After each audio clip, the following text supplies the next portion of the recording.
50 games to go, and the Tribe trails the Tigers by 4 in the AL Central. The first of 12 remaining games versus Detroit starts tonight. This is where the Indians can make up some ground, and who better to have on the hill than Justin Masterson. It's a golden opportunity for the Tribe as the Central Division Showdown starts next on Sports Time Ohio. Back home in Cleveland on a beautiful night for baseball in downtown as the Indians welcome in the Detroit Tigers, who lead the Central Division by 4 games over the Tribe. Hi again, everyone. Matt Underwood alongside Rick Manning. It's no secret. The Indians need to play well in the series. They've got to take care of business now that they're chasing the Tigers. But, Rick, you've got Justin Masterson on the hill tonight. That's a good way to get things started, hopefully. But one thing we know for certain, the Indians will have plenty of opportunities to run down Detroit. They have exactly what they want. They're back into their own division. They're going to start this 3-game series here. Then we visit Detroit before the end of August. And then Detroit will come back here. We end the season over there. 38 of their final 50 games are against the AL Central, which is 76%.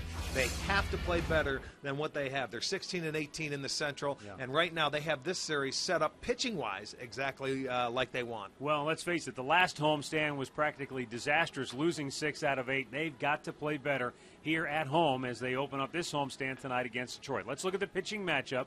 It will be Justin Masterson going for the Indians, and then Doug Fister, who came over in a trade from Seattle, going for the Detroit Tigers. Our pitching matchup brought to you by Ram Trucks, designed, tested, and proven to be the best trucks we've ever built. Ram.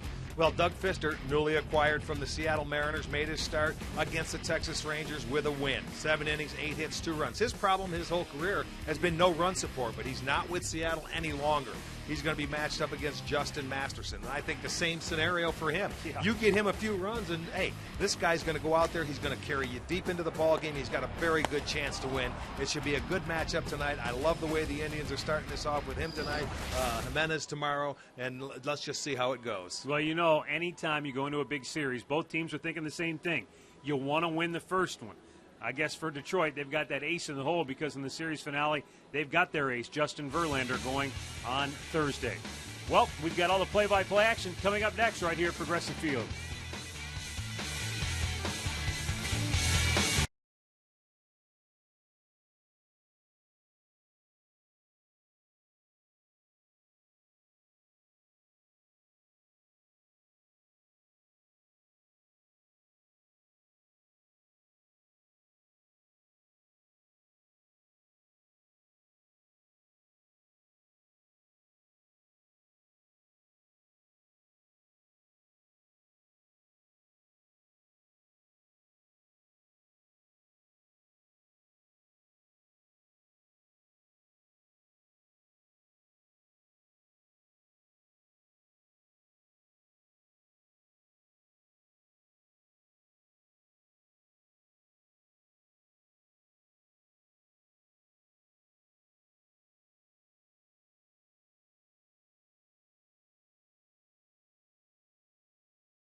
And we welcome you into Progressive Field here in downtown Cleveland as the Indians and the Tigers get ready to open up this 3-game series here tonight. 4 games separate the two teams in the American League Central Division standings. Detroit 61-53, the Indians 56-56 on the season.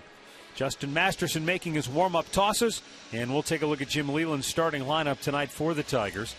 It begins with Austin Jackson at the top. pair of left-handed hitters follow, Brennan Bosch and Andy Dirks. Then Miguel Cabrera in the cleanup spot. Switch hitting Victor Martinez bats fifth. Johnny Peralta from the right side. Switch hitting Carlos Guillen hits seventh. And then a pair of lefties at the bottom, Alex Avila and Don Kelly.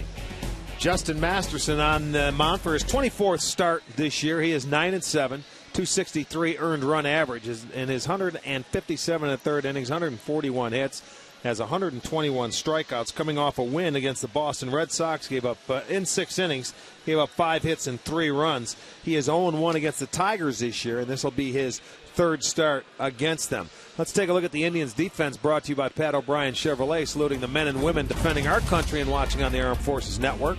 It'll be Brantley in left, Carrera in center, Fukudome is in right. Chisenhall at third, Asdrubal at short, Kipnis at second, Laporte at first, Santana is behind the plate. Jeff Kellogg will call the balls and strikes. Eric Cooper is at first, Mark Carlson at second, Tim Timmons down at third.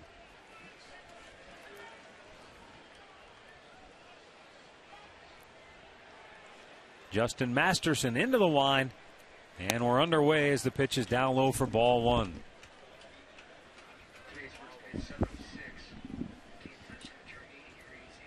$80 degrees our game time temperature tonight here at Progressive Field.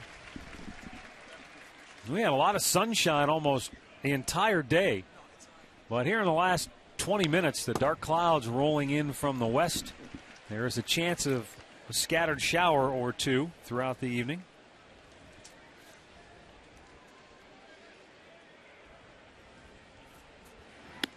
Jackson wouldn't chase.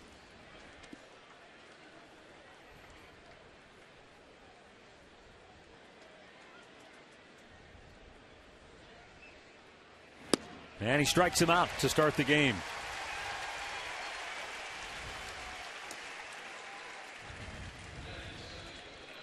Take a look at the injury report tonight.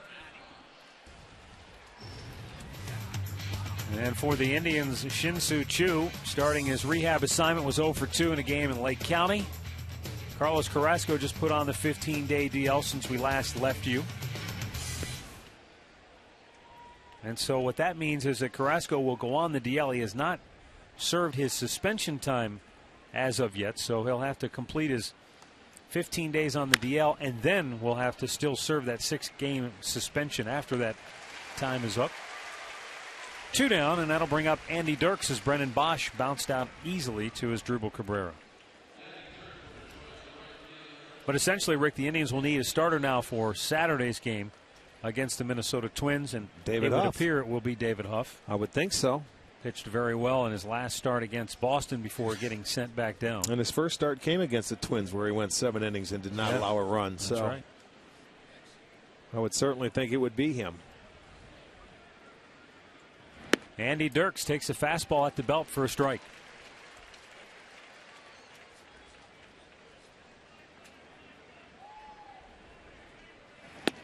Blew it by him. It's 0-2. Masterson 4th in the league in ERA.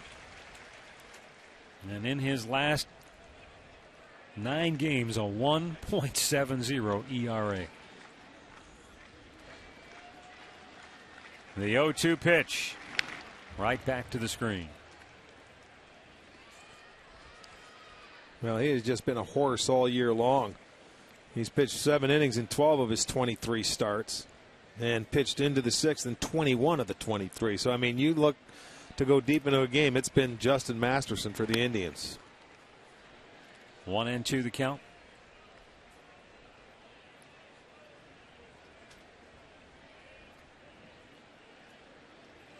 And the pitch. Again, right back. Dirks able to chase that high fastball and get wood on it to keep himself alive in the at-bat.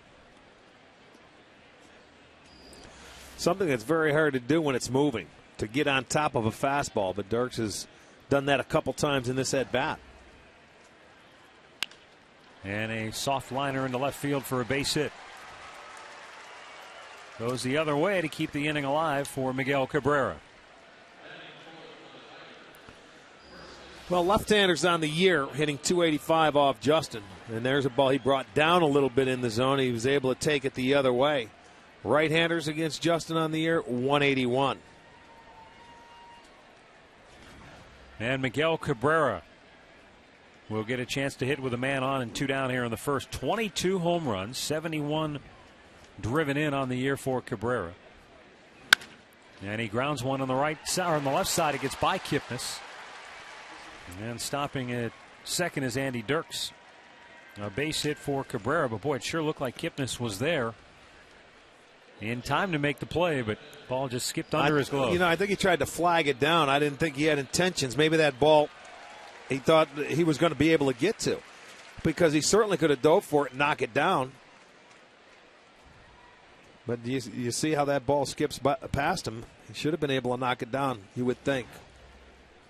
So 2 on, 2 out now. And Victor Martinez will bat. Now, Victor was out with what they termed a sprained knee over the weekend in Detroit. He came home on a play at the plate. He tried to avoid the tag, and in doing so, he didn't slide, but in doing so, he tweaked that knee. It was diagnosed as a left knee sprain, and then sat out Sunday, yesterday, an off day. And Jim Leyland said after the game Saturday he thought he was going to be fine, and here he is right back in the lineup. Well, putting up some good numbers this year. You can see 412 with runners in scoring position. Hitting very well on the road, and we all know he can swing the bat. And a one-hop smash. This time Kipnis with a great diving stop. And he takes a hit and an RBI away from Victor Martinez. Oh, Kipnis let one skip past him, but not the second one.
And we'll get a look at Manny Acta's starting lineup, brought to you by Progressive Insurance.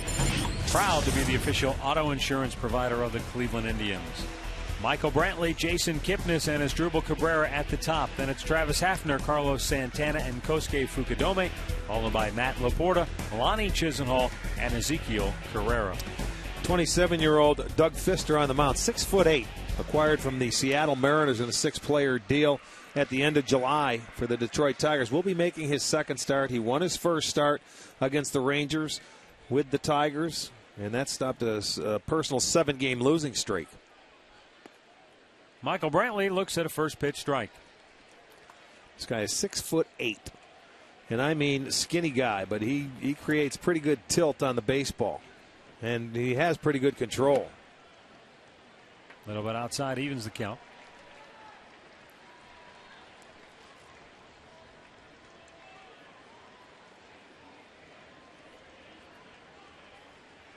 The big guy delivers, and Brantley chops it foul.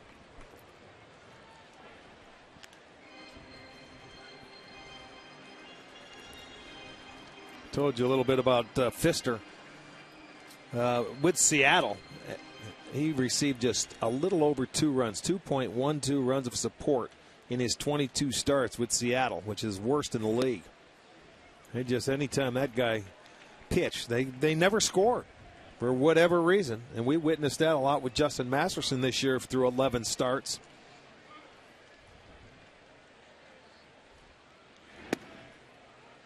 That's outside, full count.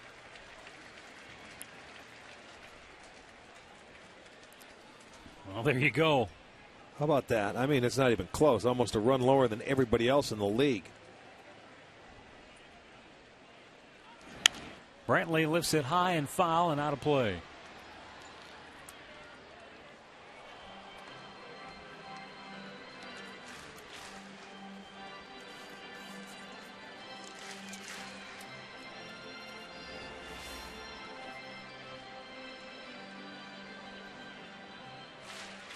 Brantley's been bothered by a little bit of a sore wrist here of late. I don't know, like he might have tweaked it a little bit. Discomfort there, didn't it? Yeah, it did. And now he's in a lot of discomfort as he pops that one up and goes down to first for out number one.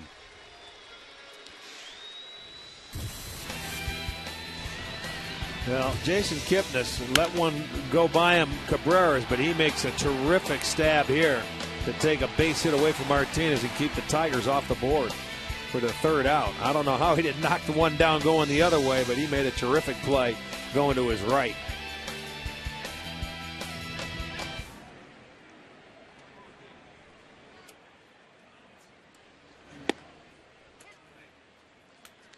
So Kipnis takes a strike.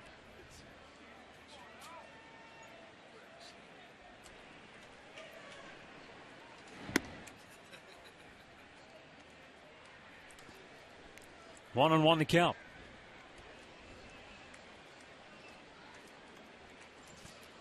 Mister fires, and Kipnis shoots it right back.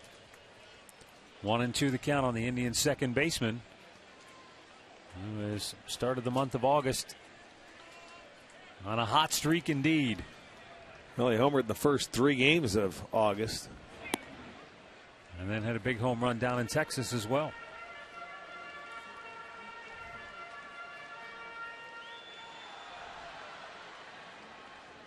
Here's the 2-2. Smash the other way down the line for a base hit. Kipnis going to turn. He'll take a look. He's going to put the hammer down, and he's going to go in easily, standing with a one-out double. Good aggressive base running by Jason Kipnis.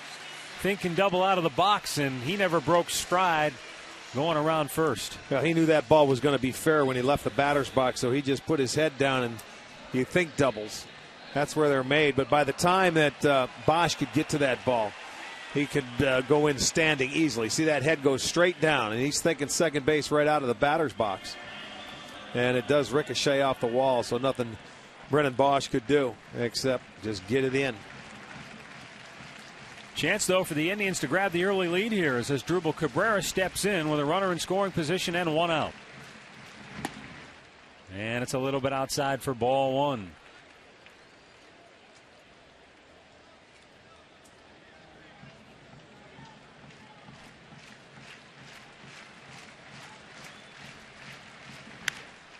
Popped up foul. Might find the seats. Kelly runs out of room, and it is about 5-6 rows back.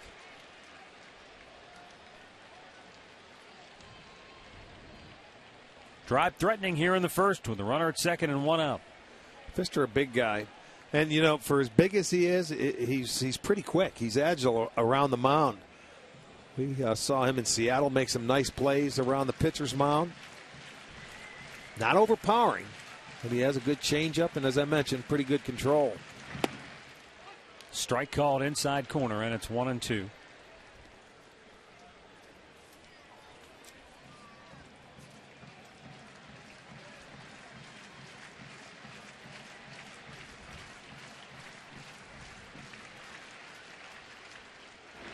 And a shot right into center field. Coming around third, Kipnis. He'll be waved home. He will score standing.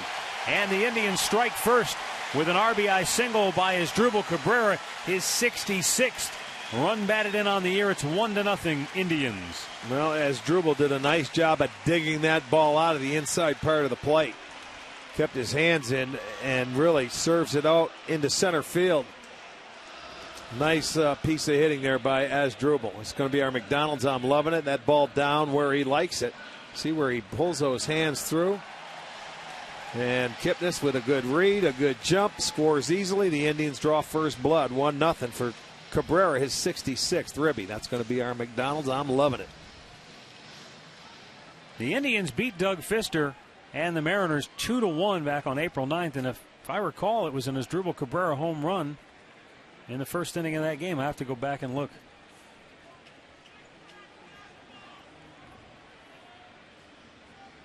The set and the pitch, and a pitch out, but nothing doing. Well, I think they're going to try and stay aggressive. Both Kipnis and Asdrubal were down in the count 1-2 when they were able to come up big with their hits.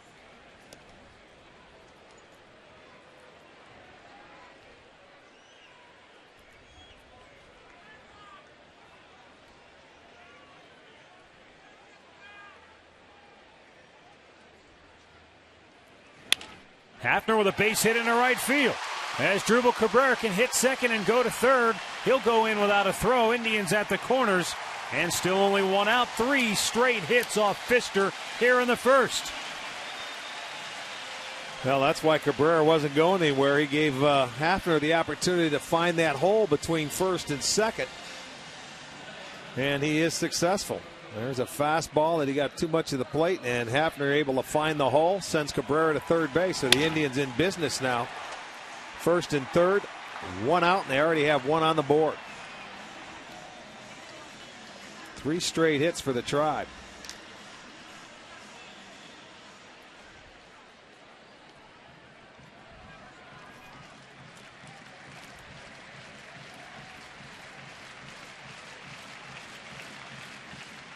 And it's up high. Ball 1 to Carlos Santana.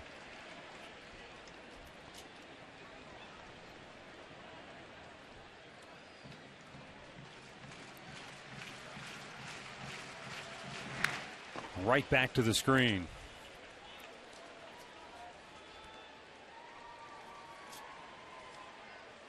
Santana, 17 homers, 55 runs batted in, 21 doubles. But as you see right there, his last 4 games really swinging a hot bat. Well, they started swinging the bat very well on the road. Hitting the home run, the long ball, hitting much better with runners in scoring position. Of course, they played in a couple of parks it is good for offense, but it's fun to watch.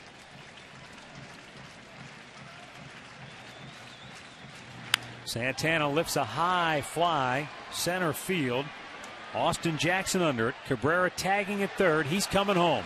Here's the throw to the plate. Cabrera slides. He is safe. And it's a 2-0 Indians lead. Carlos Santana, RBI number 56.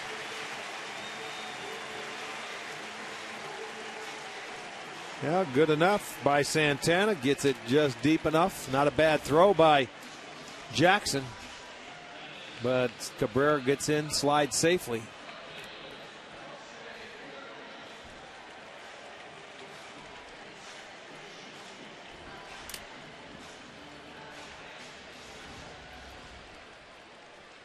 That's going to bring up Kosuke Fukudome with a runner at first and 2 down.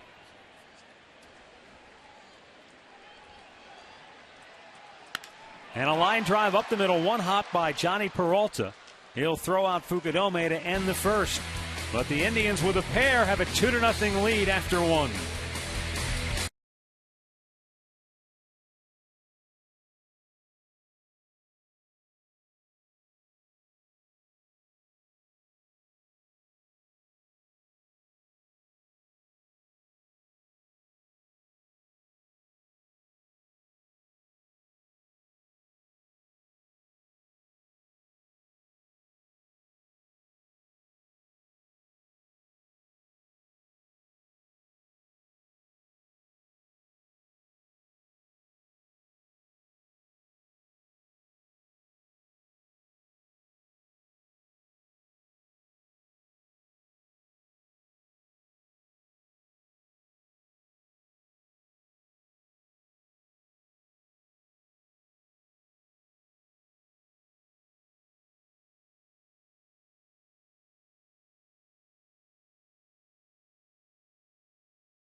is brought to you by McDonald's. The Mango Pineapple Real Fruit Smoothie has arrived.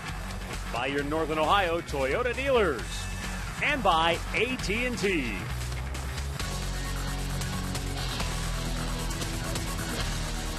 And we go to the second inning here at Progressive Field. Tribe out to a 2-0 lead.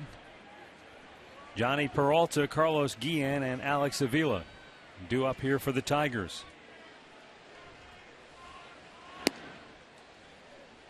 Johnny Peralta putting up solid numbers for Detroit this year.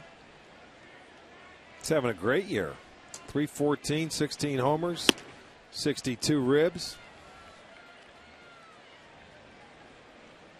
You know, hitting this lineup when you have a Martinez and a Cabrera, and you've got guys, Bosch is having a nice year. Liner towards second, just above Jason Kipnis in his reach. And that's when you know Johnny's swinging the bat well, when he can go to right center field, just like that. Stay on the baseball. That's his bread and butter. Put a good swing on it.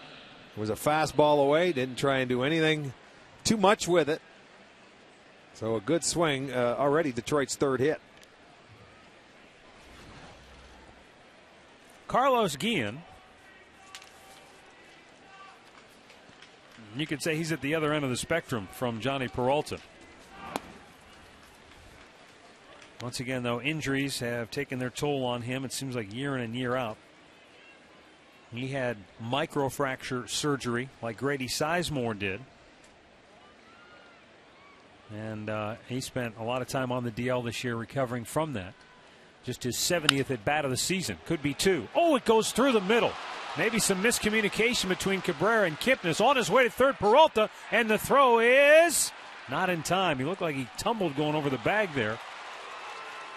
And he is safe. And the Tigers have runners at the corners. Well, I didn't think that ball was hit that hard as Masterson put his hand up for it. But once it got over his head, he gets into center field.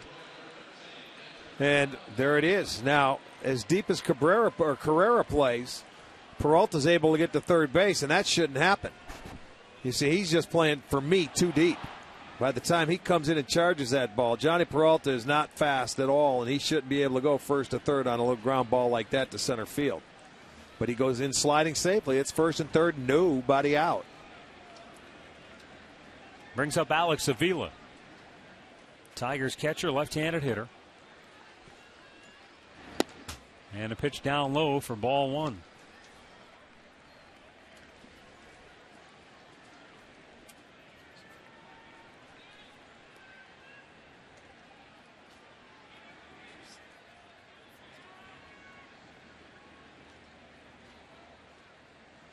Masterson deals. And Avila shoots it over toward the on-deck circle.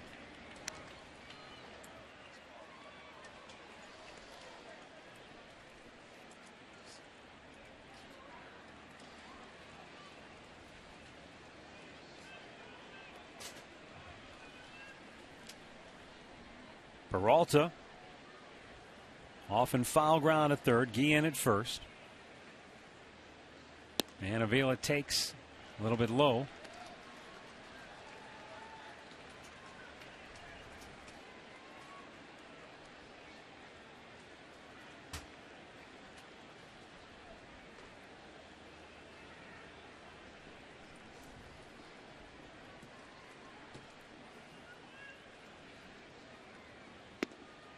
And it's low again. 3 balls and a strike.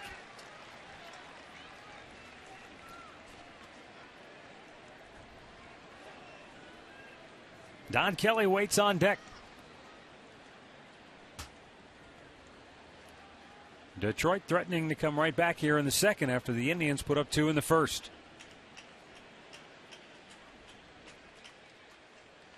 Three 3-1 pitch. And it's ball 4. They're loaded with nobody out.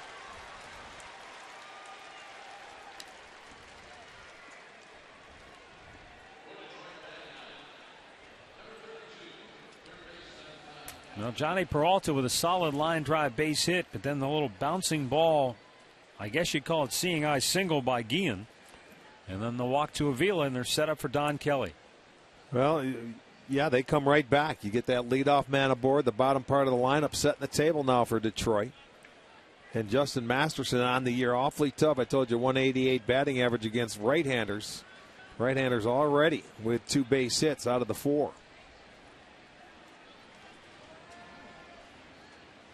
Kelly with a foul right back to the screen.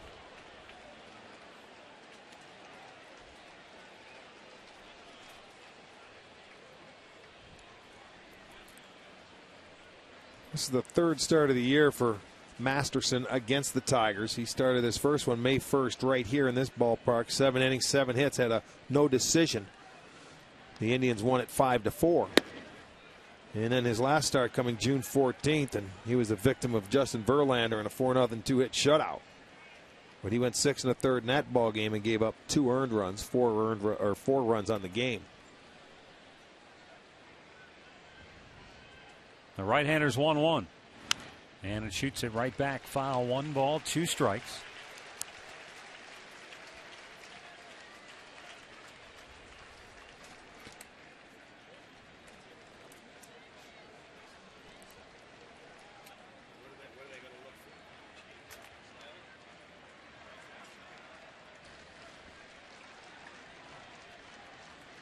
The pitch. Weakly tapped towards third. Chisenhall looked home, but he comes to first to get the sure out. And a run scores. Boy, that works out perfectly for Detroit. Doesn't hit it hard enough to get a double play. Can't do anything but go to first base. So they get the other 2 runners over. And they get 1 run in. So they cut the lead in half. It's 2-1. He topped that little fastball away right out in front of the plate. The only play Chisenhall had was first base.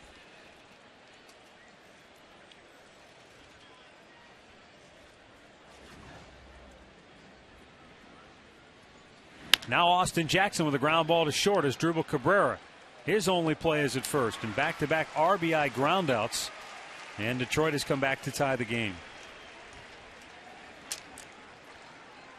And on the play, Alex Avila, the go-ahead run, moves to third.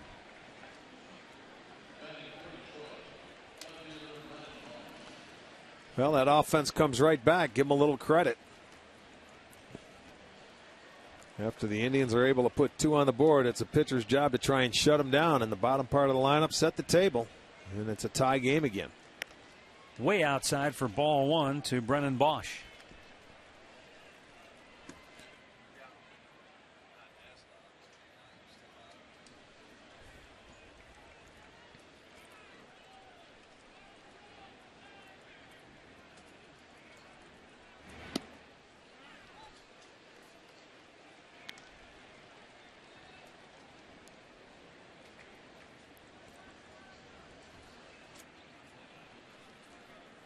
Masterson with the go-ahead run just 90 feet away and foul ground. Alex Avila misses outside. It's 3-0 to Bosch.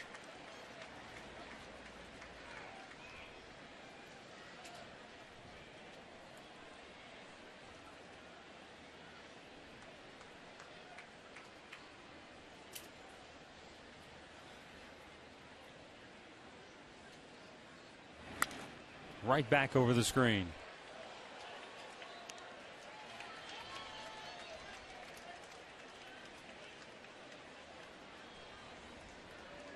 Well, this next pitch will be the 20th for Masterson here in the 2nd inning.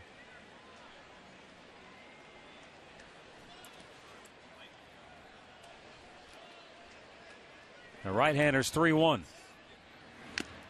Fouled right back, just off the glove of Santana. And so the count is full.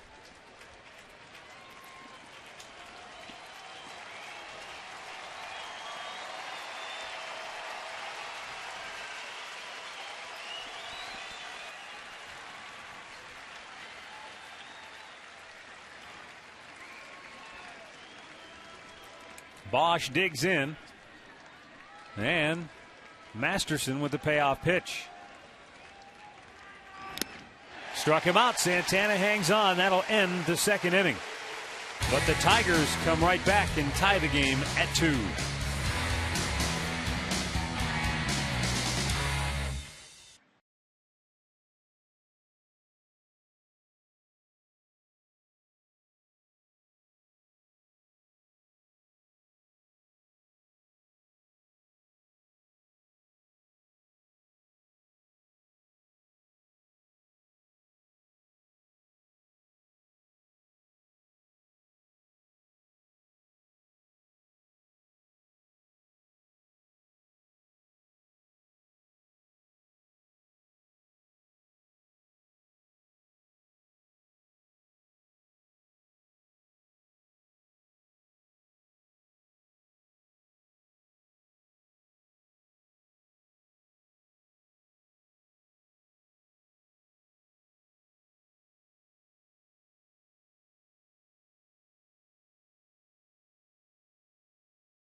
Well, we've got rain off in the distance. You can see some of those clouds as they make their way toward downtown Cleveland. 2-2, bottom of the second inning. Bottom third of the Indians' order due up here. Matt Laporta, Lonnie Chisenhall, and Ezekiel Carrera. Indians scored their 2 in the first. 3 straight hits and a sac fly doing the damage against Doug Fister. Matt Laporta looks at a ball up high. He's homered 10 times on the year. The Indians in a pretty good groove offensively when you talk about the long ball. They've homered in 9 straight games, totaling 14 home runs during that tear. It's their longest stretch of the year. According to Tommy Bull, you got to go back to 08 to find a longer streak of a dozen games.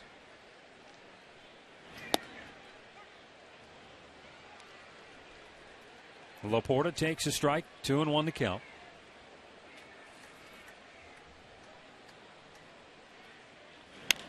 And a chopper foul over, ricocheting around the Indians' dugout.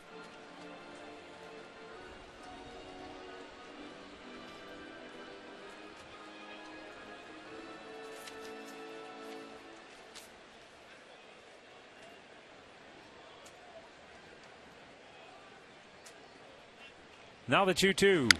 And another chop foul over by the Indians' dugout, almost the same spot. Send along some birthday wishes tonight. Leora Diet of Champion, Ohio is 91. Nick Granito of Youngstown is 80. Virginia Rosensteel of Youngstown is 78. Happy birthday.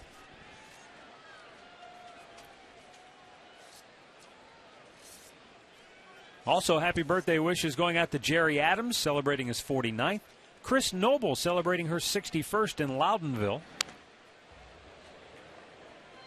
Also, Clarence Sokol is celebrating his 80th birthday in Myrtle Beach, South Carolina. He was inducted into the Akron, Ohio Baseball Hall of Fame back in the class of 1996.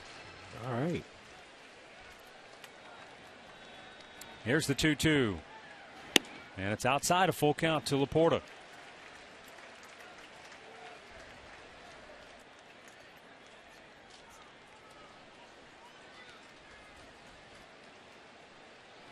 Three-two pitch, line to left, a base hit. And the Indians get their leadoff man aboard here in inning number 2. Well, Fister, as I mentioned, good control. He didn't want to walk anybody. Laporta looking for a fastball and gets it. And drilled it into left field. There's our Time Warner Cable pitch tracker. Fastball, good location for Laporta, and he takes advantage of it. Base hit to left field. So now both teams with 4 hits. Lonnie Chisenhall batting 8th in the Indians lineup tonight.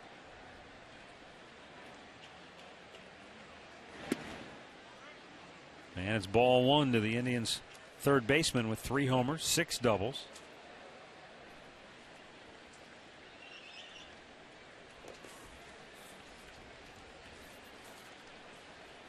For Chisenhall, this is his 29th game.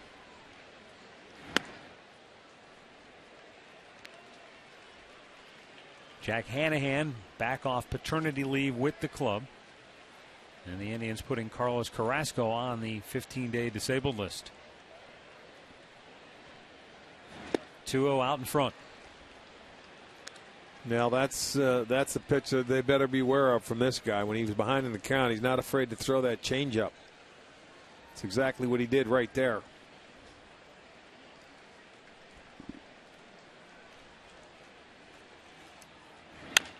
Big bouncer to first, Miguel Cabrera. Goes to second for 1. Peralta's relay is in time. Fister with the split. Fister looked like Willie McCovey over there. 6'8" on the stretch. Let's take a look at the Home Depot Tigers defense tonight. It's Bosch in left, Jackson in center, Dirks is in right, Kelly at third, Peralta at short, Guillen at second, Cabrera is at first, Avila behind the plate. More savings, more doing. That's the power of the Home Depot.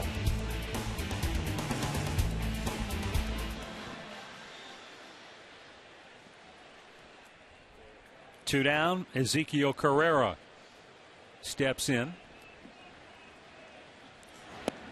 And Fister delivers a strike at the knees.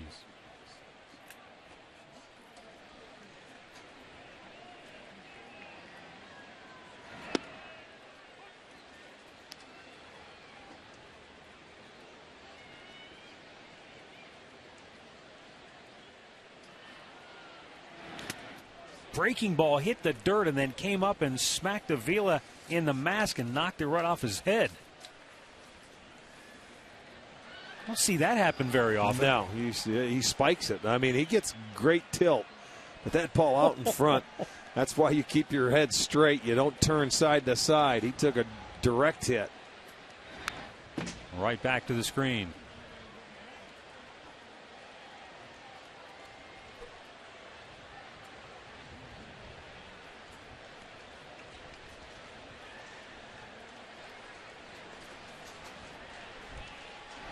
Carrera with a bouncer to first, backhanded by Cabrera. He goes to the bag, then to the dugout. Folks in the lower deck are headed for cover. We've got rain on the way, and here comes the tarp.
We're back here at Progressive Field where they have pulled the tarp in anticipation of some pretty heavy rain that is just about right on top of us. A few sprinkles already starting to fall. And the good news, they tell us, as you see the rain falling right out of the clouds, this is moving at a pretty good clip, so hopefully it'll move through and we'll be back to playing baseball before much longer. Well, you don't want a long delay because the pitchers are warm. They have already thrown a couple of innings. So hopefully the shorter it is, I think the better for the starters. You don't want to start turning it over to the bullpen with a long delay in a 3-game series. No question about that. So we're going to sit here and watch it rain. We'll have the updates for you when they become available. We're going to send you back to the studios for another edition of Indians Creating Memories. And we'll be back. We'll break into programming just as soon as we have an update for you here in downtown Cleveland.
After the rain delay here at Progressive Field, ready to resume the game.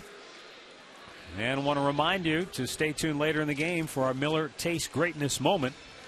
And also want to tell you that the call to the bullpen is brought to you by Verizon 4G LTE. Rule the air on the most advanced 4G network in the world. Night over after just 2 innings of work for Justin Masterson due to the lengthy rain delay. And coming on for the Tribe is Chad Durbin.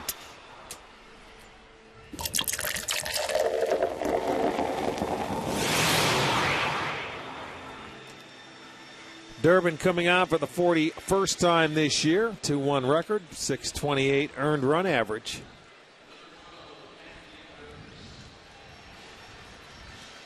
And you're right, 2 innings. Let's see, Tommy, what was the official? About 203. Okay, thank you.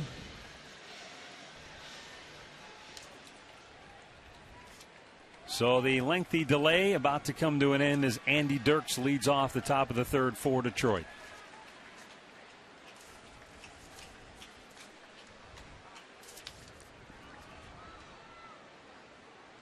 And Chad Durbin's pitch is bunted foul by Dirks. 2 hours and 3 minutes officially the rain delay.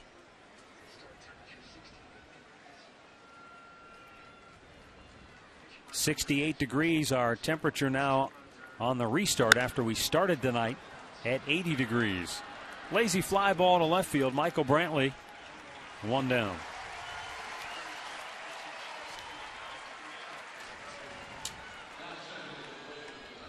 That will bring Miguel Cabrera to the plate. A base hit to right field his first time up. You know, you hate to see it in the start of a big series like this, that you lose your starters, you know, because of a rain delay like that. Both starters only able to go 2 innings. So this is going to be, you know, up to the bullpens. Miguel Cabrera looks at a ball outside, or at least in the short term, it's a battle of the long men. We'll see how long Chad Durbin can go.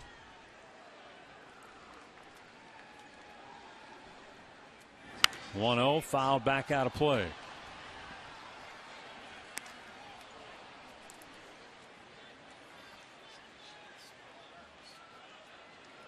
Jim Leyland will also be going to his bullpen after Doug Fister started and went 2 innings tonight. The 1-1. Bounce to third. Lonnie Chisenhall. Low throw. 2 down. Our minor league report tonight brought to you by Kia. David Huff last night went 6 2/3, allowing 3 runs on 6 hits, punched out 3, and very likely will be called up to pitch on Saturday for the Indians. That would be his day to pitch.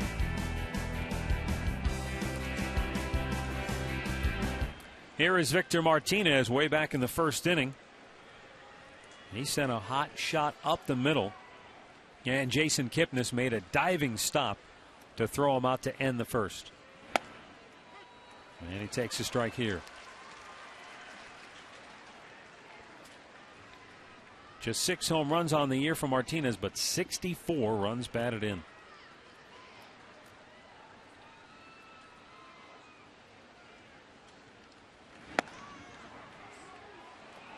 One ball, 1 strike, a little bit outside.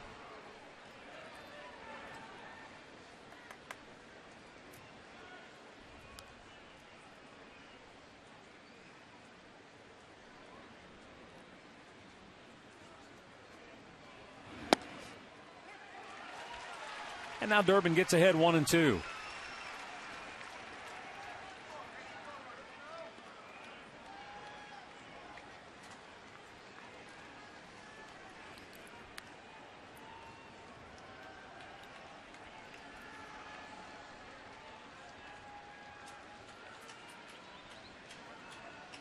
They set up inside, and they popped him up on the infield. The shortstop Cabrera calling for it. And the Tigers go 1-2-3. We go to the bottom of the third, tied at 2.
2-2 our score, bottom of the third here at Progressive Field. For the Indians, top of the order due up here. And for Detroit, they go to their bullpen, and left-hander Dwayne Belo will come on for the 5th time this year. He's made a couple of starts and is still trying to adjust to pitching out of the bullpen. Well, he'll have a chance, being a starter, to give him some innings tonight. Made his major league debut July 20th against the Oakland A's. Allowed 3 runs on 5 hits in 5 innings. He was 9-4 down in Toledo before being recalled. Never faced the Indians before. And a pitch down low for a strike. Belo says he's still trying to make the adjustment to pitching out of the bullpen. He said, I just try to be ready when they call my name, and I try to prepare and get ready the same I do as a starter, just have to do it a lot quicker. Ian throws out Brantley 1 down. Of course, it's a whole different story after a rain delay than it would be during the normal call to the bullpen in a ball game. Check in right now with Katie Witham tonight. Hey guys, thanks. Make sure you're out here this Saturday, August 13th. Everyone coming to the game against the Twins will get a Mike Hargrove bobblehead. But right now, today, guys, we have the Wahoo Women, which is an event for all female tribe fans who want to get a little pampered, learn about health and beauty. Honestly, it's a great time over here. If you want to be involved next year, log on to Indians.com/Wahoo Women. Matt, Rick, back over to you guys. All right, thanks, Katie. No wonder that's where she was during the rain delay, huh? Getting pampered? Absolutely. Here's Jason Kipnis. He doubled and scored in the first.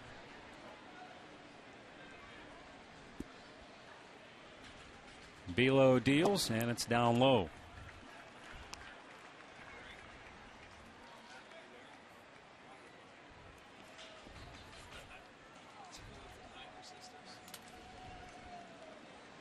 Belo used a very, very short windup. And Kipnis swing and a miss. It's 2-2. Almost like he's pitching out of the stretch with just one little kick, and that's about it. Mechanically, a lot less can go wrong. Think back to Cliff Lee and his abbreviated windup from the left side when he was here. Mechanically, it's probably a lot easier to maintain your delivery. Second shot off the face mask tonight for Alex Avila. Well, you're not kidding. It was. The first one, I remember, it was that curveball in the dirt, way out in front of home plate. Now the 2-2 to Kipnis. And another foul back.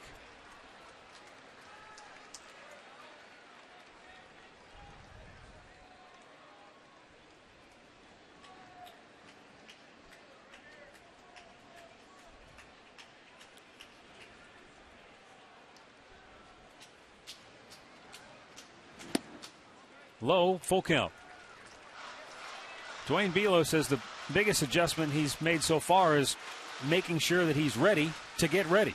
And normally, on most nights, he does that by starting to mentally prepare in the 4th inning. Kipnis with a fly ball, right field. Dirks is there. 2 down. Of course, this is a whole different situation when you have the rain delay. But right now, what he's doing, he's trying to do the same thing that Chad Durbin is doing, and that is giving his team some innings. Our trivia question brought to you by AT&T. 3 outfielders in Tigers history have a gold glove. And we'll have the answer coming up later in the game.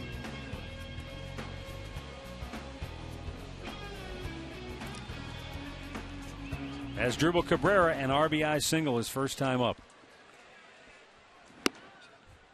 Both teams came out swinging the bats hot in the early going. The Indians jumped on Detroit with 2 in the first. Tigers came right back with 2 in the second. Bounce to third. Don Kelly throws him out, and the Indians go in order. We go to the 4th, tied at 2.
2-2 our score, 4th inning here at Progressive Field.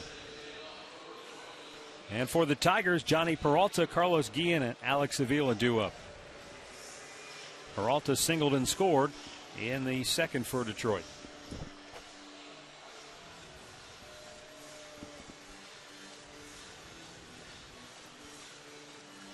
A little more groundwork down the first baseline.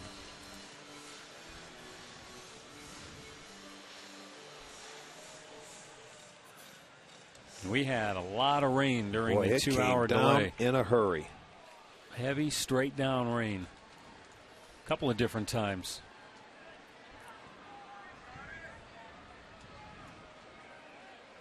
Chad Durbin delivers low, ball 1 to Peralta.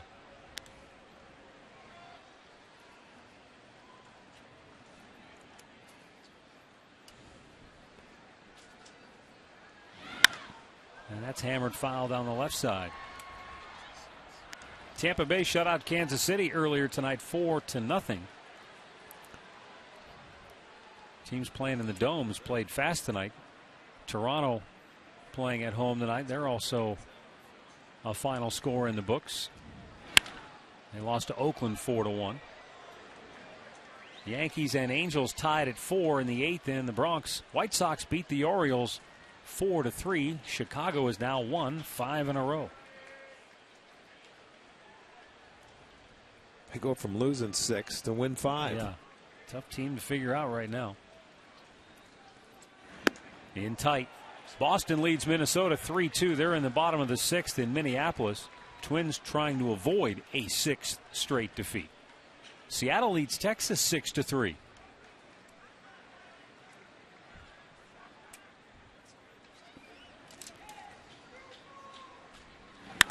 Peralta with a fly ball to left. Brantley makes the catch, 1 down. Well, you can fill the house for charity. Tomorrow night, the Tribe will continue this series with the Tigers. It's a 7:05 start, and $1 from every ticket sold will be donated to the Ronald McDonald House of Cleveland. It's a worthy cause, so get your tickets at Indians.com.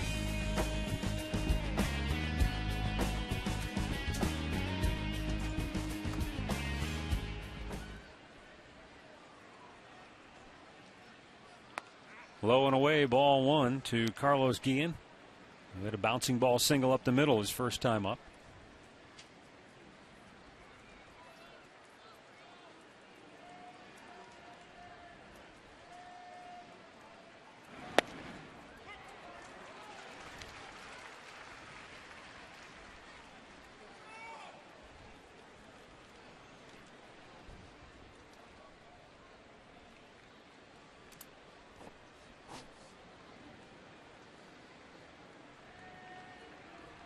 No 1-1. Went inside, shatters the bat. And Laporta makes the play.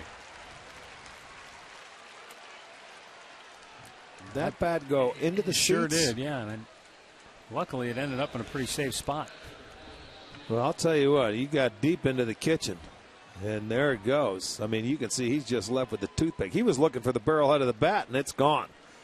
It's flying into the seats, and it's above the on-deck circle's head.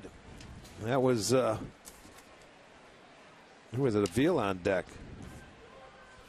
Alex Avila walked his first time up.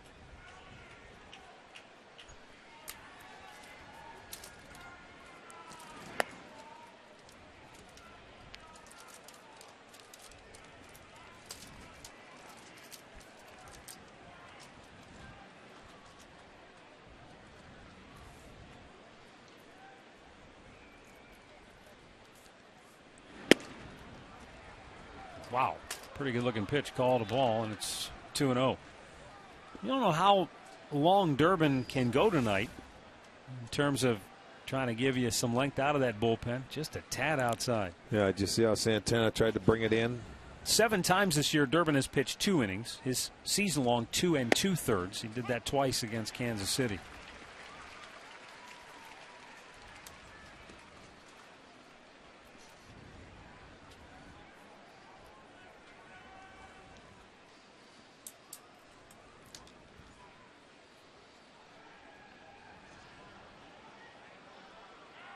The 2-1. Got him out in front. Evens the count up.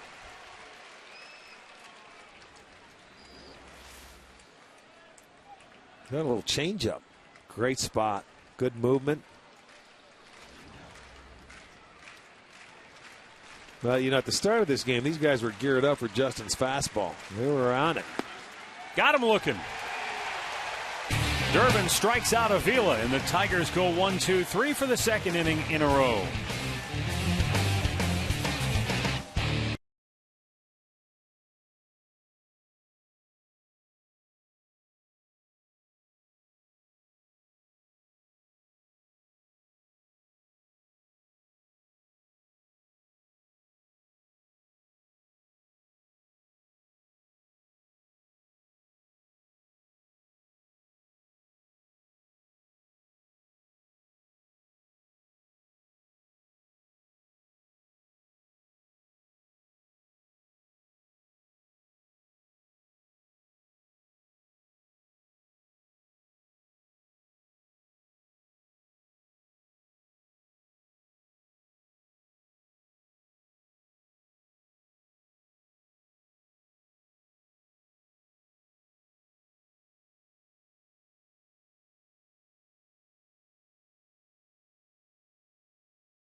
All right, so the Indians and the Tigers tied at 3 going to the bottom of the 4th inning. Indians ruling the space-time continuum. Okay. Travis Hafner, Carlos Santana, Kosuke Fukudome for the Indians. Dwayne Bilo worked a 1-2-3 third inning. As I mentioned, for Chad Durbin, his season-high 2 2/3 innings. But he's gone 2 scoreless, 6 up, 6 down, and he's coming back out for the third. He's only made 22 pitches, so that's good for him, good for the Indians bullpen. Hafner, a base hit to right field his first time up.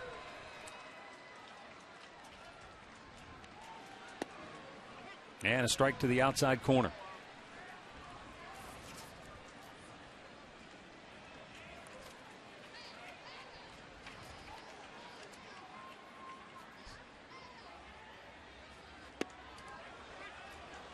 And now he's down on the hole 0-2.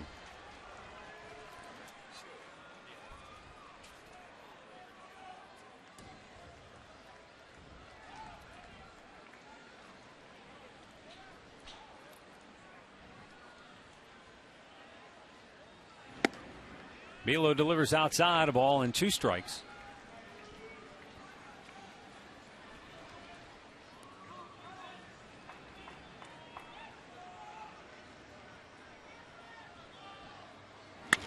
And he just spoils that to stay alive, sending it skipping through the crowd.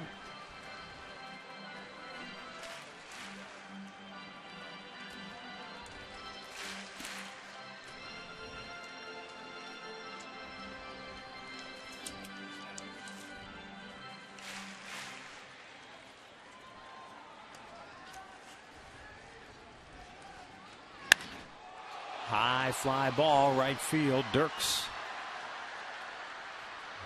comes in to make the catch, 1 away. Let's go back to the studios right now. Check in with Al Pulaski for the first time tonight. All right, Matt, Rick, 9th inning here in Baltimore. 2 outs, nobody on. Santos on the hill for the Sox against Robert Andino for the O's. Strikes him out. Last out of the game, Chicago wins it 4-3. It's the White Sox 5th win in a row. Going deep for the White Sox tonight, Pierzynski and Morrell. Back to you, Matt. All right, thanks, Al.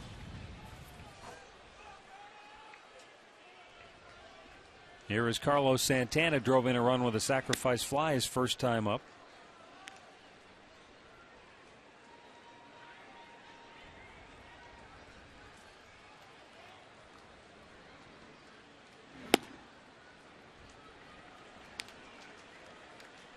Two balls, no strikes.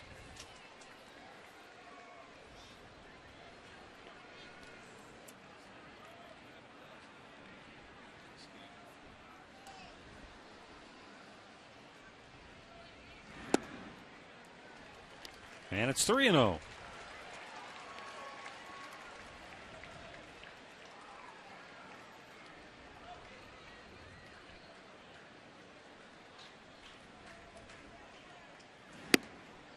Belo finds the strike zone.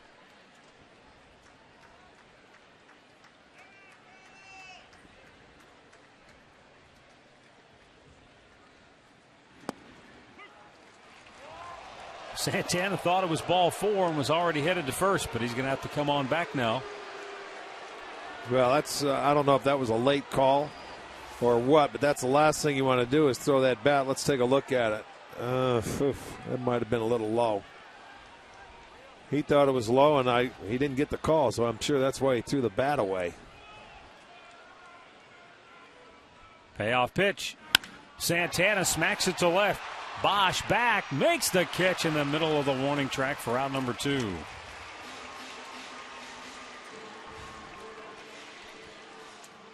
Hey, tonight after the ballgame on Browns Training Camp Daily, Andre Knott, Mary Kay Cabot, and the coach Sam Rutigliano will talk with Browns head coach Pat Shurmur. Andre will also talk with Pro Bowl center Alex Mack. It all comes your way after the ballgame on Browns Training Camp Daily.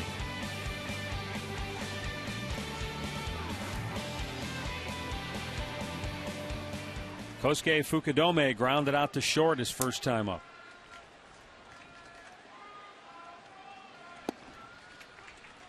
Takes a strike.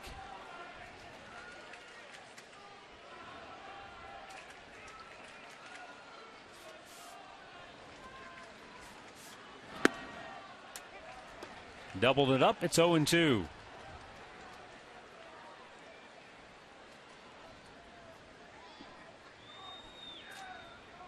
Belo deals, and Fukudome slices it down the right field line. Long run for Bosch again. He can't get it, and it's a foul ball in the corner. No, it couldn't have been fouled by much. We lost track of it. Sliced out our view. I thought it was going to drop in there fair, and right at the end, I think it goes foul. Bosch, a long way to go. He knew he was getting close, and it was a couple feet foul right into the corner.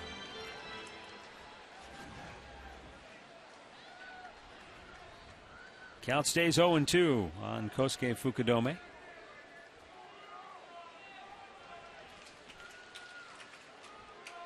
Ten hits and 41 at-bats since coming to the Tribe.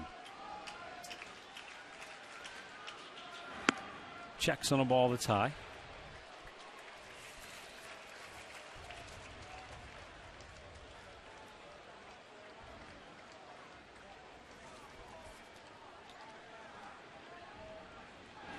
Struck him out to end the inning. So Belo, like Durbin, has retired 6 straight out of the bullpen.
United, proud to fly the Cleveland Indians.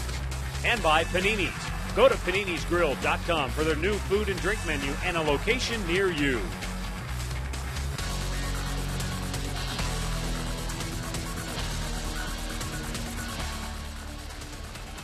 Fifth inning here at Progressive Field, and we are tied up at 2 apiece. Chad Durbin, 2 perfect innings out of the bullpen, and will face Don Kelly to lead off the 5th for the Tigers. Kelly had an RBI ground out his first time up. Looks at a ball outside.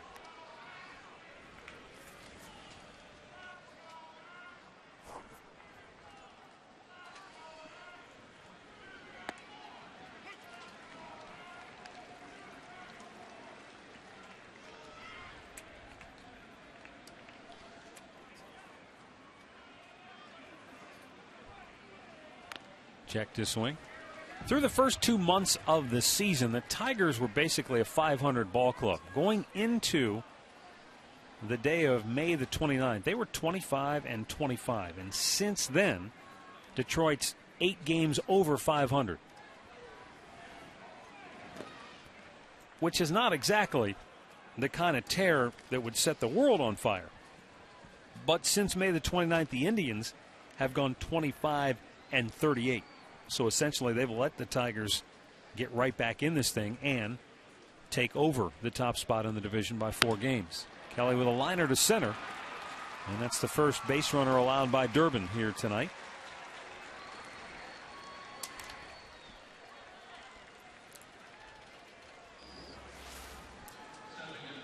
Well, Kelly's going to. That's a high cutter. Cutter he left belled high, and he takes advantage of and hits it over the infield, gets on, leadoff man aboard. They did it back in the second inning. Johnny Peralta led that second inning off after the Tribe scored 2 in the bottom of the first. They came back and answered. Kelly looked like he was itching to go. He was out there, and Durbin chased him back to the bag. Austin Jackson 0 for 2 on the night. Kelly draws another throw. Our scoreboard update brought to you by your Northern Ohio Ford dealers and the all-new 2012 Ford Focus. Ford, drive one. Pitch out, but nothing happening. I'd say the biggest change for Detroit, when you look at their numbers from the end of May through now, their bullpen has pitched much better. Their bullpen's ERA is down almost 2 full runs from what it was the first 2 months of the season. Bingo.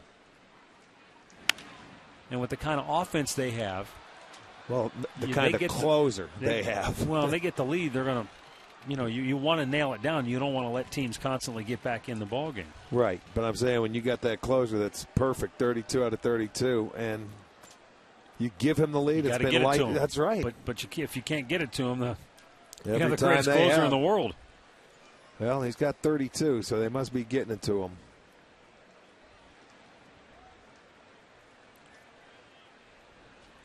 The 1-1 pitch, Durbin's 30th pitch since coming in to the ballgame, misses inside. Frank Herman now getting up in the Indians bullpen.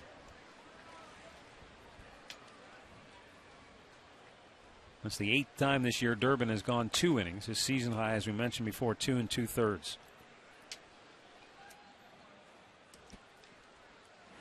Jackson fouls it out of play. It's 2-2.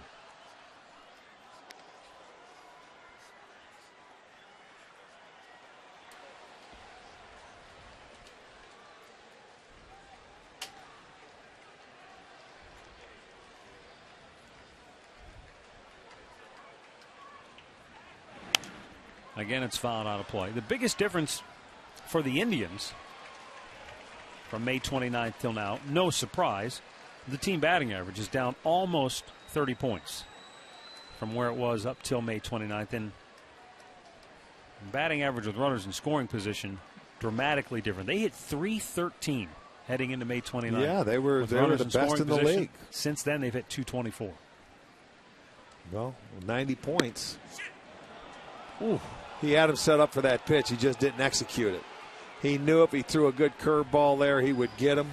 And we got it from behind, which was a great shot. It was just a little bit high. He had him set up. He couldn't pull the trigger. Runner goes 3-2, fouled away, and that'll bring Kelly back to first.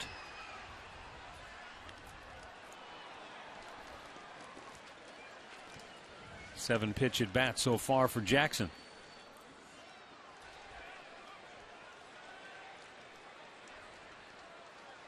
Well, there they're going to start Kelly.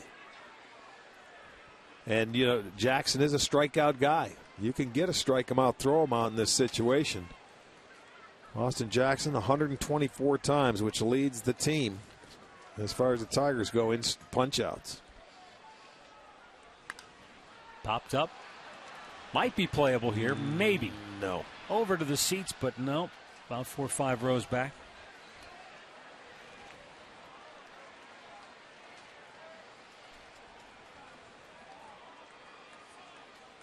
We'll come back and try again.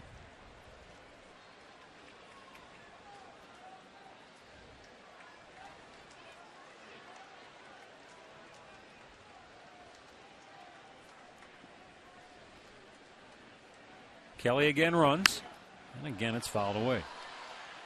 Well, he's fouling off that fastball. He will chase a high fastball. But I know in this situation you want to throw him a strike. You don't want to, test throwing one out of the zone and not having him swing at it and walk him.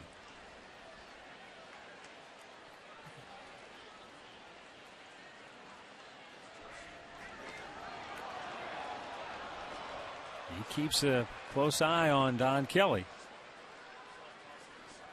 He knows Kelly's going to take off. He does. Swing and a miss. Throw down. They got him. A double play. Yeah, that's what he was looking for. The old strike him out, throw him out, because Kelly not a base stealer. He has stolen 2, but that's the first time he's been caught. Santana. Looks like Cabrera makes a nice pick. No, it's Kipnis. Picks it and applies the tag nicely. The throw was a little short, but a nice pick and a nice tag to get the double play to complete it. To strike him out, throw him out. And so with 2 down, Brennan Bosch looks at a ball, or called strike, excuse me.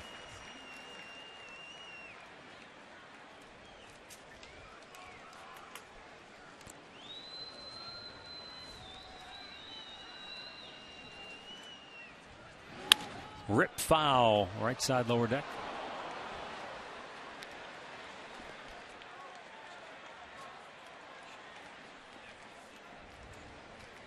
Bosch has grounded to short and struck out tonight.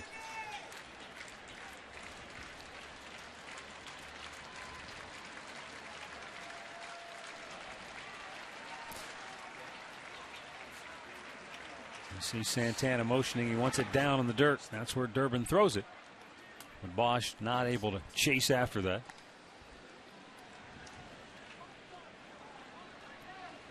Durbin 40 pitches, equaling his season high with 2 2/3 innings of work here tonight. Last time he went 3 innings a game was July of 2009 with Philadelphia. Yeah, get this out. It would be a tremendous job for Maniac in that bullpen. You're getting into the big part of the lineup after Bosch.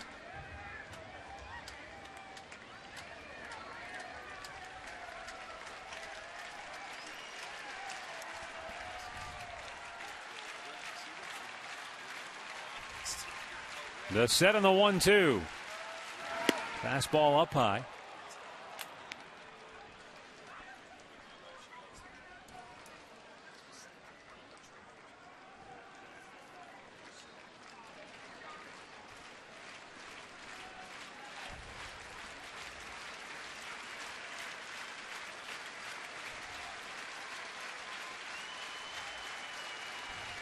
Time called before the pitch is delivered. You saw Santana go through a number of different options for Durbin.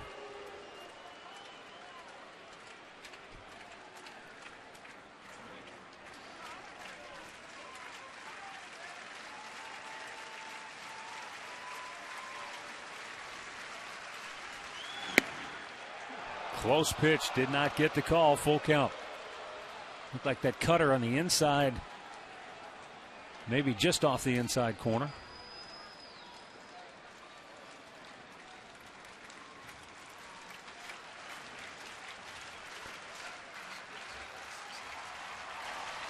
Base is empty, 2 down, tied at 2 in the 5th.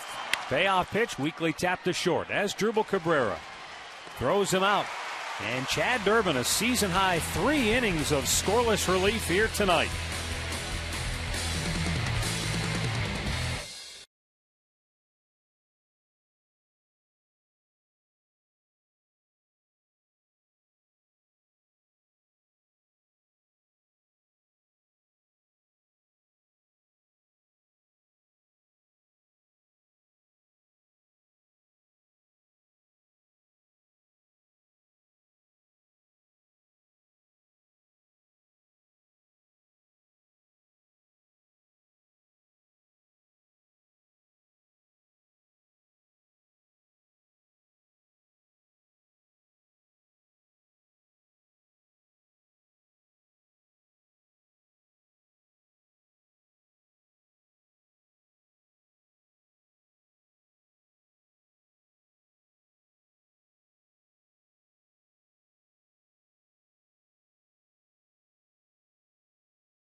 Well, after a 2-hour rain delay, very pleasant evening now here in downtown Cleveland. As we go to the bottom of the 5th inning, tied at 2. Bottom third of the Indians order due up here. Chad Durbin, 3 scoreless, 1-hit innings. Matt Laporta, Lonnie Chisenhall, and Ezekiel Carrera due up for the Tribe as Dwayne Bilo tries to match Chad Durbin with a 3rd scoreless inning of relief out of the Tigers bullpen.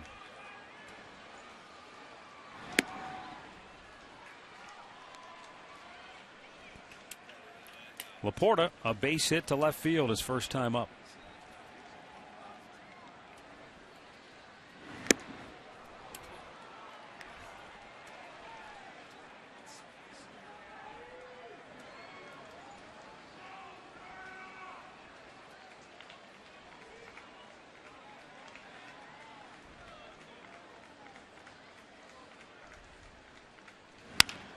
Bouncer to short, Johnny Peralta throws him out, 1 away. This recap brought to you by your Northern Ohio Toyota dealers. As Drupal Cabrera staked the Indians to a 1-0 lead with an RBI single in the 1st. Carlos Santana's sac fly made it 2-0 Cleveland. But back came the Tigers in the 2nd inning, and Austin Jackson's groundout tied the game at 2. Find out about more than 30 Toyota offers available now at buyatoyota.com.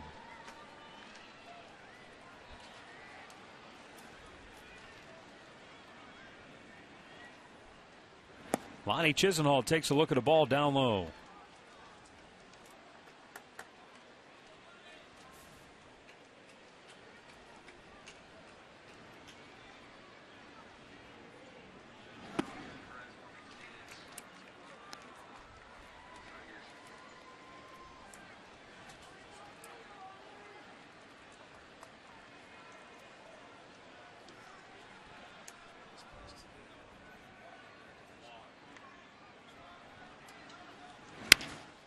Bounce to first. And Miguel Cabrera says he'll take it himself, 2 down.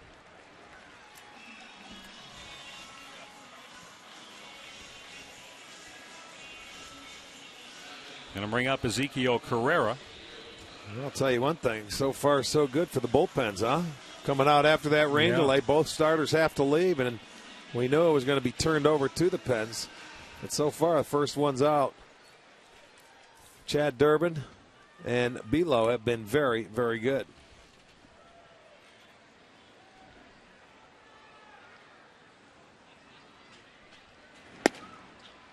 And a strike to Ezekiel Carrera, who grounded out to first base to end inning number 2. Right before the rains came down. It's 0-2 on Carrera. Joaquin Benoit up in the Tiger bullpen.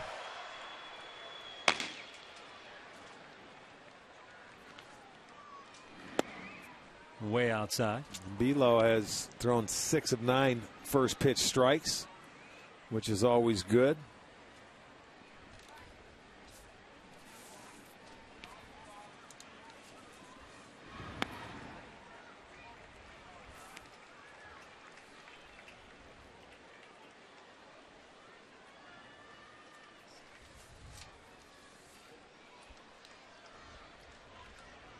The 2-2 to Carrera. And a little punch job to short. Peralta off balance throw.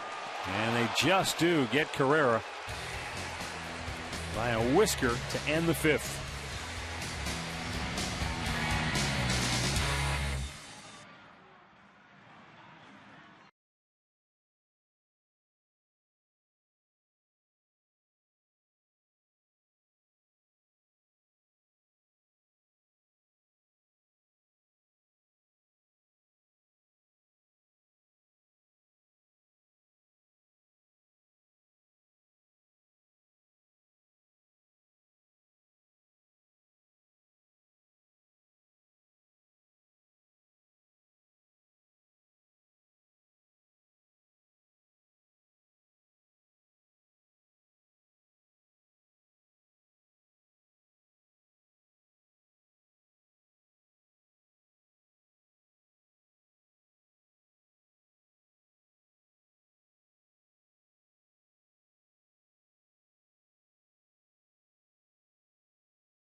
Count coupons for the Subway Extreme Fan Zone. It's the place to be for a chance to win Subway gift cards, Indians fun money, and you'll get great discounts on your next Subway purchase. Subway, where winners eat.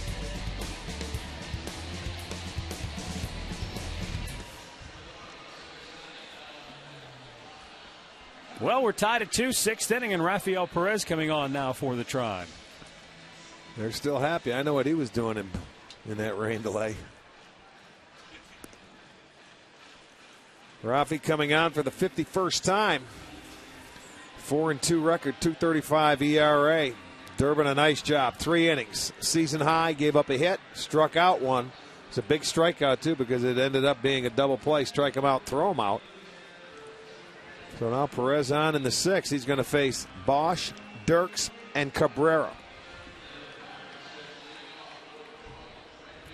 Andy Dirks, a base hit in the 1st inning. Fly to left his last time up.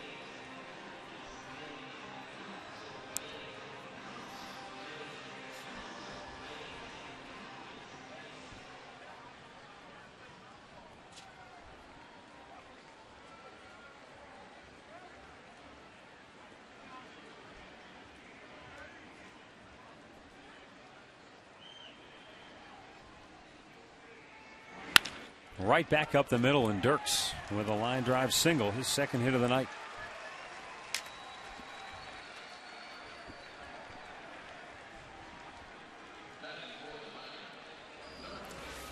Well, he wasted no time, did he? He wasn't spotting the lefty anything. He got the first fastball he sees, and he just hits it hard right back up the middle. Off the mound into center. 6 hits now for the Tigers. All singles.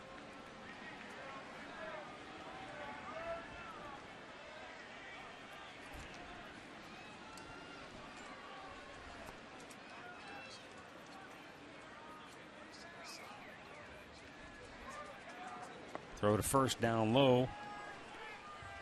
And there Laporta holds Dirks aboard. And Dirks has 4 steals. Miguel Cabrera singled through the right side of the infield back in the first. Hit a big bouncing ball to third his last time up.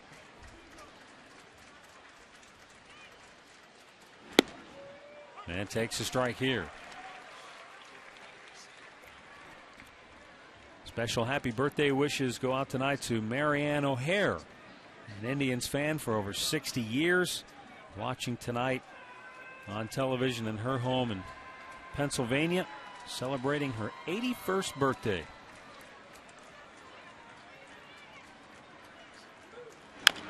And a little tapper foul. Well, we got some more. You're right. Thanks for reminding me. Bob Owens of Republic, Ohio is turning 58. Eric Smith of Wadsworth is 20.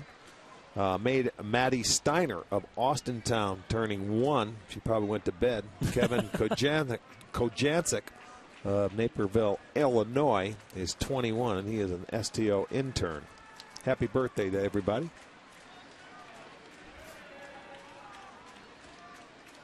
Now the 2-strike pitch to Miguel Cabrera. Ripped foul out of play.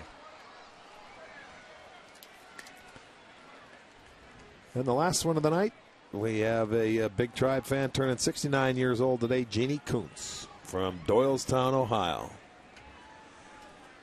Back in the day, Mudcat Grant had birthday wishes to the Kuntz sisters. That's right. With Harris Smith. No Mud.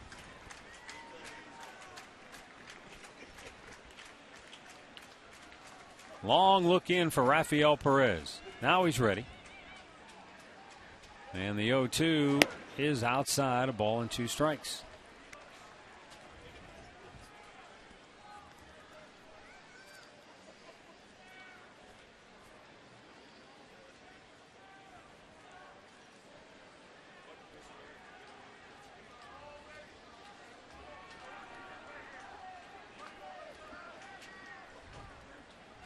Rafi Perez. The 1-2 to Miguel Cabrera. Then rolls it foul over toward the Indian dugout. Well, the one thing about the Tigers tonight, Matt, out of their 6 hits, 3 have gone to the opposite field, 3 have gone right up the middle. So they've been staying on the baseball. They have not tried to pull it in any way, shape, or form. With Masterson, he gave up 4 hits, and they stayed on him, shot him the other way. Pretty good approach.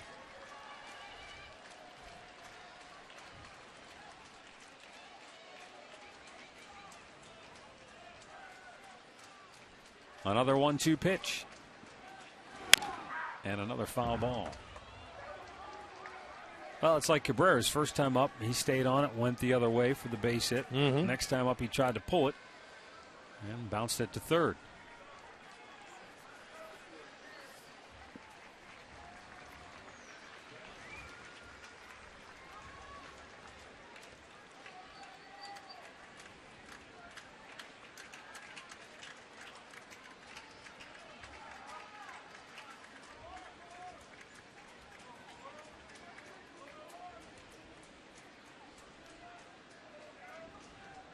He delivers, and he strikes him out. 5th strikeout for Indians pitching here tonight. One down in inning number 6. No way. This Indians bullpen being called on tonight for extra duty. With more on the Tribe pen, here's Katie Witham.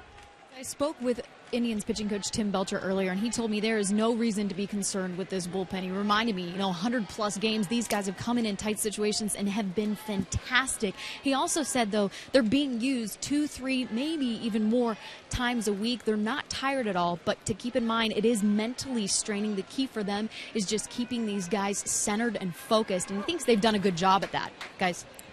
Well, I think a lot of people were quick to point the finger at the bullpen on the last road trip because of the way that the 7 games were played out. But you're talking about the 2 best offenses in the league. You're in their home ballpark. Yeah, right. Your bullpen's going to have hiccups anyway throughout the course of the year. You're not going to stay perfect.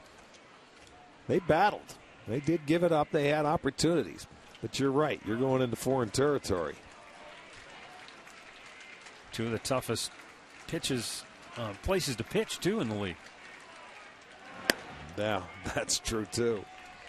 Victor Martinez 0 for 2 on the night.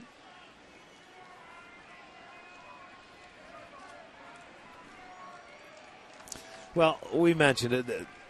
I love it because they have the opportunity. They're playing back in their own division. They know the competition. It's head-to-head. Now it's who executes. You go against them. The Indians are going to have to play better if they want to win in this division.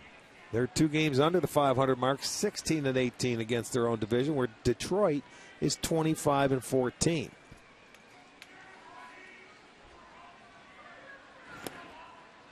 Bounced it in there, 2-0.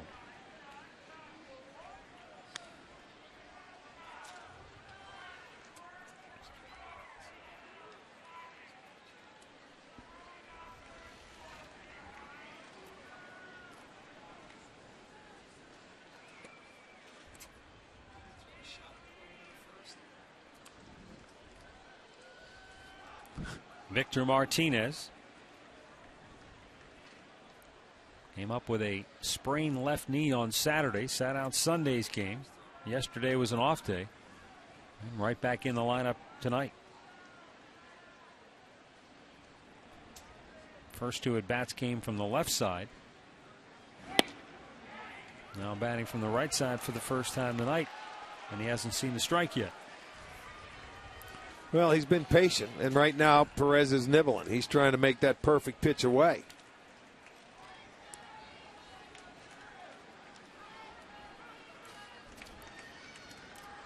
Victor, a .292 hitter from the right side of the dish. Much better from the left.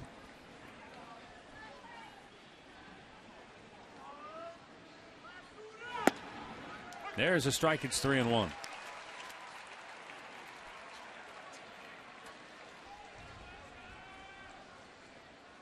Just the 97th at bat of the year for Martinez from the right side. He's at 266 at bats from the left side.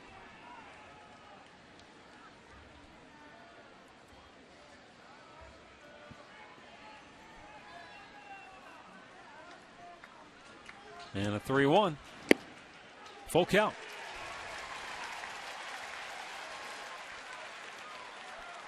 Victor Martinez knows as well as anybody how much the ball can move coming out of the hand of Rafael Perez.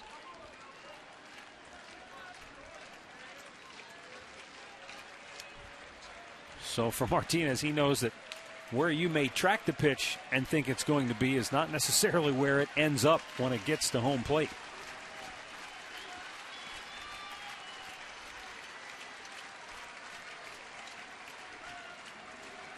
The set.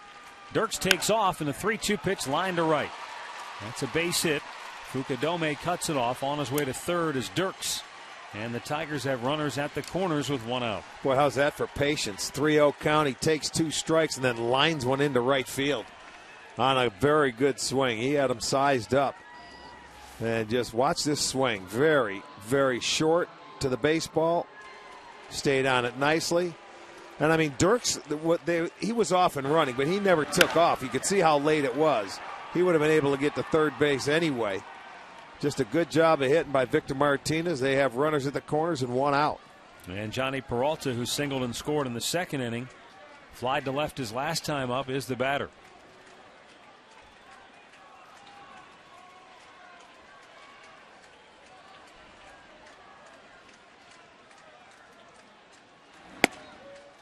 And Johnny looks at a strike.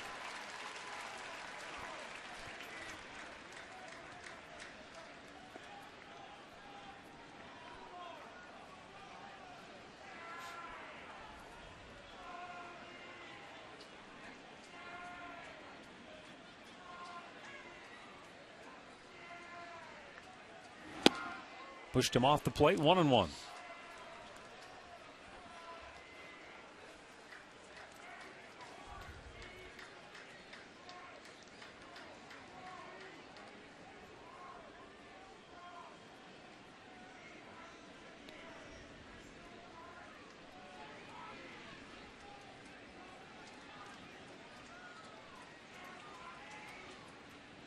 The 1-1. Roped foul. Well, I'll tell you what, Johnny's swinging well, too. That's the best I've seen him swing in a long time. Haven't had an opportunity to see the Tigers play, personally, but that first at-bat, he's going the other way. He's using the whole field. Pitches in, he's turning on. He's swinging it with some authority. Well, Johnny has hit 15 of his 16 home runs this year while playing shortstop for Detroit. Only the man who replaced him here in Cleveland has more homers in the American League as a shortstop. The 1-2. Oh, man. Yeah, a little up. Good pitch, though.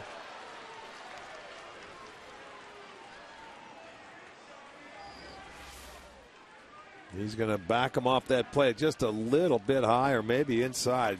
It's a good pitch. Tied him up. He couldn't swing at it.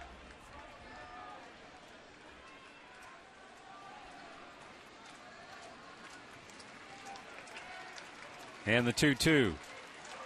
Swung on and missed. He got him. Second strikeout of the inning for Rafael Perez, and there are 2 down. He went downstairs with this one and made the same pitch. If that was that cutter, the slider inside, this one was down a little bit more, and he got Peralta to chase. The one before that was upstairs, and this one's sort of like the back foot slider, and Johnny swings over the top. You can see how he grips it. That ball down, excellent spot, gets him to swing and miss. Out number 2. Now a chance to get out of it.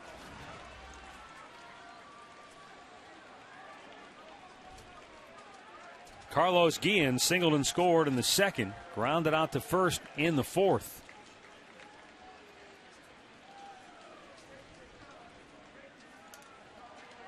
Guillen, a switch hitter, batting right-handed for the first time tonight.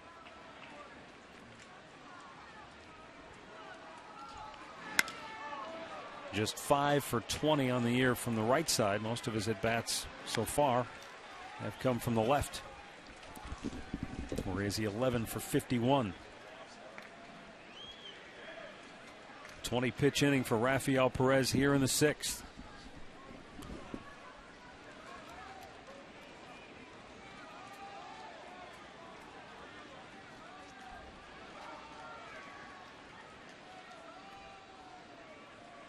The 0-1. Foul back out of play.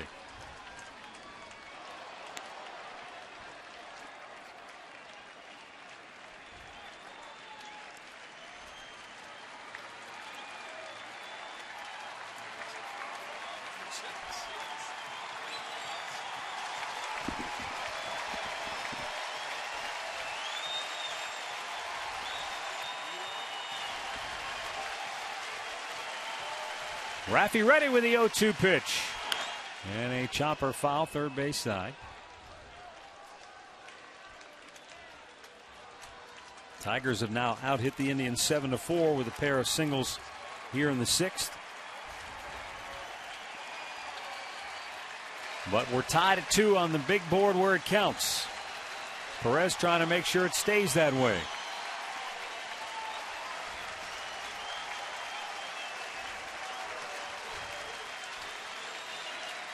Again, the 0-2.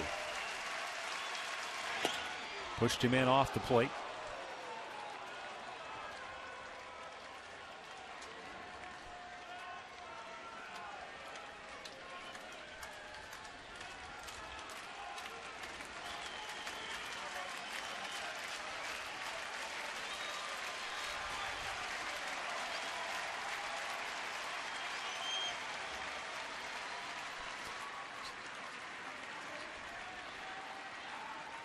Some new specs for the skipper. Notice that he got some new wireless frames. Oh, yeah.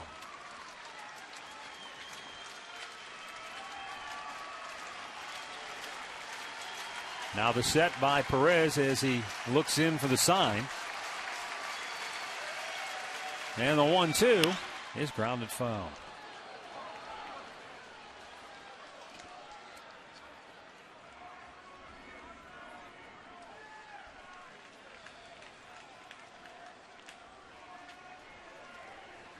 A lot of pitches for Rafael Perez here in the inning. This will be number 25.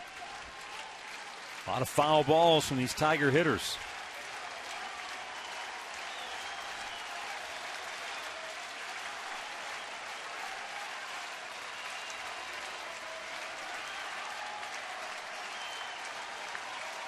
And the 1-2.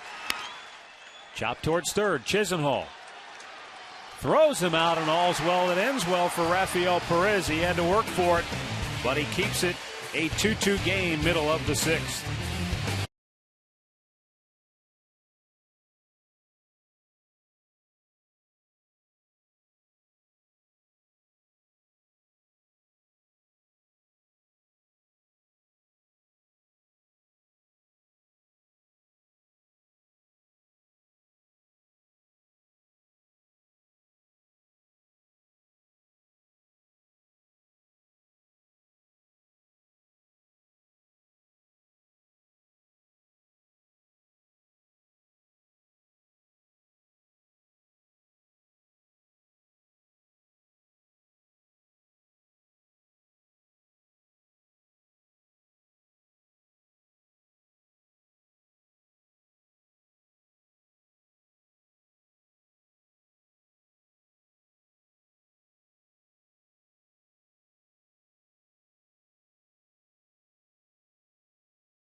Bottom of the sixth, tied at 2 for the Indians. Top of the order due up here. Michael Brantley, Jason Kipnis, and Asdrubal Cabrera. Dwayne Bilo, 3 innings of work, 39 pitches. Well, being a starter, he's back out there again. The Indians have yet to get a hit off him. 9 up, 9 down.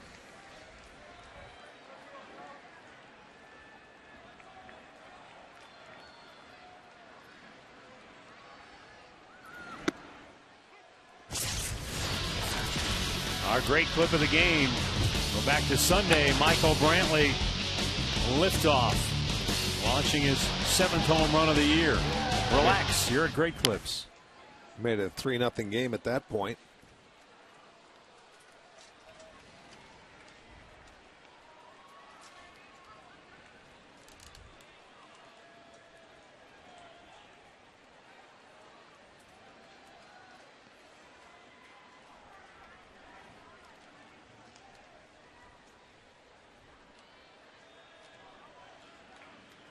Now the 0-2. And he punches him out. Second strikeout for Bilo, 1 down here in the 6th. Breaking ball, top part of the strike zone, and Michael doesn't pull the trigger. Right there on the outside edge. I think if anything, Michael must have thought it was high, but he's got to take the walk back. Now Jason Kipnis, 1 for 2 with a double and a run scored. You see, he thought that one was high. He's one guy that, you know, he finds out what that strike zone's all about, being a young hitter. We saw him a number of times in Boston. Remember, go back and ask that umpire, thinking the pitches were up in the strike zone. He thought that one, and that's going to be top end. So now you make your adjustments accordingly. Then he follows out down with a good slider. Or a cutter.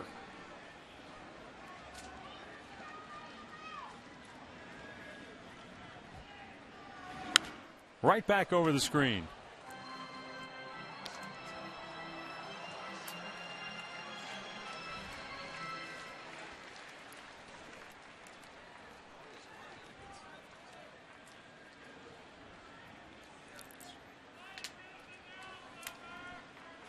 Now the 2-strike pitch.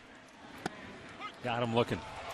Back-to-back called third strikes here in the 6th. And there are 2 down in the inning. Time now to take a look at the AT&T trivia question and get the answer for you. 3 outfielders in Tigers history have won a Gold Glove. Figuring out Kaline has to be one of them. Mickey Stanley, Gary Pettis. Okay, there you go.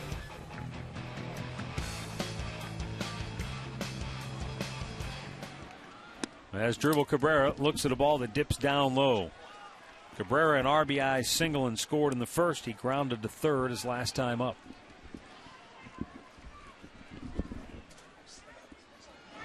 Popped in the air, right field. Routine for Dirks. And the Indians go 1-2-3. So what a job by Bilo. He's retired all 12 Indians hitters that he has faced.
Now, make sure you're out here on Friday night. The Indians will be taking on the Minnesota Twins. We've got fireworks by Elvis Presley songs, thanks to Discount Drug Mart. Also, it's half-price student ID night, but we will also have a special pregame ceremony for our Tribe alumni and newly inducted Hall of Famers Roberto Alomar, Bert Bylevin. Fans will also receive a commemorative poster. Get your tickets now for Friday's game at Indians.com. Matt, Rick, we'll send it back up to you guys.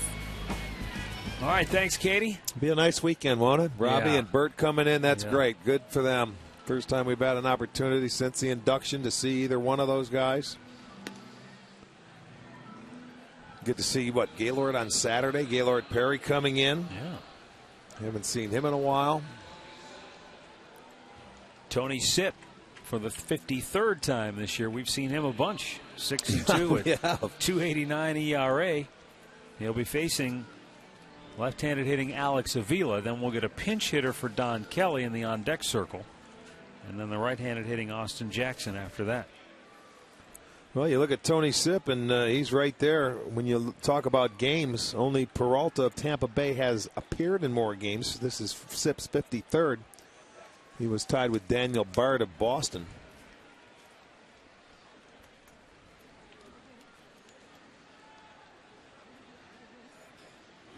Up high for ball one. Well, Texas came back to tie Seattle. It was a 6-3 ball game at one point. Now it's 6-6, bottom of the 8th. Are you surprised? No, no. I After am what not. we just saw? That's true. Could have been 6-0 and you'd expect them to come back and tie it. Not down in that ballpark. A little bit outside. 2-0.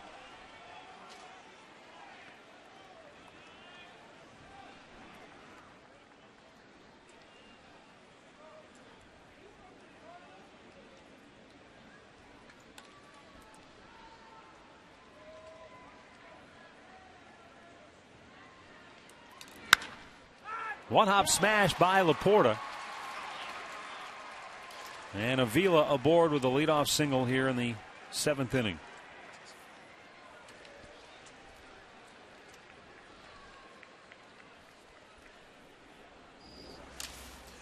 Well, count in Avila's favor, boy, and he turned on a fastball, hit it well, right by Laporta.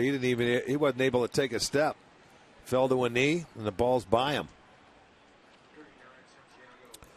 That's 8 hits now by the Tigers. They changed their mind. They had Wilson Betemit in the on-deck circle, and they pulled him back, and they've gone to Ramon Santiago. I'm assuming that's because he wants to bunt here. Yeah, I would think so. Instead of wasting a big bat, a Betemit, a guy that can hit the ball with some power, go to a guy who can put the ball in play, he can bunt, and if they choose, he can hit and run. Although you have Avila, the catcher, at first base. But, yeah, I'm thinking 7th inning. They're looking to maybe just get a run here.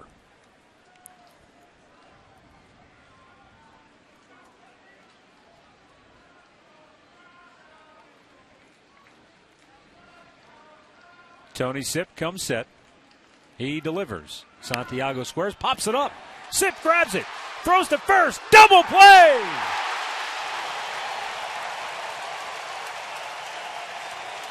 Pretty heads-up play there by Tony Sipp.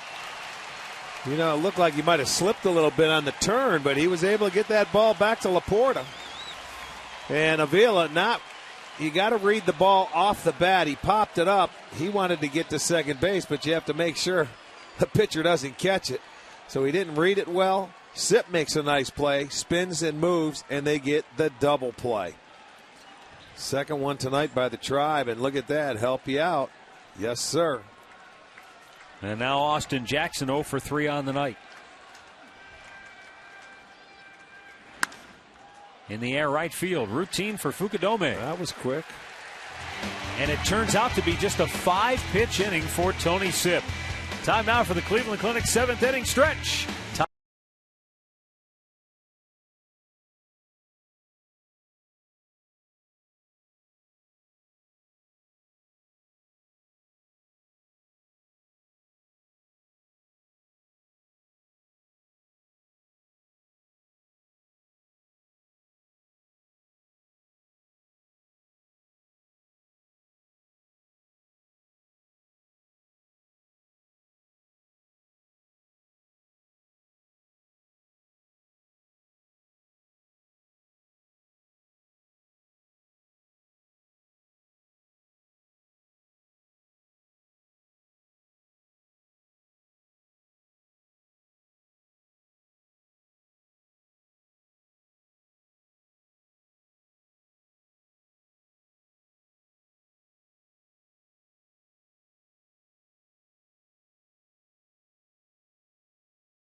Furniture, home of Sealy's Posturepedic mattress, made in Northeast Ohio.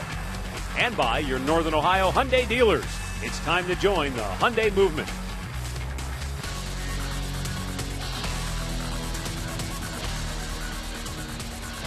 Fans, don't forget to log on to PaninisGrill.com for their all-new food and drink menu and a location near you.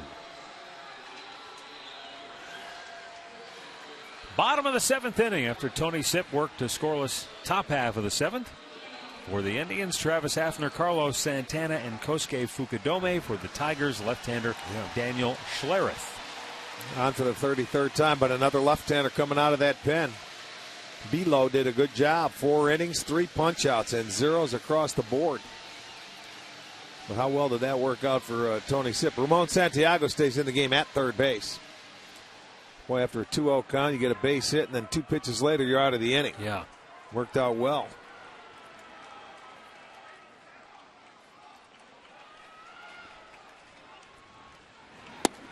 And Travis Hafner looks at ball 1.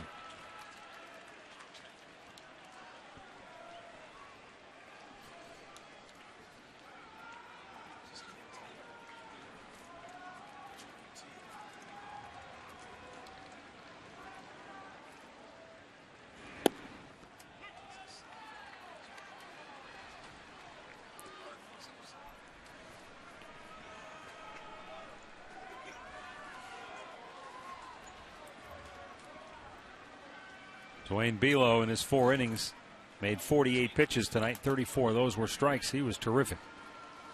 See if the Indians can solve Schlereth now as Hafner looks at a strike. He's down on the count 1-2, and he quickly snaps his head back and barks at the crew chief, Jeff Kellogg. Letting Kellogg know that he didn't think that was a strike. You and know looked what? low. He's called a couple upstairs for the strike zone. That was low. There's been a number of pitches that were low. And, they're letting them know that. You can't go both ways. You can't go up and down. And he's going to punch him out. And Hafner's not going to say anything, but I think Kellogg gets the gist. But that's out number 1. Well, that one was probably a good pitch, and it locks him up with the breaking ball. It was a pitch before that upset him. Yeah, that was a strike. Now, he couldn't pull the trigger on that one. That was a good curveball. He's just upset at the pitch before. He had to say the pitch before, so there's not much you can say there.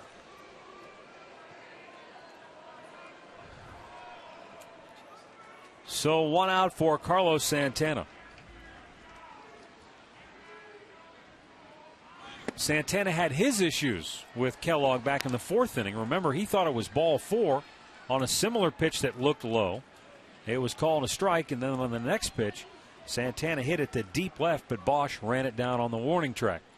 Well, I think it's safe to say that anything that's close, you may want to stay in there and swing. Whether it's high or low. Right. It doesn't matter. If it's around there and you've got 2 strikes, don't give him the opportunity. As a hitter, you have to make adjustment as the game goes on, just like the pitchers do. And sometimes if it goes in the favor of the pitchers, you better be ready.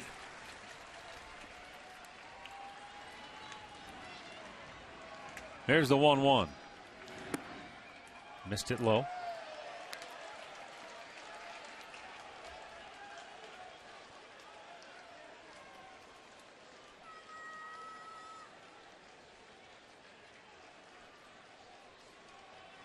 Schlereth with the 2-1. And Santana took a big swing.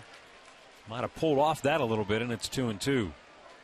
Well, he's been doing a nice job recently, and especially from the right side of the plate, staying on the baseball. You're right, he pulled off on that swing.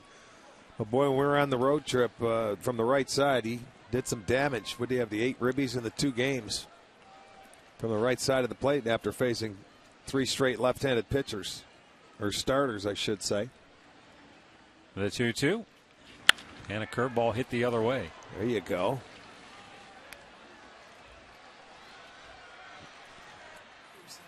Foul ball, 2-2 the count. There it is. That breaking ball he tried to go away. That's staying on it. A little higher leg kick, and you see he kept his hands back nicely. Well, he's not only have the leg kick, but a little hitch, almost like a pitcher. He well, that turns. was the curveball, too. He had to wait on it. Bounce it in front of the plate, full count. When you have a kick like that, it's all a timing thing. And when you're in a good groove and your timing is on, you're smoking the ball like he is. But there's times when you get caught in between and you're not sure when to put that foot down or when the hands start coming, or you get your body movement and some movement from that head, you end up going into a slump. But he's been swinging it really well.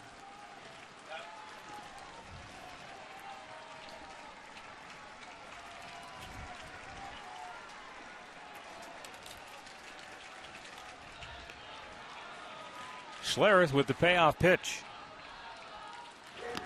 And that's low, ball 4. So a 1-out base runner for the Indians. And it brings up Kosuke Fukudome. As we take a look now at our Miller Taste Greatness moment. On this date back in 1981, baseball's strike was over, and we got back to playing baseball in the All-Star game at Cleveland Stadium, and Lenny Barker. Mated by Morgana out there on the mound. Attaboy. Striking out Big Dave Parker. Gary Carter was your MVP with his home run. And then Big Dave Parker. He struck out earlier, but the Cobra got back. The Cobra struck.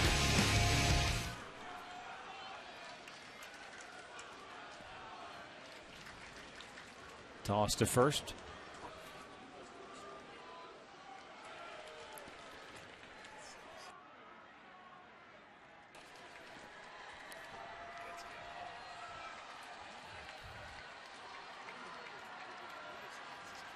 Santana with a short lead at first, where he's held by Cabrera. And Fukudome takes a look at a ball down low.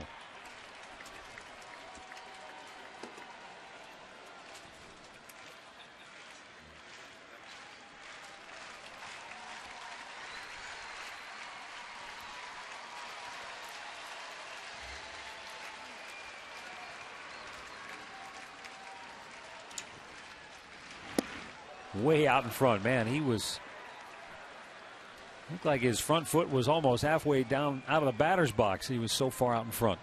Well, it's going to be tough for him to stay back and hit that breaking ball. And Daniel Slayerith, he's got a good one tonight.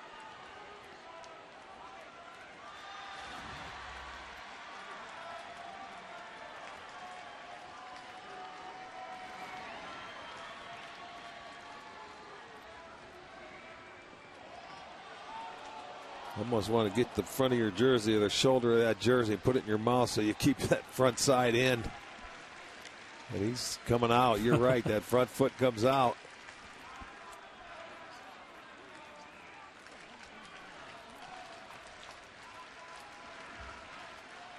The 1-1. Yep. He went too far. Home plate umpire Jeff Kellogg making the call. It's 1-2.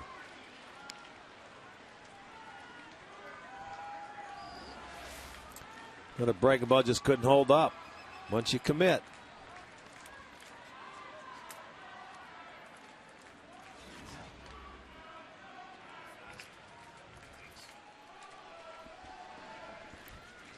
Schlereth struck out Hafner looking. Then he walked Santana.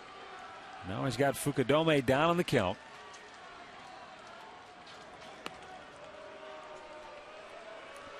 Right-handed hitting Matt Laporta waiting on deck.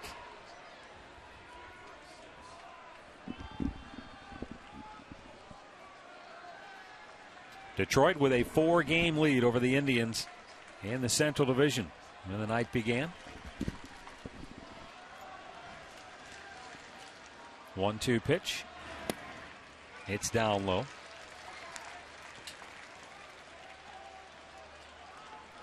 Indians and Tigers meeting for the first of 12 times between now and the end of the season. And the White Sox won earlier tonight. They started the night just 5 games in back in Detroit. They've turned it around. They went from losing 6 to winning 5. The 2-2. Fukudome slices it foul out of play.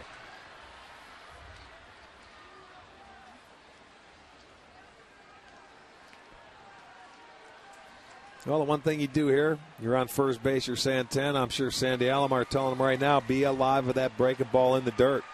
Any way that you can possibly get yourself into scoring position.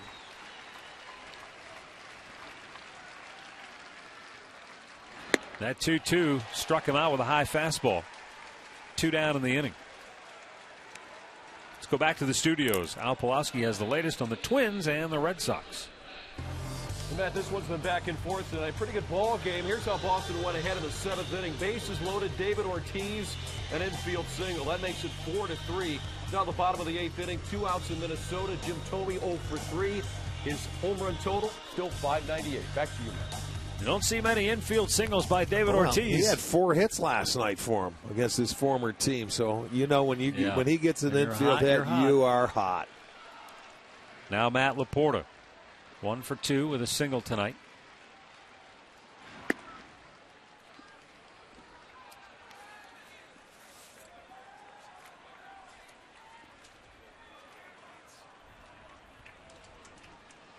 Matt Laporta has hit 10 home runs on the year, but only one of those has come against a left-handed pitcher.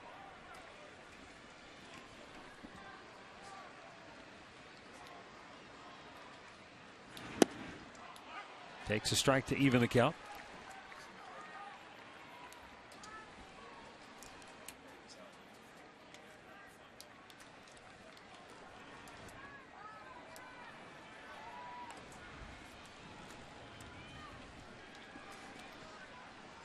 Santana short lead at first with 2 down. Schlereth throws over.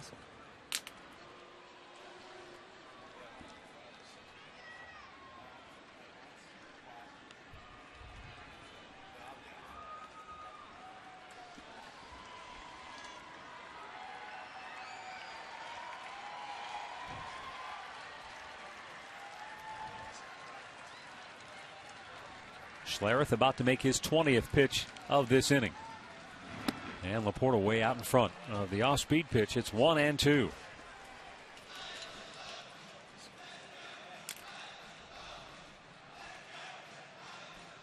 Laporta with a 5-game hitting streak now, 6 for his last 18 during his hit streak.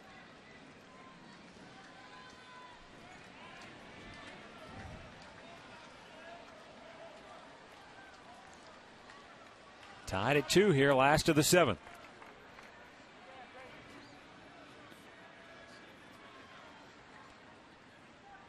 Second time Schlereth has faked a throw over to first base.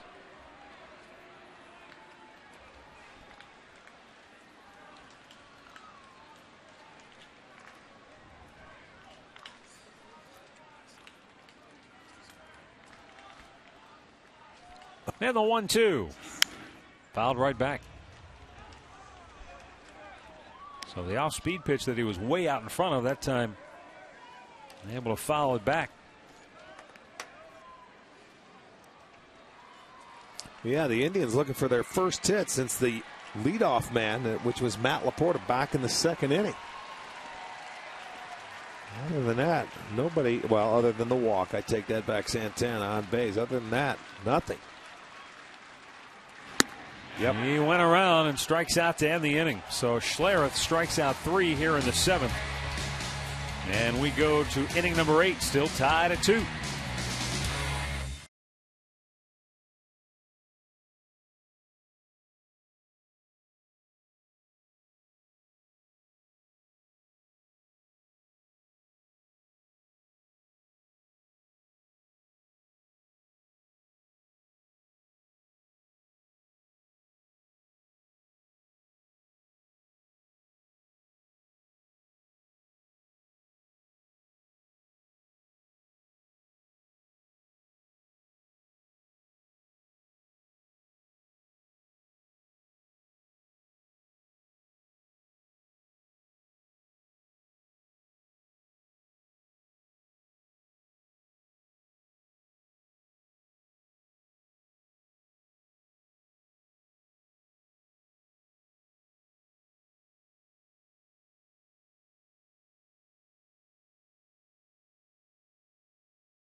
Who got out of the 7th inning only making 5 pitches, will come back out here to work the 8th. And they'll be facing Brennan Bosch, Andy Dirks, and then Miguel Cabrera, with Vinny Pistano up in the Tribe pen.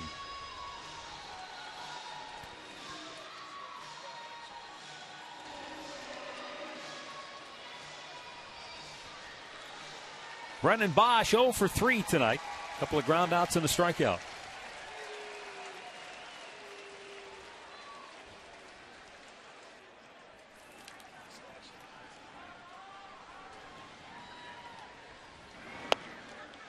And Tony Sipp with the first pitch strike.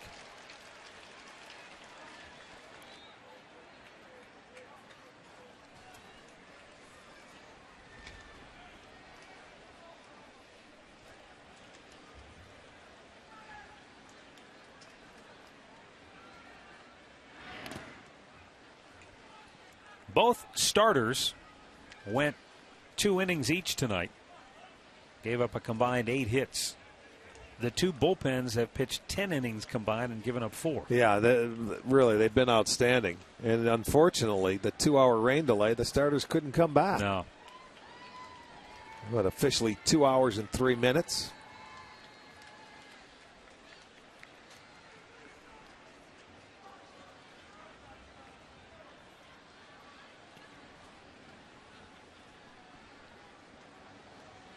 Tony Sipp with a 1-1. Bosch fouls it first base side.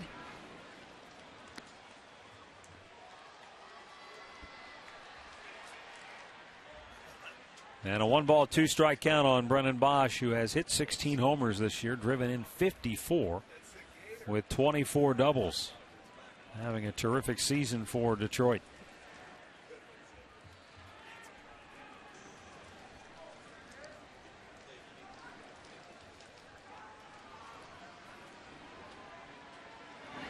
Down low. Evens the count of 2-2.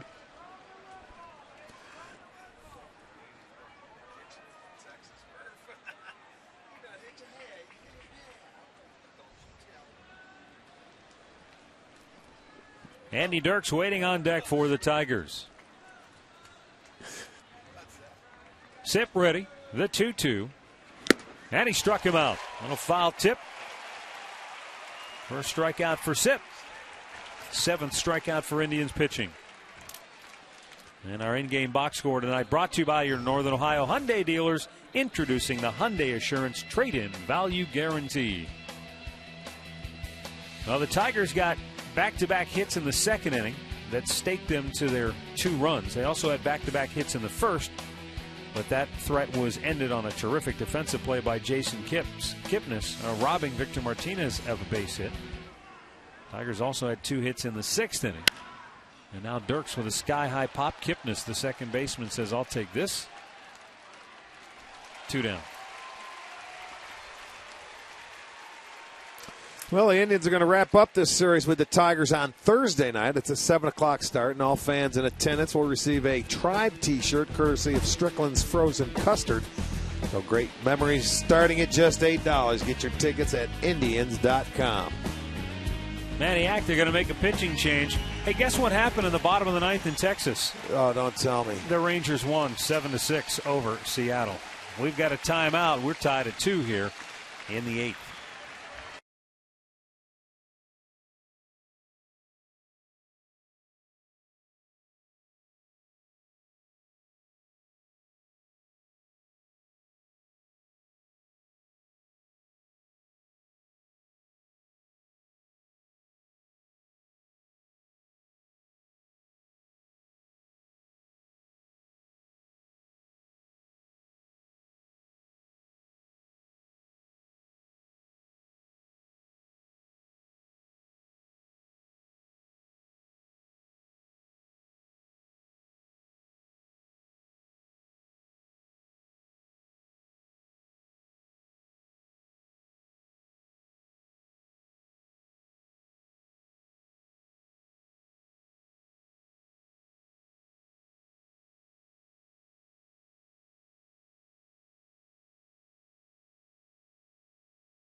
Vinny Pistano on for the 48th time this year. He'll be facing the right-handed hitting Miguel Cabrera. Tony Sipp in his inning in 2/3 gave up a hit and a strikeout. 11 pitches for Tony and 5 outs. Pretty good job by him. Miguel Cabrera 1 for 3 on the night with a single back in the first inning.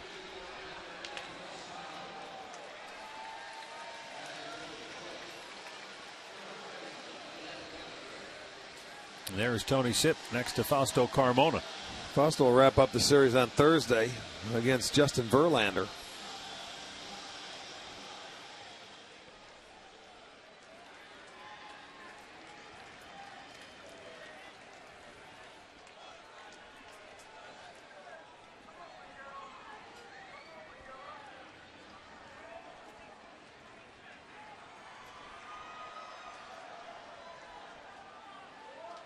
Fastball away for ball 1.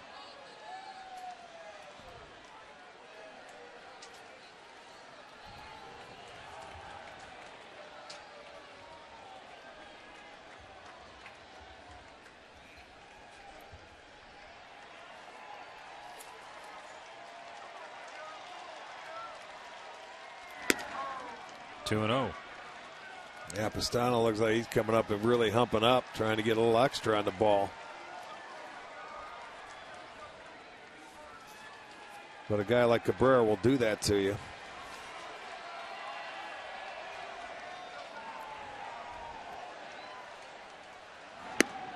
Outside corner, a called strike with a slider, 2-1. Now it's amazing how consistent Miguel Cabrera is. He's hit .320 this year. I beg your pardon. .325 against right-handers this year.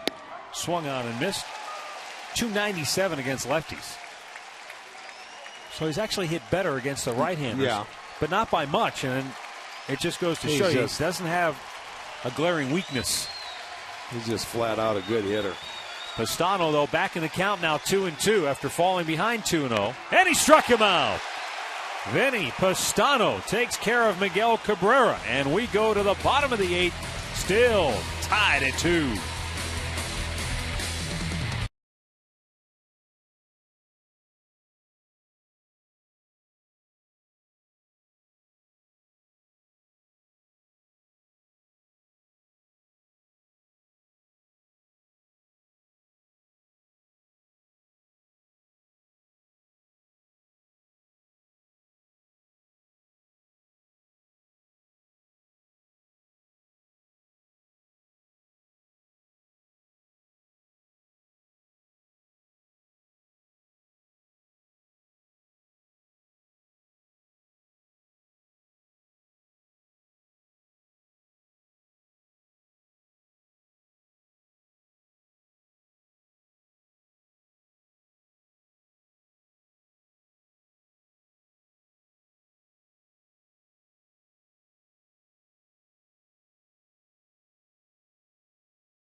Two game, bottom of the 8th inning. And for the Indians, Lonnie Chisenhall, Ezekiel Carrera, and Michael Brantley are the scheduled hitters. Carrera, is he getting pulled back? Brantley getting pulled back? Jason Donald's coming out for Chisenhall, it looks like. All right, so Jason Donald will pinch hit for Lonnie. With the left-hander Daniel Schlereth coming out for a second inning of relief, and he struck out 3 in the 7th inning.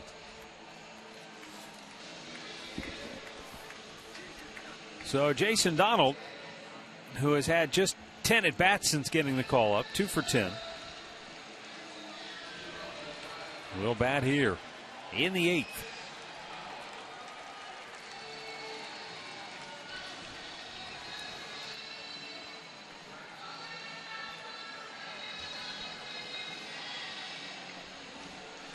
Jason Donald had some good at-bats in Texas against the left-handers when he faced him. Hit the ball right on the nose. First pinch hit appearance for him. And again, he's probably going to have to hit that curveball. Just a little bit outside for ball 1. Schlereth, long look in. He thought it was a strike.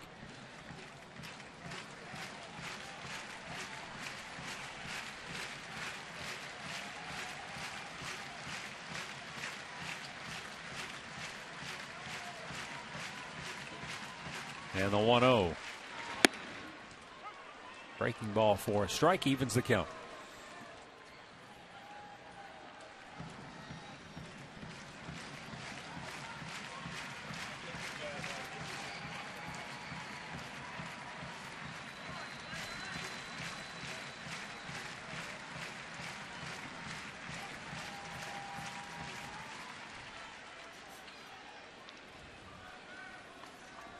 Santiago guarding the line at third near the bag.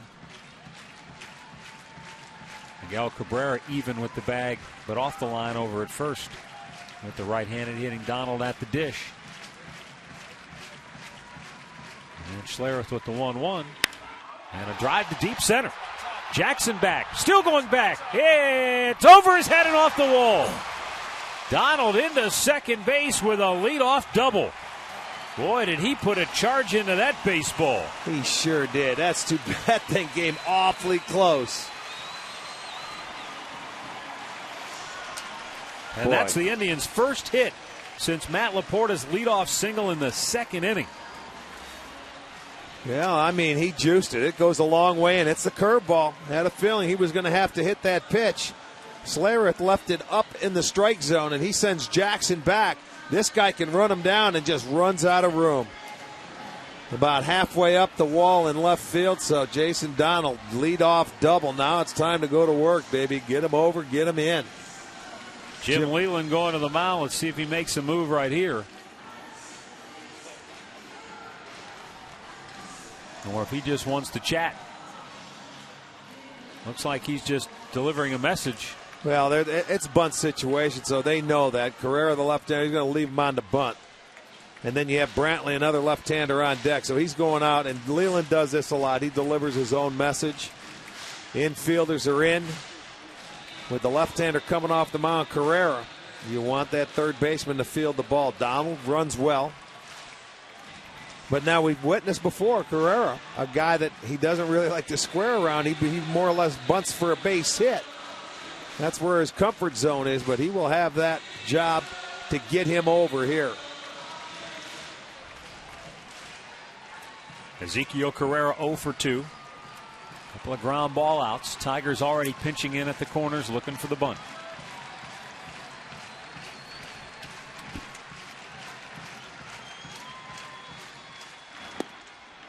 Takes a strike as he pulls the bat back.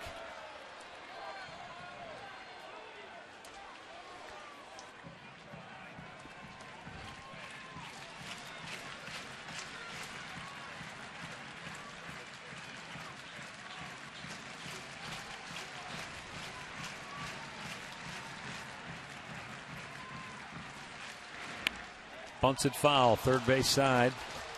And now he's down to the count 0-2. Well, we've seen him do it a number of times already. I can count of at least 2.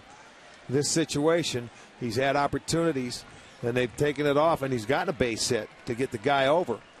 But he's going to have to work hard any way you can to get it over. He's got his work cut out for him.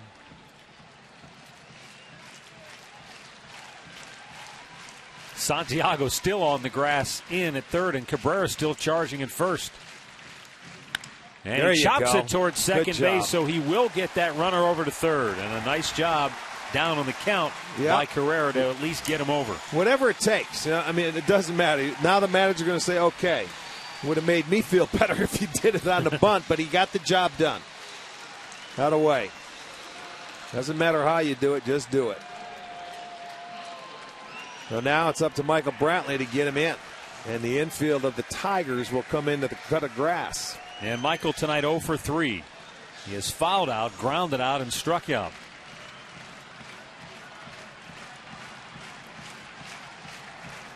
Brantley trying to deliver for the Tribe here in the clutch. Daniel Schlereth.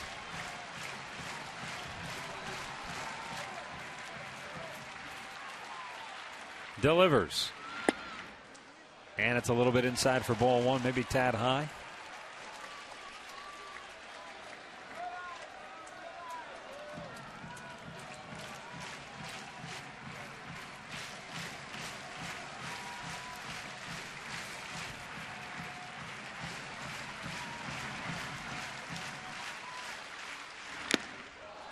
Threw it by him, and it's 1-1.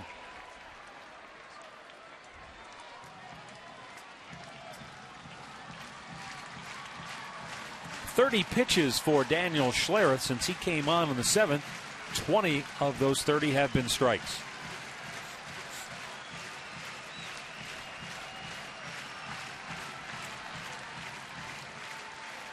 Here's the squeeze, and the pitch is outside, and Donald is a dead duck. Donald came bolting down the line. I don't know if they sniffed it out or if it was just a perfect pitch, but Brantley could not get the bat on it. It was a bad pitch to bunt or to squeeze on because of the left-hander. And it's a big breaking ball that goes out away from it, and Brantley couldn't even touch it. See, he couldn't even throw the bat at it. Yeah, it's just a terrible pitch to have to squeeze on. It wasn't even close. It's almost like you know what you want to do. You almost have to swing. And Donald a dead duck. So bunting with that left-hander leaves a wide open box, and they get out of it, or at least a chance to get out of it. They get the man at third.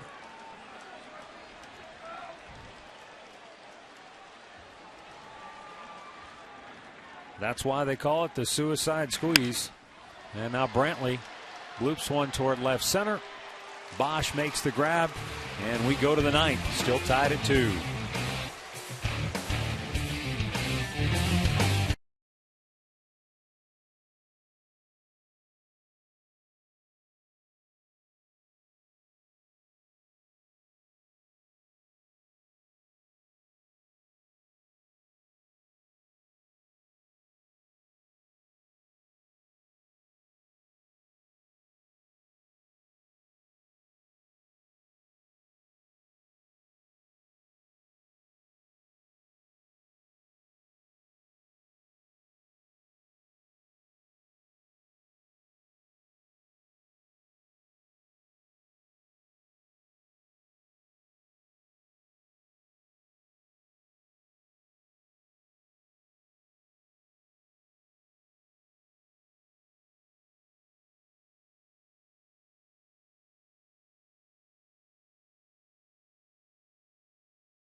Here at Progressive Field.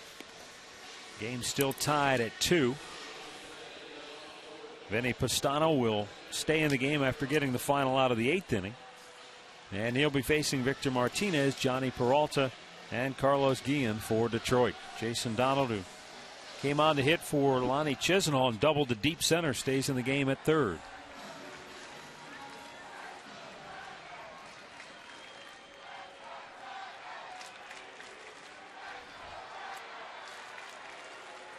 Victor Martinez, 1 for 3 on the night. He singled back in the 6th inning.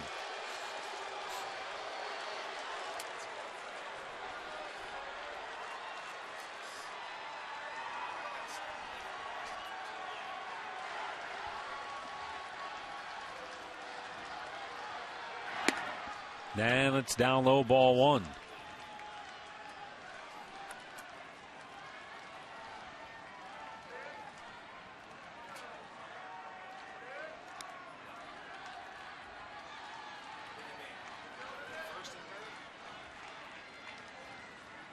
Pastano delivers, and Victor couldn't hold up.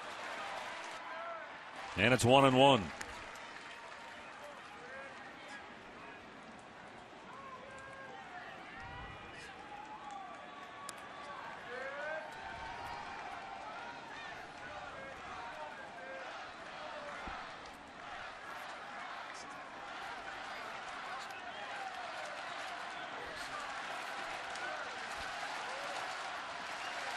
One to count. Pastano deals, and at the knees a strike. Now Victor's not happy. Well, Jeff Kellogg's had everybody barking at him tonight. I'll tell you he? what. Well, he has, but I mean the Indians took their share of. But you know, umpires normally don't let you get away with that much. No, I'll tell you what, that one was low, just like every other one. But it's the hitters, you don't like it as long as it's not strike 3. Same thing happened to Hafner. The same thing happened to Santana. Well, and they're going at it pretty good. I'll tell you what, Jeff Kellogg's he has not called a very good game. Let's be honest. He's been very inconsistent. He's caught a lot of balls out of the strike zone for strikes, but he's also let everybody kind of air their grievances. It's the first time tonight he said, "Okay, enough's enough." Victor's been around long enough and been a catcher. He knows how far he can go. He's just trying to get his point across. I'm sure he did. You'd really have to say something wrong to get thrown out of this game. 2-2 in the 9th inning.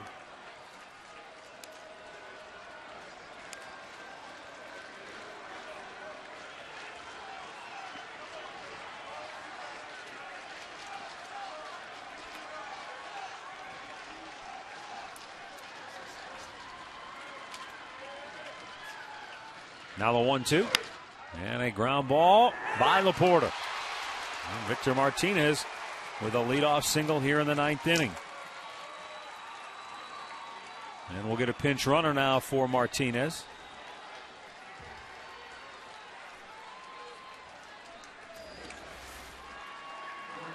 Looked like a breaking ball here from Vinny Pastano. It was down. Victor turns on it, gets it under the glove of Laporta at first.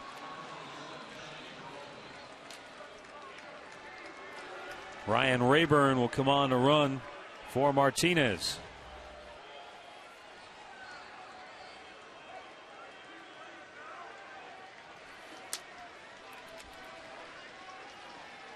And Johnny Peralta, 1 for 3, will be the batter. Takes the ball up high. Angels beat the Yankees tonight 6-4. And so with that win, the Angels stay just a game and a half in back of Texas, who rallied to beat Seattle 7-6. Out on the west. Check, and it was high. Did not go. Tampa Bay shut out Kansas City 4-0. Minnesota lost at home to Boston 4-3. The Twins continuing their struggles. They've lost 6 straight. White Sox beat Baltimore 4-3. The 2-0. And as Rick said, they went from losing 6 straight to now they've won 5 in a row. And they started the night just a game behind the Indians, 5 games off the pace.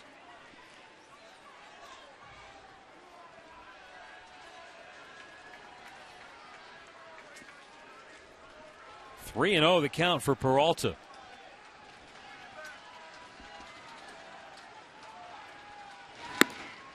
And there's a strike.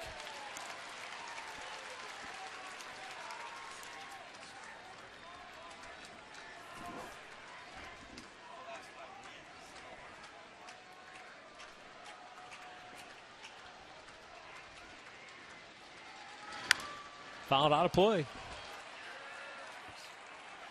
And a full count on Johnny Peralta now. Well, let's see what Jim Leland does here. Send him 3-2. The way Peralta's been swinging the bat, I think that Leland thinks he's going to put it in play. He'll start him. He struck out his last time up. I think go ahead and start him. I think he will. He goes. And Peralta shoots it right back to the screen. They had to strike him out, throw him out double play in the 5th inning with Austin Jackson at the plate. Well, you get the strikeout, you should get a double play because Rayburn, he's not going to get a good jump. But I can see why he's starting him. Peralta's swinging the bat very well, so you hopefully create a hole or you find a gap, and you want to see him 1st and 3rd. You don't worry about the strike him out. Throw to 1st, and Rayburn back with a dive. But as Rick said, he's in there because he runs better than Martinez, not because he's a base stealer. Correct. Rayburn has 1 stolen base on the year. That's all. And it's probably in a situation like this. The 3-2 runner goes. Peralta breaks his bat. And it's going to be the center fielder Carrera who corrals it. 1 down. Back to 1st goes Rayburn.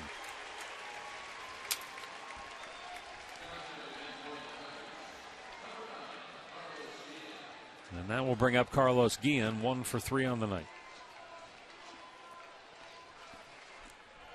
Chris Perez up in the Tribe bullpen.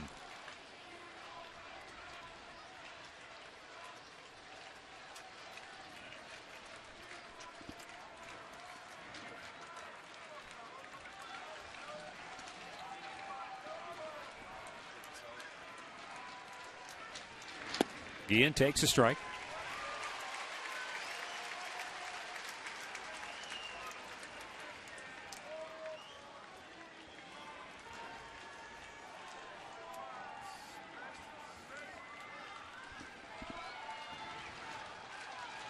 Throw to 1st, and Rayburn. That was clocked at 94 from the pitcher's mound to 1st.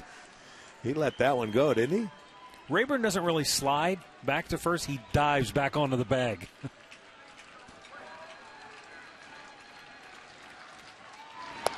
So you're saying Matt Laporta might want to trade in his first baseman's glove for a catcher's mitt? Well, you know, pitchers, when they throw over there, they give it a nice throw, but that one had some mustard on it. He's got Guillen down in the count here, 0-2, and that's the only thing he needs to worry about right here.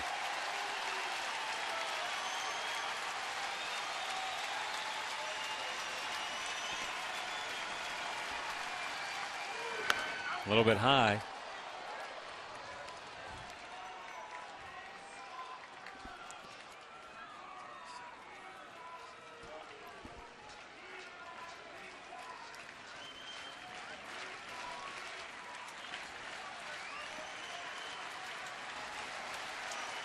Now Pastano with a 1-2. Oh, wicked cut, and that got Santana right on the mask as it made its way back to the screen. Might have caught him on the helmet. Let's see, take a look on a replay where it caught him. I'm telling you, Santana gets hit probably 3 to 5 times a game with balls like this. It seems like, I mean, nothing you can do about it, just to flex it, but it gets him, and a number of times we see him just fall backwards, having to take a deep breath. The 1-2. Fouled away.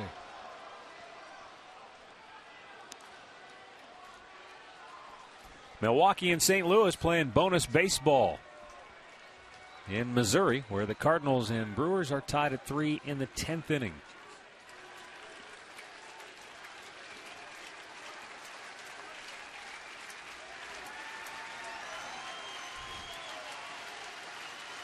Castano with a 1-2.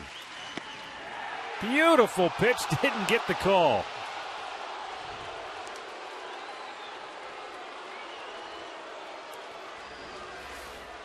Another look. Backdoor slider, it's outside. Yeah. Boy, not by much. It's amazing he can take that pitch with 2 strikes. The 2-2, runner goes, bounce towards 2nd. Kipnis' only play is at 1st, so they stay out of the double play. And the go-ahead run is in scoring position with 2 down now for Alex Avila.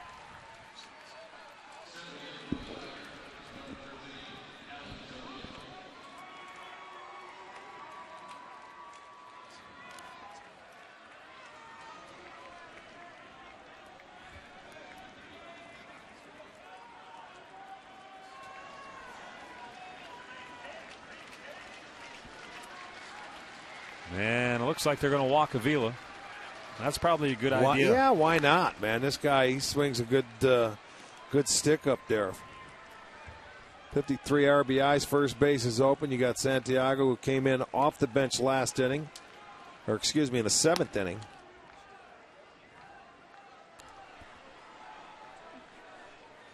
Then the question is, does Jim Leland go to Wilson Betemeat here? Well, we will see, won't we? Ramon Santiago, a 246 hitter on the year. Betemeat has hit 281. He could, because Santiago's playing third and Betemeat is a third baseman. So they traded for a guy to get some help over there, but they're going to let the little switch hitting Santiago will bat. You know, they figure he's a fastball pitcher and he's got a short stroke. I'm thinking Jim Leland figures, you know, he'll take his chances. Santiago, remember, he was at the plate in the 7th inning after the leadoff hit by Avila, and he popped up into a double play, trying to bunt him over to second. Right. Tony Sipp made a good play on that ball, and Avila actually made a base running mistake.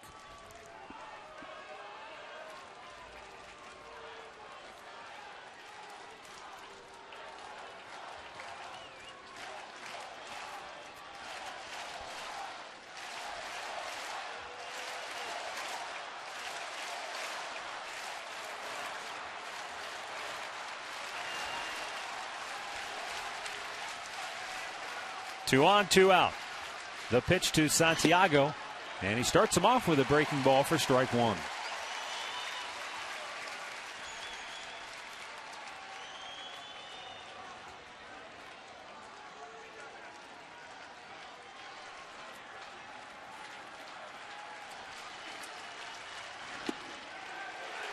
Doubles him up. It's 0-2. Well, there's the equalizer, man. He's a fastball hitter looking for it, and Vinny throws a couple of good sliders on him.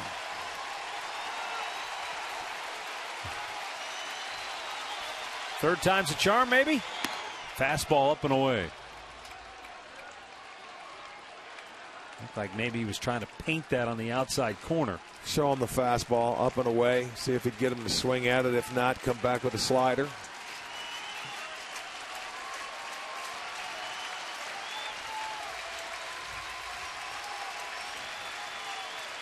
The 1-2, fastball again, but it's outside, 2-2.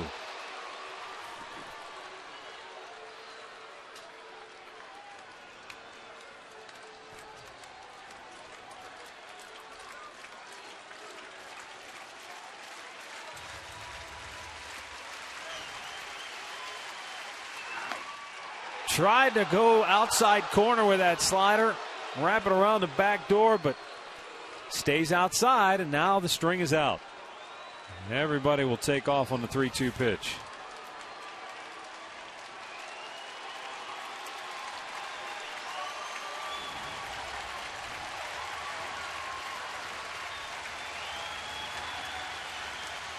Two on, two out, 9th inning, tied at 2. Runners go, 3-2 pitch, struck him. No, he couldn't hold on to it. Oh, I thought he had him. He foul tipped it in and out of the glove of Santana. Just wouldn't stick in there. Yeah, those either stick or they don't. This one did not. Comes right into the glove, had a good part of that glove and just falls out. They had him.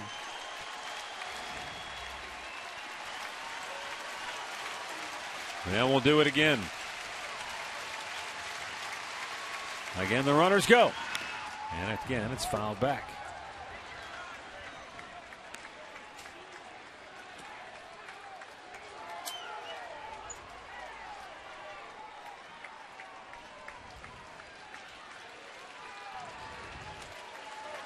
Well, this will be the 8th pitch of the at-bat right here.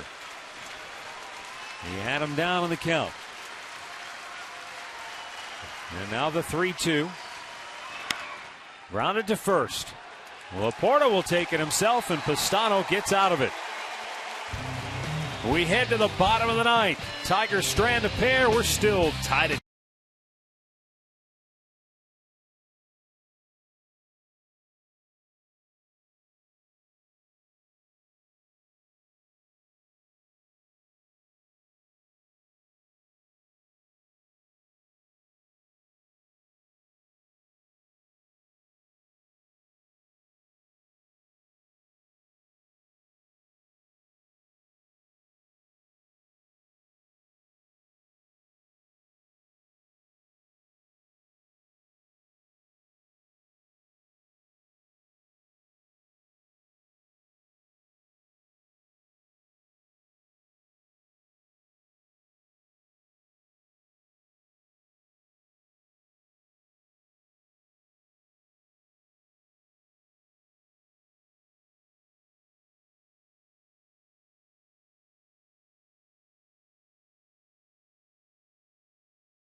Gathering Place, a wonderful charity that supports, educates, and empowers individuals and families who have been touched by cancer.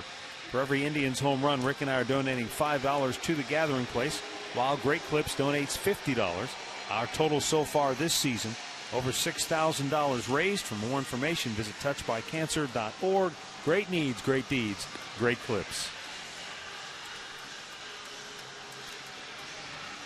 Well, Vinny Pistano gets the Indians to the bottom of the ninth, still tied at 2. And another left-hander, third straight southpaw for the Tigers. It'll be Phil Koch. Yeah, he started 14 games for these guys. If you remember at the start of the year, and I guess it just didn't pan out for him. But how good have the bullpens been tonight? After a 2-hour rain delay, the starters had to leave, and the bullpens have been lights out. Still a 2-2 game. All the scoring, the Indians scoring in the first inning. Tigers come right back and answer off Justin Masterson, and it's been zeros the rest of the way. Couple of opportunities, but the pitching has been dealing. Well, the Indians are going to look for some of this Progressive Field magic that they had earlier in the year. And they did it against the Tigers as well. Jason Kipnis doubled back in the first and scored. Trying to get a rally started for the Tribe here, bottom of the ninth. Lefty Phil Koch fires. And it's down low, 1-1. Well, those left-handers coming out of that Detroit pen in the 6 innings, they've allowed 1 hit. They've walked 1. They have 6 punch-outs. They've thrown 80 pitches. Kipnis fouls that off his foot.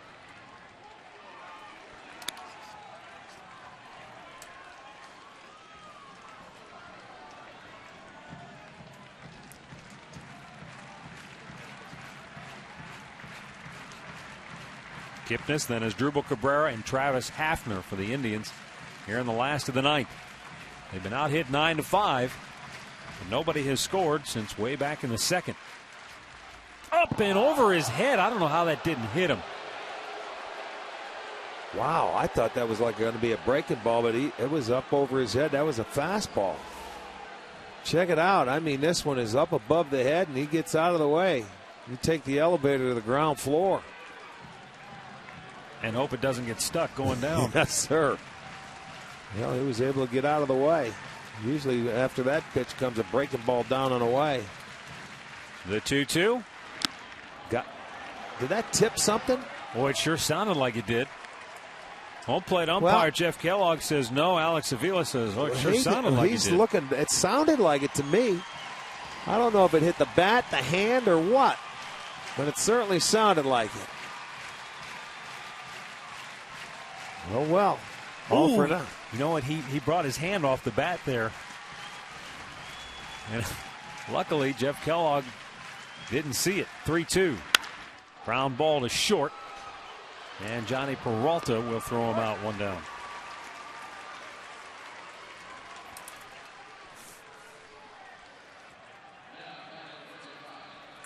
Stick around after the ball game for the Conrad's Tire Express and Total Car Care post-game show.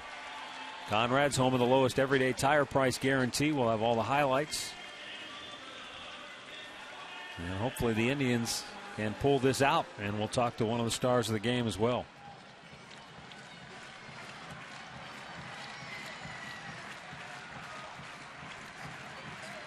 It has Dribble Cabrera 1 for 3 on the night.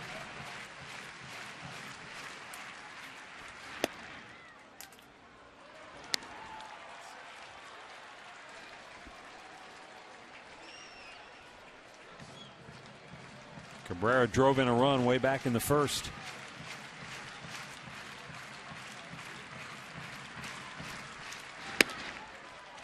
It's 2-0.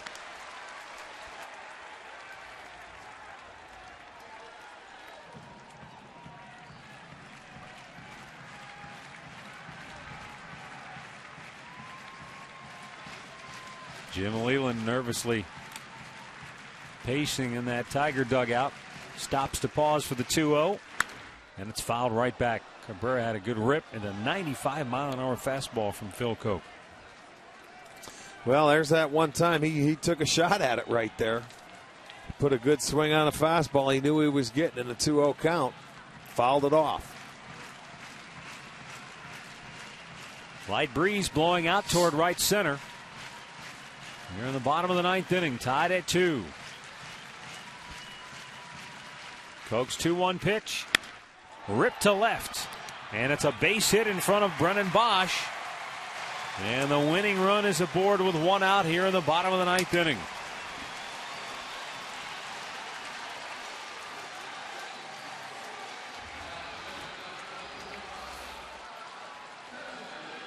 Check it out on our Time Warner Cable pitch tracker. He left a slider middle of the plate, and Cabrera jumps on it. Good swing. Goes for a base knock. Just the 6th hit tonight by the Indians. And it will bring up Travis Hafner, 1 for 3 on the night.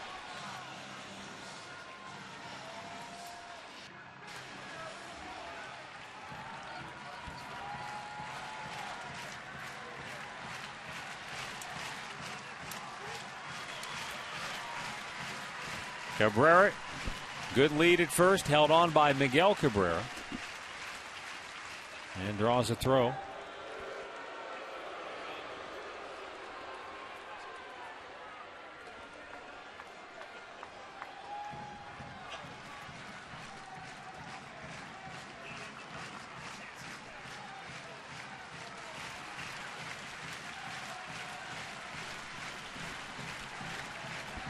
Phil Cope takes a look in.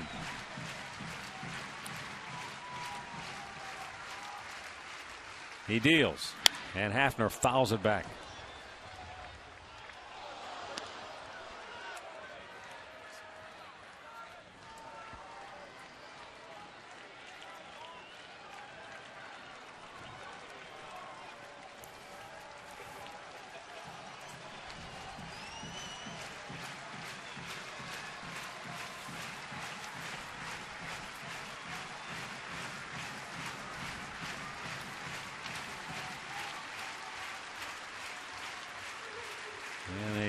Look towards first by Cope, forcing Cabrera to go back to the bag.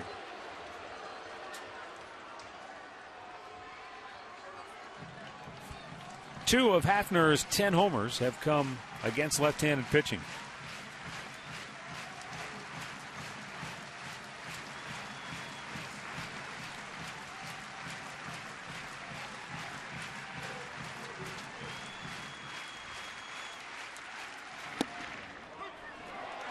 And now it's 0-2. Hafner has 2 walk-off homers this year, one back on May 13th against Seattle. And then, of course, the grand slam on July 7th against Toronto.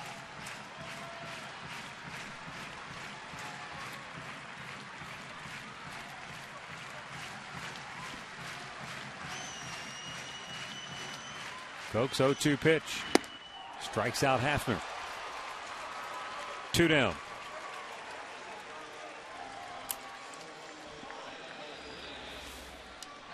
Comes back with the breaking ball. Slider.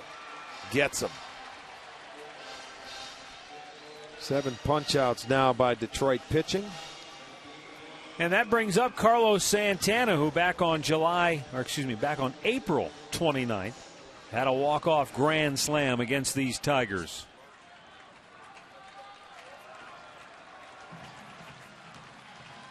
That came from the left side of the plate.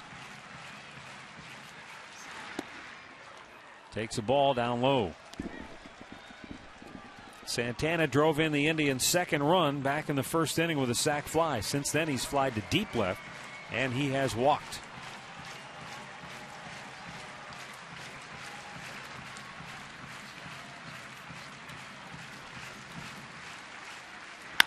And a big chopper to short. Johnny Peralta. The inning-ending force. We've got extra innings tonight, tied at 2.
Represented by Jack Link's Beef Jerky. Feed your wild side.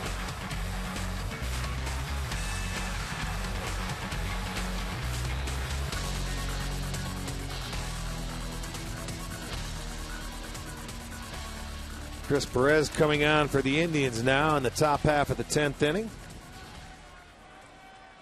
45th time he has appeared in a game. He's going to face the top of the Detroit lineup.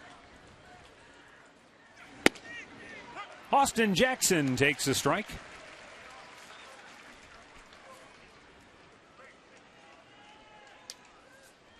Jackson 0 for 4 on the night, couple of strikeouts. And it's 0-2.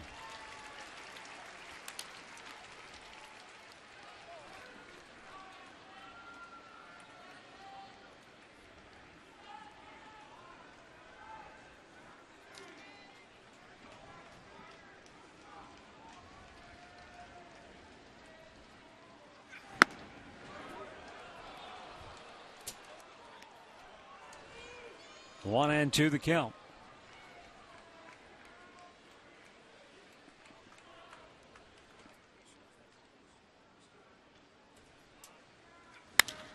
Fly ball right field. Fukudome is there. One away.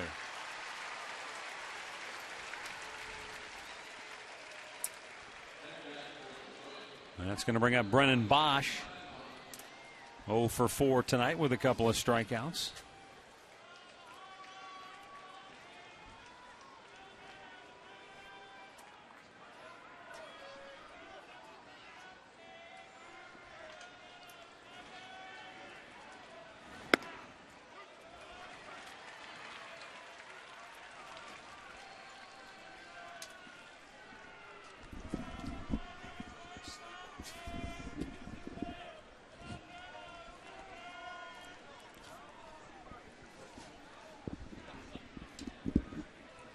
Now the 0-1. Bounced in the hole. Diving stop by Laporta from his knees. He feeds a speeding Chris Perez to the bag for out number 2. Great play. Nice play all the way around. Laporta going over there, making a dive. He's able to smother that ball, and Perez hustling over. He leads him. He gives him a little room. Gets up quickly. There's the lead toss. Perez right there to get Bosch. Nice play on both ends.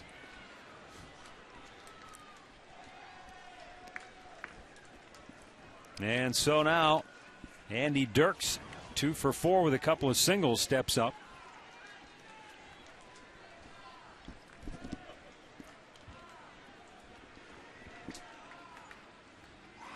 And a swing and a miss. Boy, he was trying to put Detroit up with one mighty swing of the bat.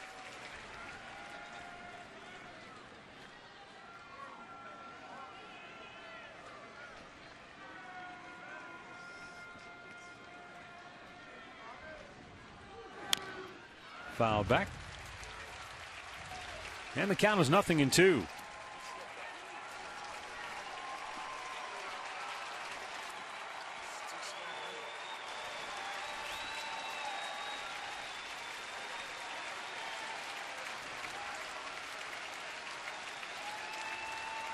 The 2-strike pitch. High and away. 1-2 the count.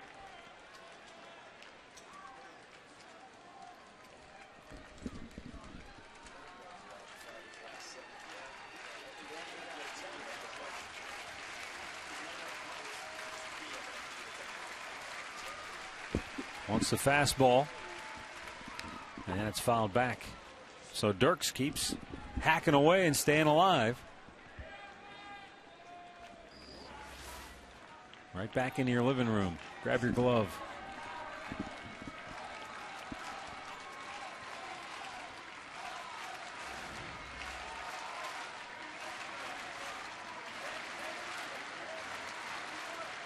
Here's the 1-2. A little bit outside with the slider.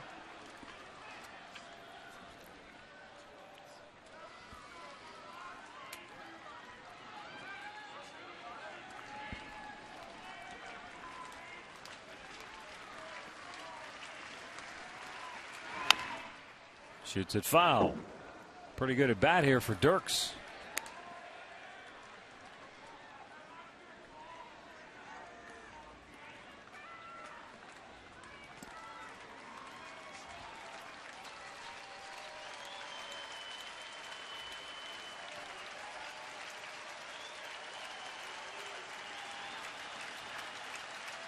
And the 2-2 pitch. Swung on and missed. He struck him out. And Chris Perez works a 1-2-3 10th inning.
2-2 our score, bottom of the 10th inning.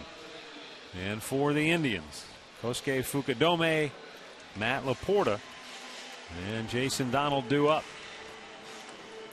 Left-hander Phil Cope worked a scoreless ninth.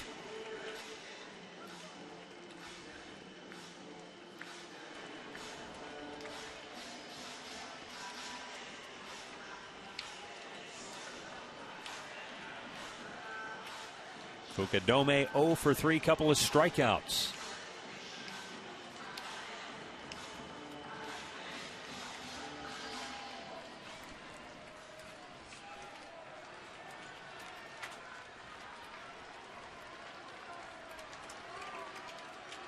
What a way to kick off game one of a 3-game series here, huh? Indians, they desperately need this one.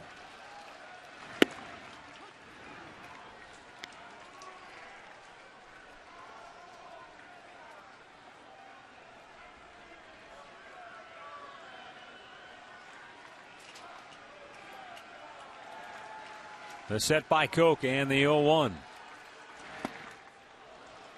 Nothing into the count.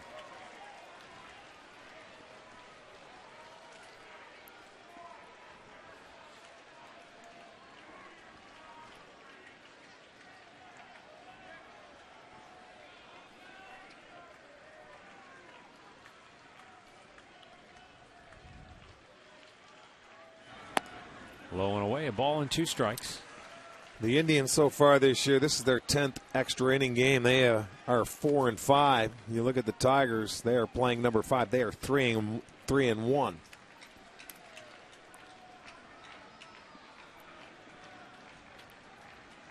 pitch. That'll even the count up.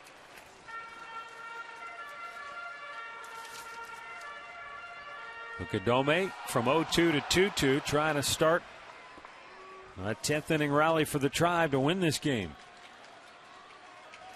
Indians scored 2 in the first, Detroit with 2 in the second. There has been no scoring since.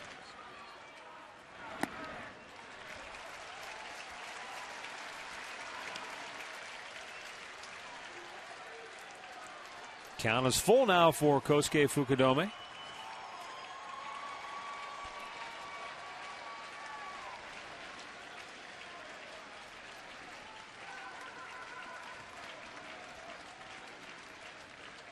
And the payoff pitch is strike 3 called. And now he can't believe it. Second strikeout for Koch, 1 down here in the 10th.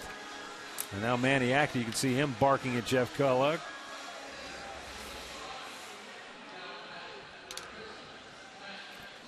Well, we've seen that one called tonight. I mean, I can see where they're frustrated, but it has been called earlier tonight. Jim Leyland going to the mound, presumably to make a pitching change here, and he will. So we've got a timeout here at Progressive Field. Right-hander coming on when we come back.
out for the night, but we play on here at Progressive Field. Bottom of the 10th inning, tied at 2, 1 out, bases empty. Matt Laporta coming to the plate, and right-hander Al Albuquerque coming on for the Tigers.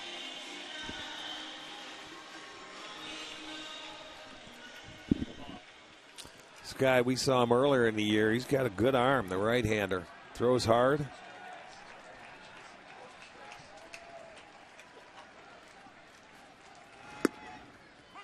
Comes in with a slider. How about that? And a first pitch called for a strike.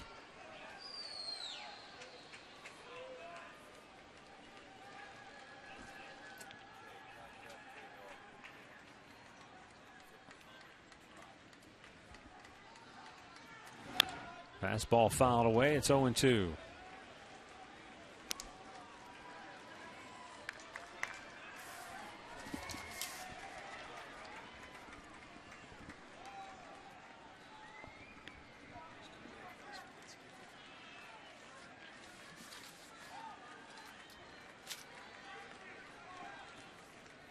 Matt Laporta with a base hit back in the second inning has grounded out, struck out since then.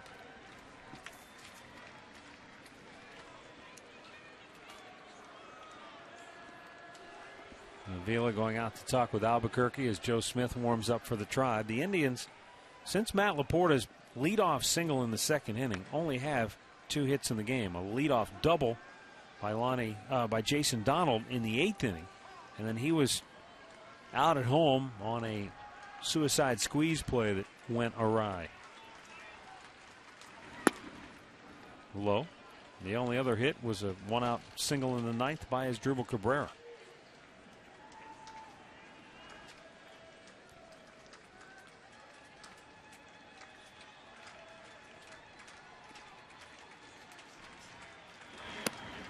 Checked, it's down low, 2-2.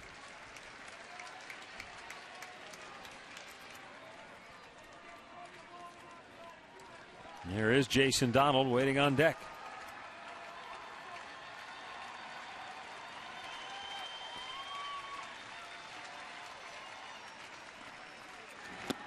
Low, full count. So he had him down quickly, 0-2. And now Albuquerque has let Laporta back into the at-bat.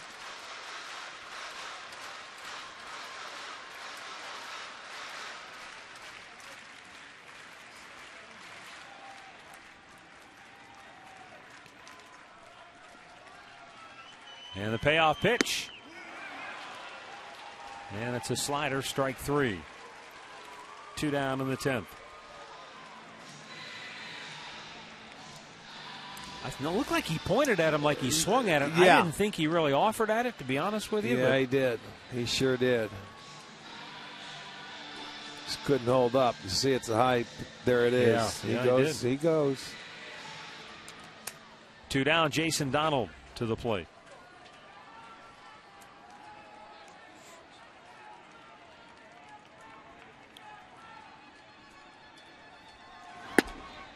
Donald nearly drove one out of here back in the 8th inning in a pinch hit appearance. Hit at the deep center field, but off the wall.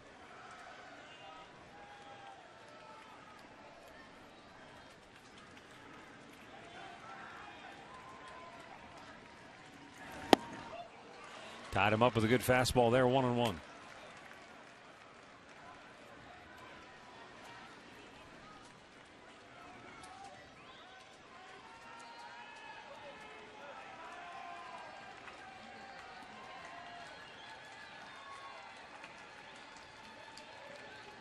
The 1-1. And now Donald in a tough spot down on the count, 1-2. Of course, Laporta was there and worked it back to a full count situation. But Albuquerque, who has such a good arm at 95 plus miles an hour, you have to sit fastball, and yet he's got some terrific off-speed stuff he can throw up there as well. That fastball almost went to the backstop, and it's 2-2.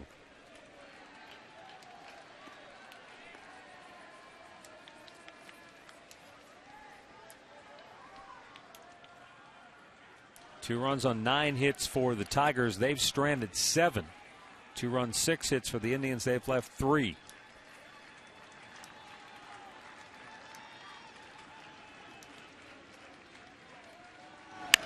And a bouncer towards third. And the Indians go 1-2-3. We go to the 11th. Still tied at 2.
Extra innings presented by Jack Link's Beef Jerky. Feed your wild side. If you didn't get enough in the 10th, we're going to go for it in the 11th.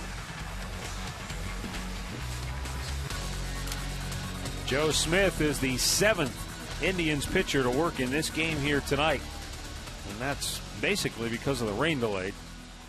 A 2-hour rain delay knocked both starting pitchers out after just 2 innings. So Joe Smith on for the 49th time this year. The only pitcher left for the Indians now is Frank Herman in that Tribe bullpen.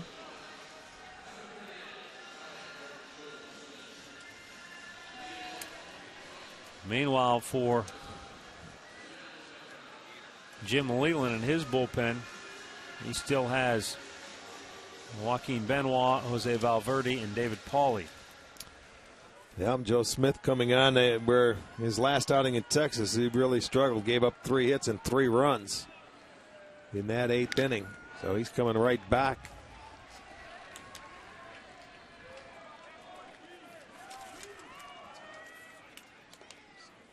Miguel Cabrera 1 for 4 tonight. He singled back in the 1st. Since then, he has grounded to third and struck out twice.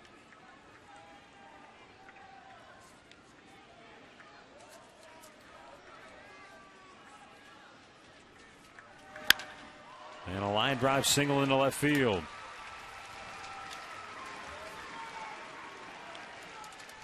Cabrera aboard to start the 11th for Detroit.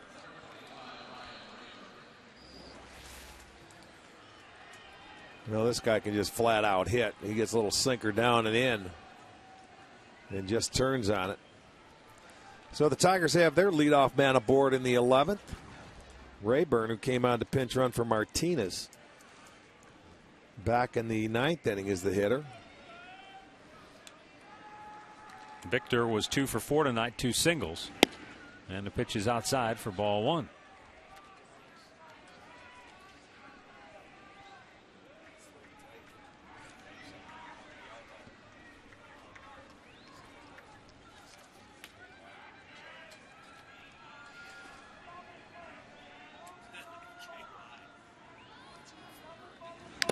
Fouled back, 1-1.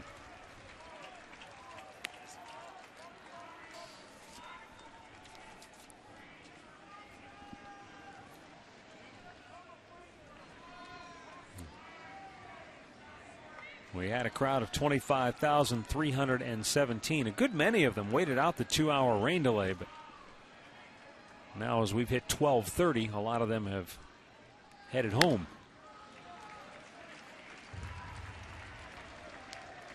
But still a good number of folks remain hoping to see the Indians prevail in extra innings here tonight in this series opener between the Tribe and the division-leading Tigers. There may be a few people calling in from work tomorrow. Trying to sleep in on a little bit. I think Santana got hit again with that ball, and he's taking a little minute out there. Umpire's going to go out. Jeff Kellogg just you can see him shaking the cobwebs, or trying to shake the cobwebs loose. Yeah, he's just he needs a little time, and now Kellogg coming to Santana to say, "You all right?" Well, he walked a pretty good straight line back to the plate. That's a good sign. Got one eye closed, though. I don't know about that. You see Kellogg looking into the Indians' dugout, and he kind of shaked his hand as if to say he's a little woozy.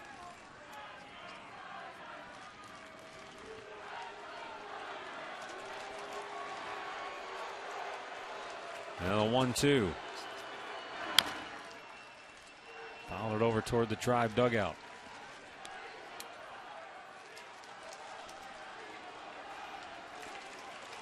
You know, he kind of gave that hand signal where you take your hand and you kind of wave it back and forth, kind of, he's, just okay. Well, this is the one that got him earlier in the at-bat. That one that was a direct hit off the bat of Cabrera. There's a liner down the left field line, foul. 1 ball, 2 strikes to count on Ryan Rayburn with the leadoff man for Detroit on base here in the 11th.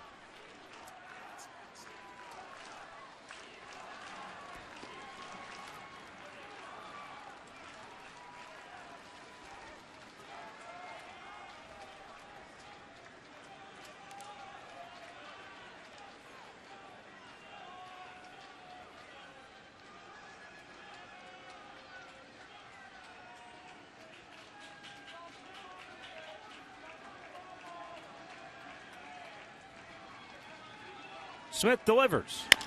And a slow bouncer towards third. Donald goes to second. They get the force there. 1 away. Rayburn at first on the fielder's choice. And now Johnny Peralta coming to the plate.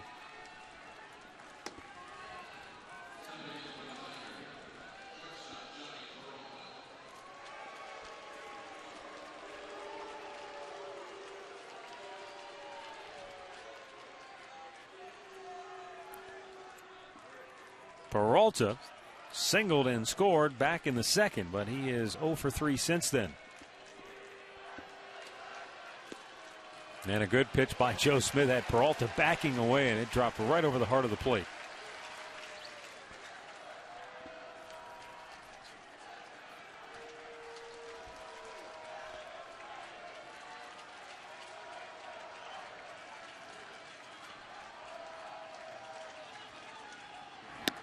Couldn't hold up. It's 0-2.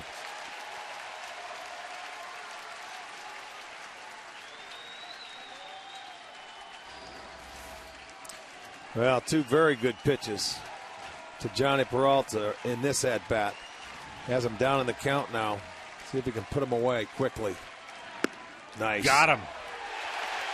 He just froze him with a fastball. Last thing I think Peralta was expecting, and there are 2 down. Yeah, very good sequence there by Joe Smith. Freezes him on the fastball. Check it out on the Time Warner Cable pitch tracker. Outside corner right there, 92 miles per hour. Great pitch. Out number 2.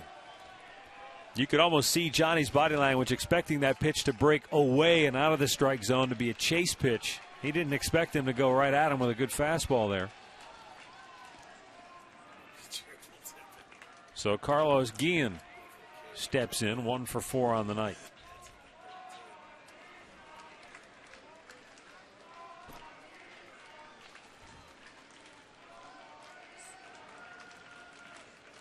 Smith delivers, and it's outside for ball 1.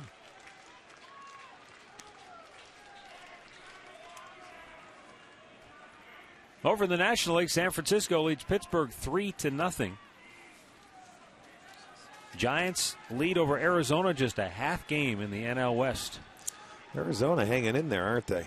Yeah, they're leading Houston 10-8. in the 8th inning of their game. So they're in a real slugfest with the lowly Astros, who have the worst record in baseball with 77 defeats. But Arizona up 10-8 at home, batting in the bottom of the 8th there. Meanwhile, Pittsburgh finally stopped their 10-game losing streak, but on the short end of a 3-0 score out in San Francisco. Philadelphia in L.A., Cliff Lee pitching a shutout against the Dodgers. He's also hit a home run in that game for Philly. They lead it 2-0 in the 8th inning. Huh?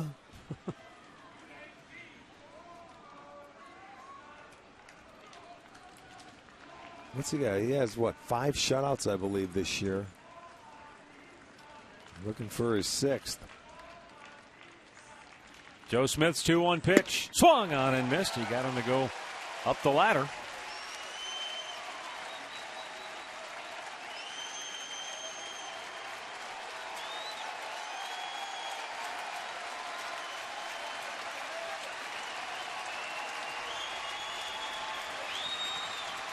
By the way, Cliff Lee struck out 9 in his 7 innings of work in that game for the Phillies tonight. The 2-2, runner goes, swing and a miss. He struck him out, and the ball popped out of Santana's glove, but he dropped it on the transfer. So the strikeout ends the top of the 11th, and we are still tied at 2.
Field where we are still tied up 2-2.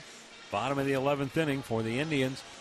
Ezekiel Carrera, Michael Brantley, and Jason Kipnis. Right-hander Al Albuquerque came on to get the last 2 outs of the 10th. Will stay on for Detroit. Indians have used 7 pitchers tonight. Albuquerque is the 5th to work for the Tigers.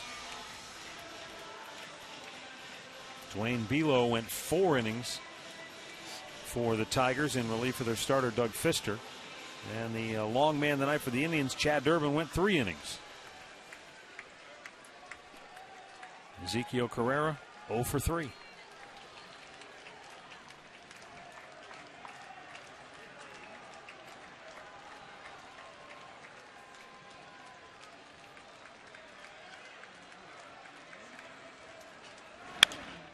Pop back out of play.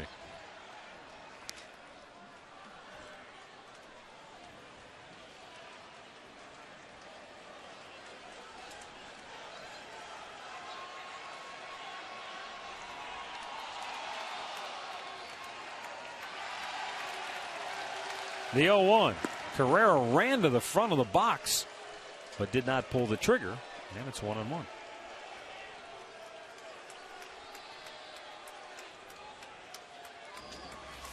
So if he wanted to try and do that little swinging bunt. Miguel Delaney used to do that.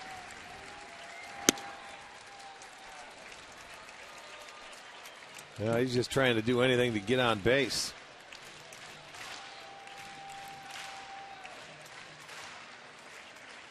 Carrera back in the 8th inning. Remember, he tried to bunt after the Jason Donald double, and he ended up pulling the ball on the ground to get him over and doing his job. That's about the only chance the Indians had to score. Then they tried a squeeze play with Brantley up at the plate. Donald was thrown out at home. Brantley flies out to left. Inning over. Runs to the front of the box again, but the pitch is up high, and it's 3-1.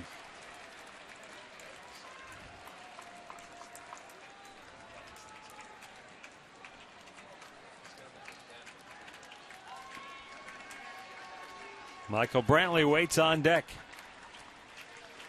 The 3-1 to Carrera, and it's ball 4. So the Indians get their leadoff man aboard. The winning run is on here in the bottom of the 11th.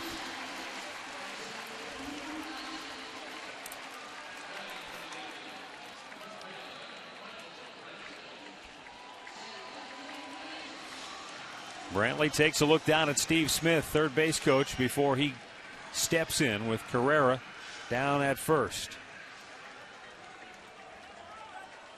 Santiago right in at the cut of the grass at third.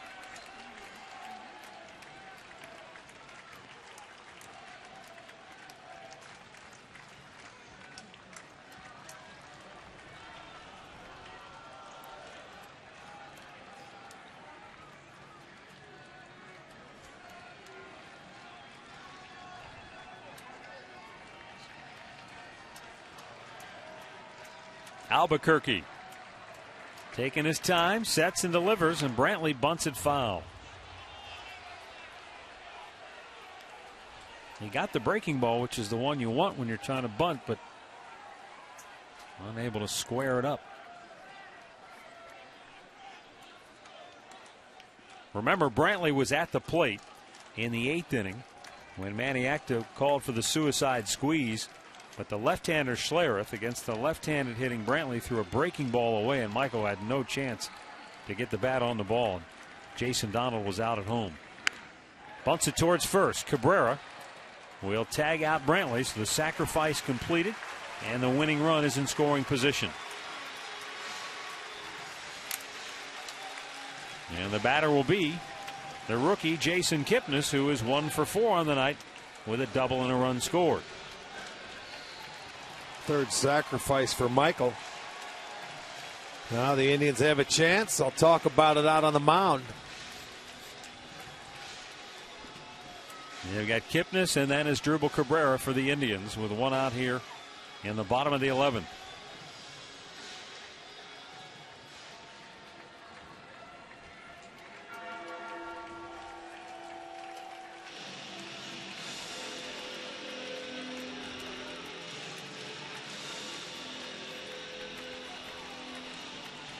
Well, this is how Kipnis got his hit parade started. Was a base hit here to win a game against the Angels for his first major league hit. Albuquerque does have 4 wild pitches on the year.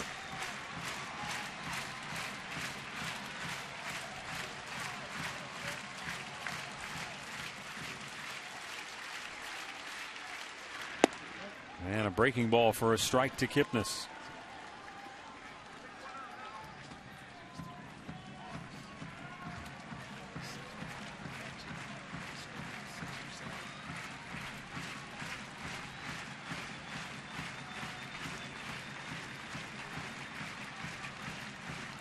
Albuquerque with the 0-1. Time was called before he delivered. Yeah, it took too much time. And Alex Avila going to go out and talk things over with the right-hander.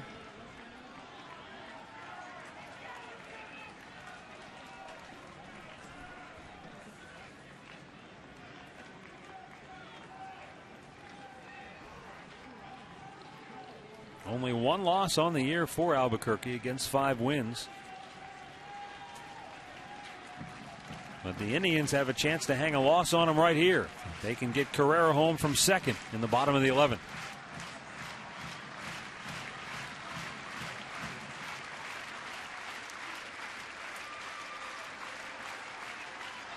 Kipnis with a long fly ball, deep right field, and it is a foul ball.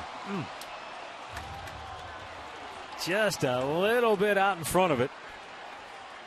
He was hoping that it was going to stay fair, but I think he knew right away it was starting to hook right out of the box. Well, he still, was running down the line, and I think that was courtesy. He got a breaking ball again, and there it is. He's saying, geez, please stay fair.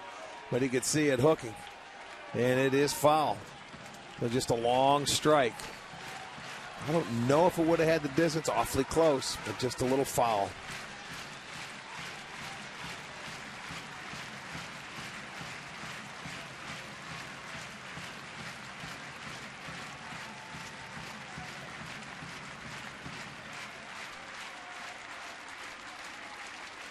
Now the 0-2. Bouncer just foul. And a nice grab by Miguel Cabrera, even though it was a foul ball. You're not kidding. Not exactly known for his defensive prowess, but not sure with fair or foul. You got to knock that ball down, do anything. Game on the line. Defensively, you're thinking anything around me, I've got to at least knock it down. It took a nice hop for him. He catches it, but it is foul.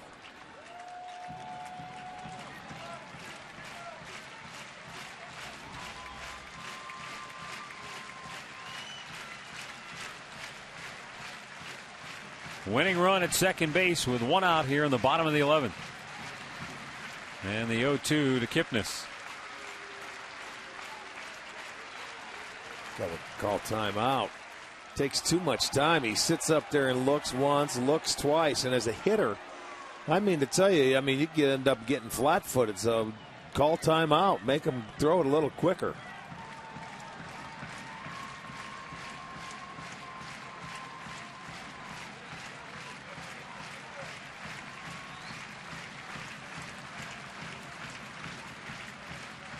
The 2-strike pitch.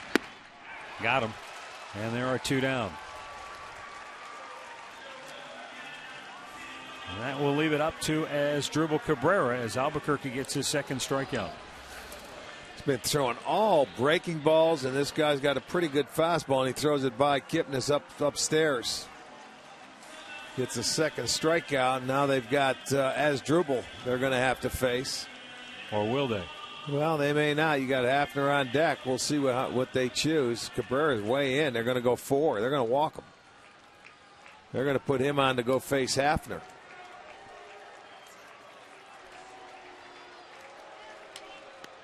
I don't think there have been too many times in Travis Hafner's career where they have walked a guy to get to him. But Asdrubal Cabrera clearly has been their Indians MVP this year. The kind of year he's having, you're saying, okay, we're going to put the guy on and we're going to make Hafner beat us. And you know what? Hafner's had some big home runs and some big hits in walk-off fashion. Hafner in his career a .273 hitter against Detroit with 21 home runs. So it's not like Jim Leyland isn't aware of the damage Hafner can do. Choose your poison, and he's going to take Hafner. You're just looking for a base hit right now, and they're going to go talk about it before Hafner comes to the plate.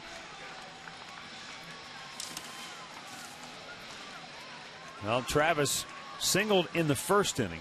Since then, he has flied to right, and he has struck out in each of his last 2 plate appearances. He's going to let Jeff Jones, his pitching coach, go out and talk to him about it.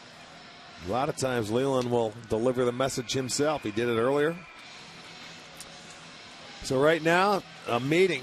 Indians with a chance here in the 11th inning to get this homestand started off on the right foot. I mean, there has been no offense at all after the second inning. Indians scored in the bottom of the first. Detroit scored in the top of the second. Indians had 3 straight hits in the first inning. Kipnis, Cabrera, Hafner all had hits in that first inning. Matt Laporta had a hit to lead off the second inning. After that, the next Indians hit was a leadoff double in the 8th inning.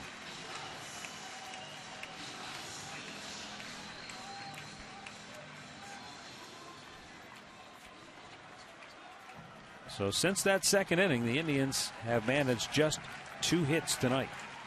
But they've got 2 on with 2 out. And Travis Hafner at the plate in the bottom of the 11th inning. And high, ball one.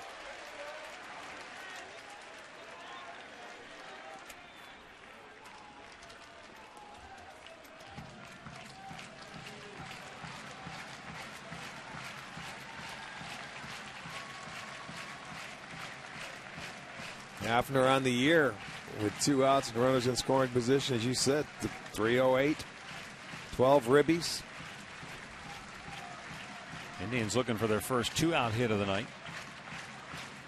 Boy, what a great time for it to come. Popped him up. Shallow left. Peralta is out there, and the shortstop has it and will go to the 12th. Still tied at 2.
Tied at 2. Joe Smith, who worked a scoreless 11th, will stay on to pitch the 12th. How about that for bullpen work? Boy, oh boy, great job. Detroit just 2 hits in their 9 innings. The Indians have given up 6. 19 strikeouts. The bullpens have been unbelievable. Well, Joe Smith, he's going to face Alex Avila.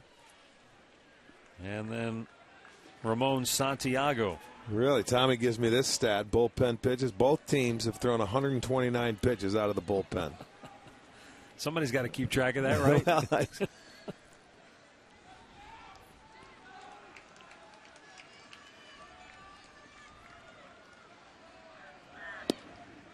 At the knees for a called strike.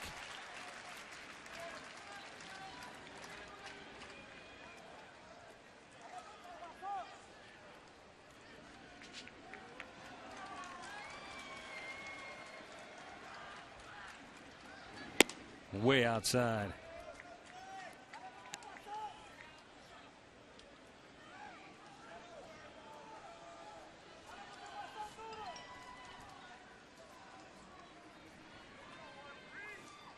Joe Smith ready with a 1-1. Caught the outside corner with that sinker, and it's 1-2.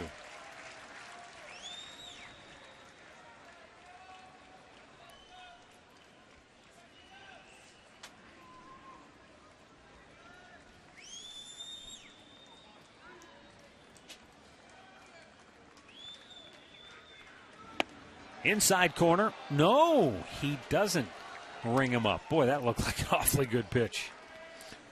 Well, it's a very good pitch, and let's take another look at it and see if he's going inside. Oh boy, a little comeback to it. Looked pretty good to me.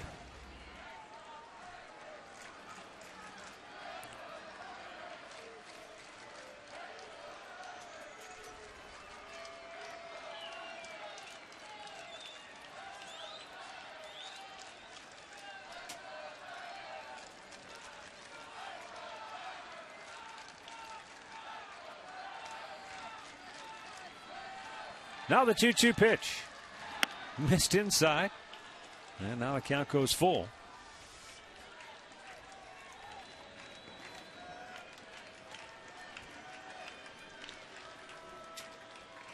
Ramon Santiago waits on deck for Detroit here in the 12th.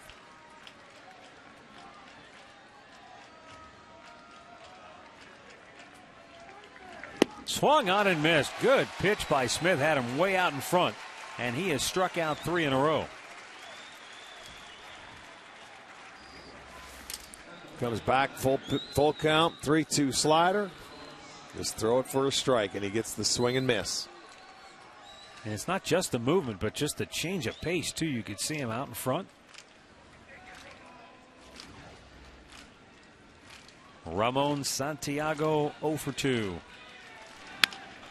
Beats it into the ground. Jason Kipnis gets the room service hop, flips it over, 2 down.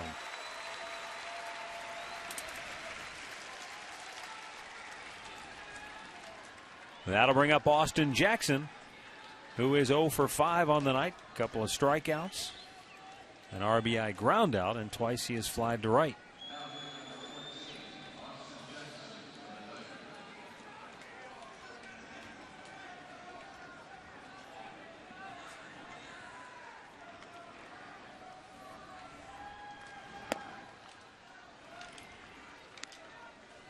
Ball 1 to Jackson.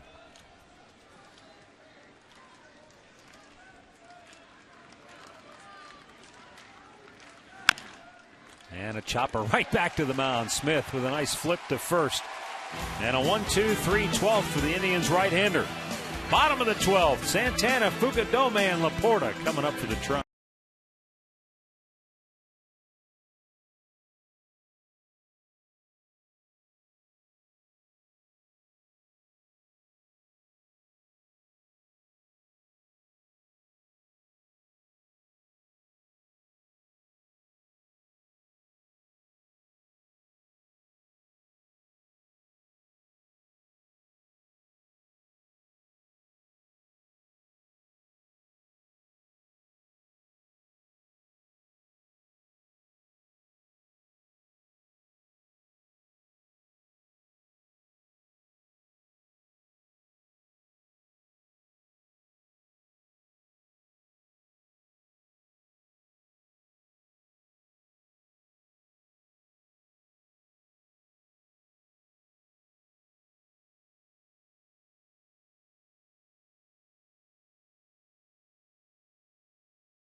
Bottom of the 12th inning.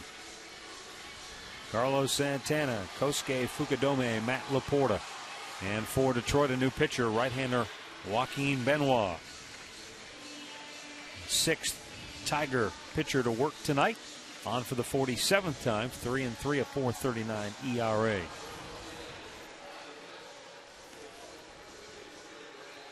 Mentioned earlier, back on April 29th, Carlos Santana had a walk-off slam against Detroit. It came off Joaquin Benoit. Well, you remember the situation. He had to come to him. 3-1 count. I seem to recall you saying, "Come to Papa." Come to Papa. That was a situation where he had to throw a strike. He was going to throw the fastball. So we'll see. But yeah, I'm sure Santana hasn't forgotten it, nor has Benoit.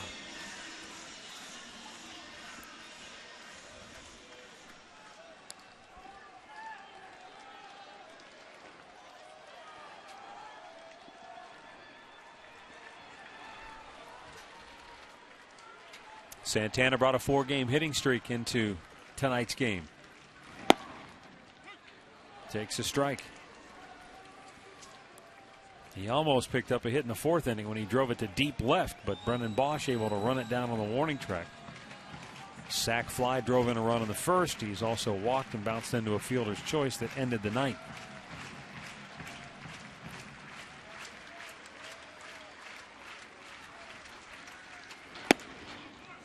Missed outside, 1-1.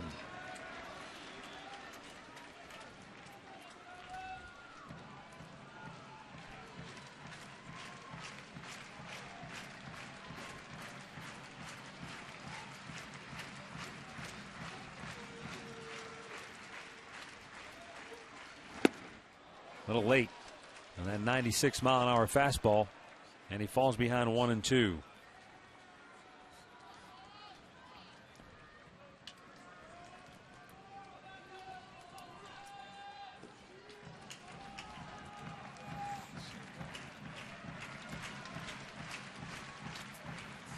There's the 1-2 now.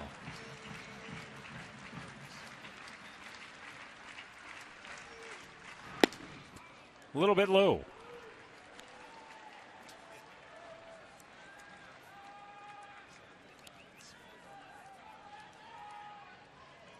There is Fukudome in the on-deck circle. Santana has the count back to even at 2-2.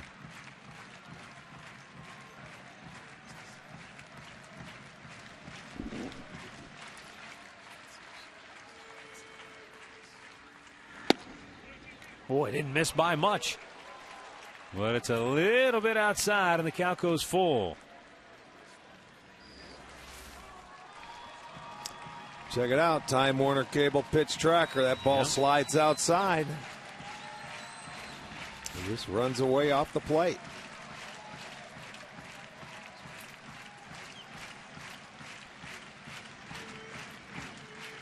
Outfield for Santana straight away and deep. And the payoff pitch is popped back out of play.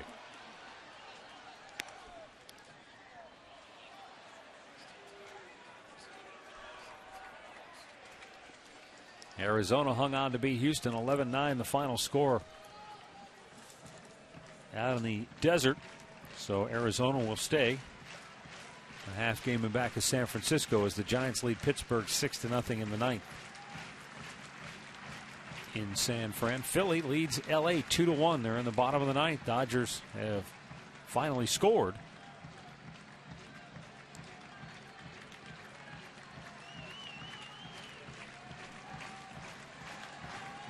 Here we are tied at 2 in the last of the 12th. And a 3-2 pitch coming to Carlos Santana. Right back to the mound. One away here in inning 12.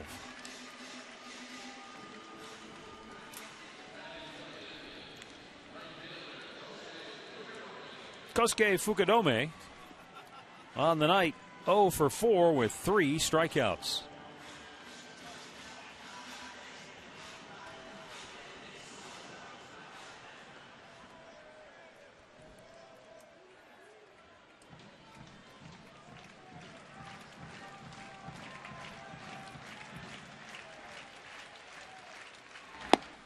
And a strike is called. By the way, that game out in L.A., Cliff Lee was taken out after 8 innings, struck out 10. So the Phillies closer Ryan Madsen has given up that 1 run in the 9th. And it's now a final. Philly hangs on to win it 2-1. The 1-strike pitch to Fukudome, down low to even it up.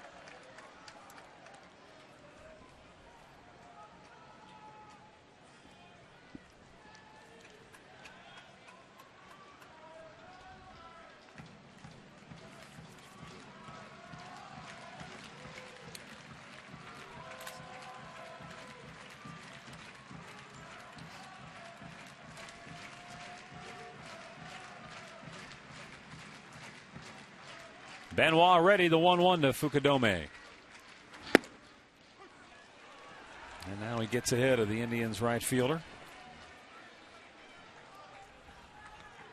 Right-hander Frank Herman getting ready to come on to pitch the 13th if the Indians fail to win it here in the 12th.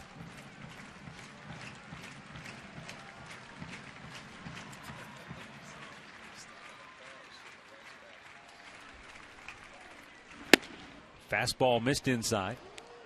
Evens it up at 2-2.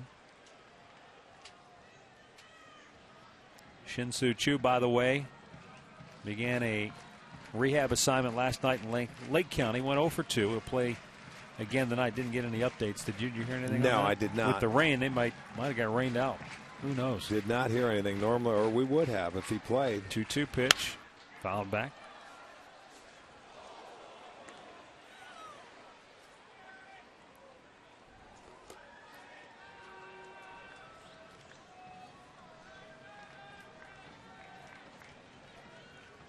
One down here in the 12th.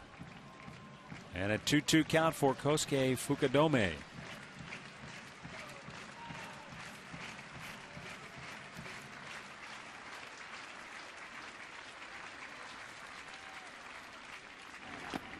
Low, full count.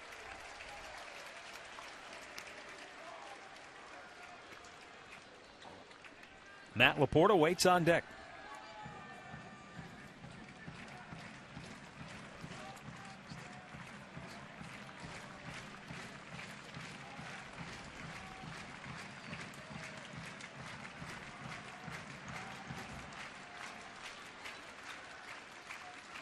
Payoff pitch. Swung on and missed. 2 down.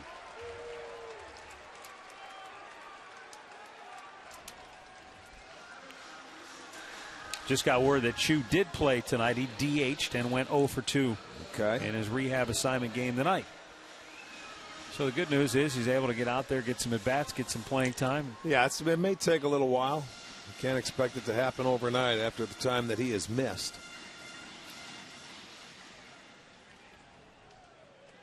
Here's Matt Laporta. 1 for 4 on the night.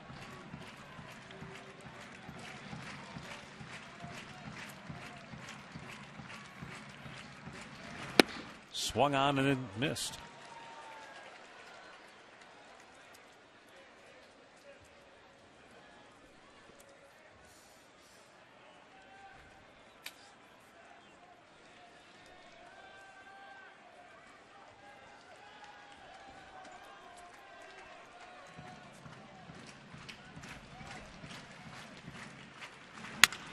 There's a liner toward left coming on as Bosch. He dives and he makes the catch. Terrific play by the Tigers left fielder to end the 12th inning. We'll go to the 13th, still tied at 2.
Inning here at Progressive Field. We are tied at 2, and the 8th Cleveland Indians pitcher to work tonight is Frank Herrmann.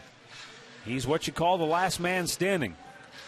And if he doesn't get it done, I don't know, they might have to look to a starter or a position player after Vargas, batting practice pitcher.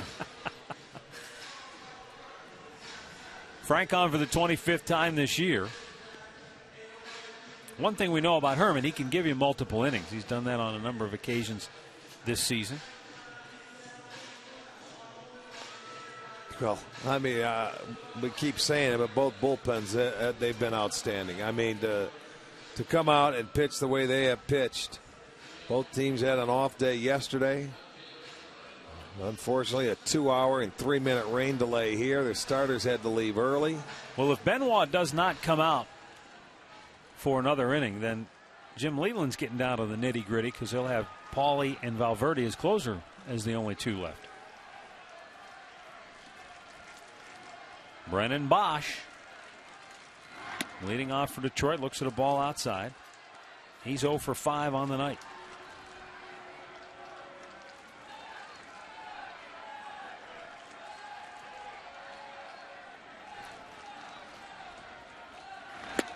Swing and a miss, and it's 1-1.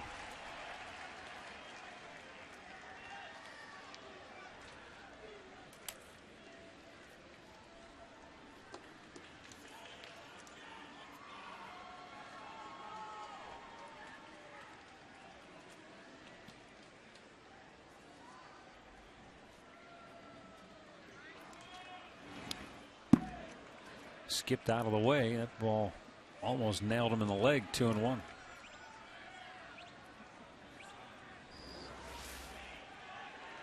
He went down there with a changeup. Boy, he just did get that foot out of the way. That's certainly not what Frank was trying to do there.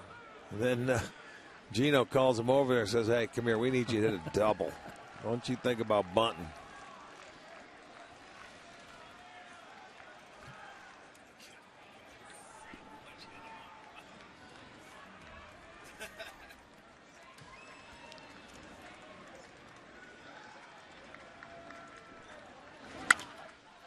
Fouled out of play.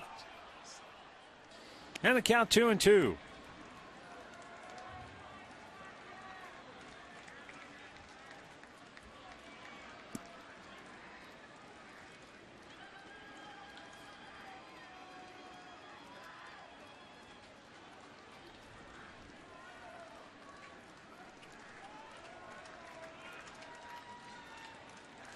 The 2-2 to Bosch. And now the count goes to full.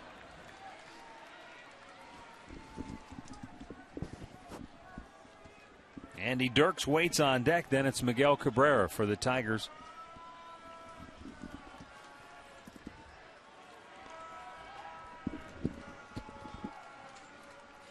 And Frank Herman's payoff pitch is low, ball 4. He walks the leadoff man. That's going to bring up Andy Dirks.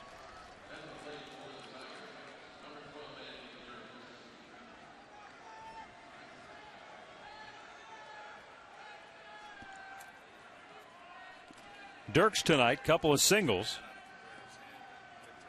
2 for 5.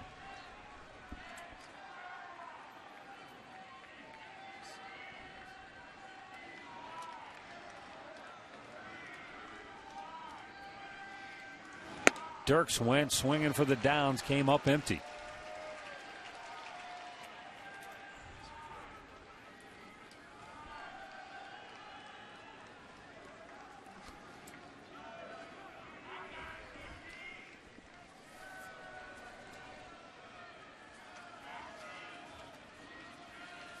Now the 0-1. Shoots it out of play the other way. No balls, 2 strikes.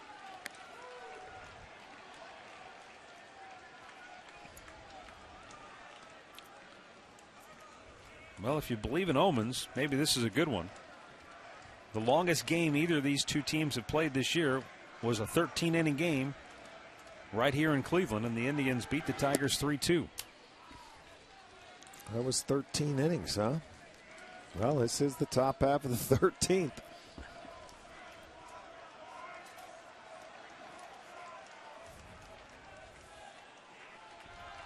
One and 2 the count here for Andy Dirks.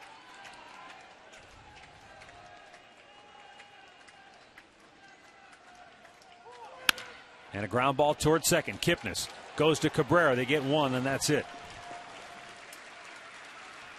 But the lead runner taken care of with 1 out. And it's going to bring up Miguel Cabrera.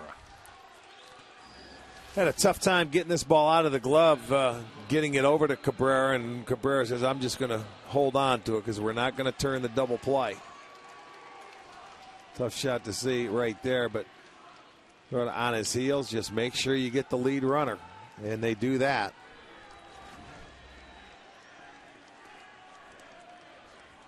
Miguel Cabrera, swing and a miss. 2 for 5, couple of base hits for Cabrera tonight.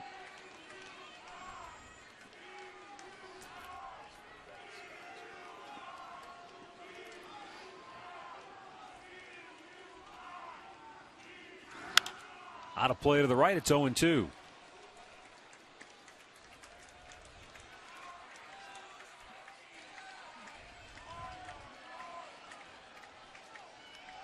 So far, Frank Herman has had Cabrera's number.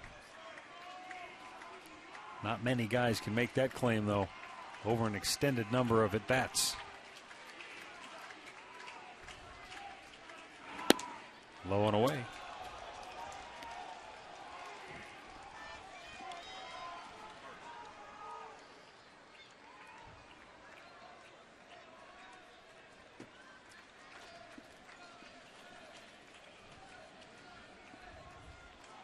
Miguel Cabrera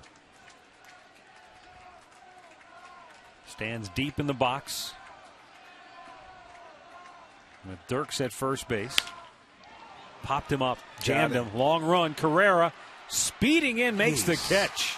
That kid plays out of sight. He plays so deep, man. That ball got in on him a little bit, and he had to, sprint in to make a catch. A dead sprint. Well, I mean, you look out there. They're playing deep in the outfield. I can see playing deep, but, man, he ought to buy a ticket. He's sitting out almost over the fence. I mean, look at where he's got to go to make that catch. And now he begins the long trek back to where he started.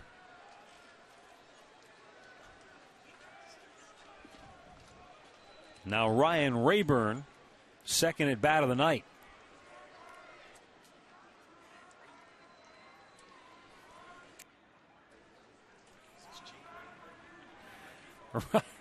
Ryan Rayburn bounced into a fielder's choice in his only at bat in the 11th inning. Shoots it back out of play.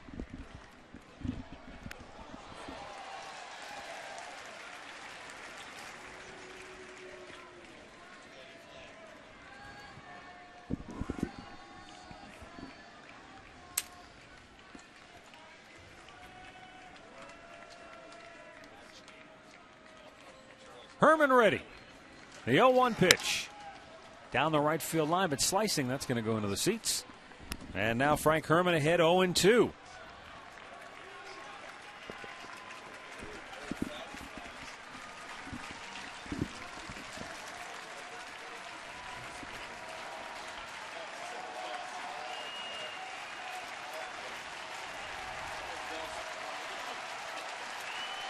Man, these people that are still here are into it, aren't they? A bunch of diehards have hung around for this one because we had a 2-hour and 3-minute rain delay after we played the first 2 innings.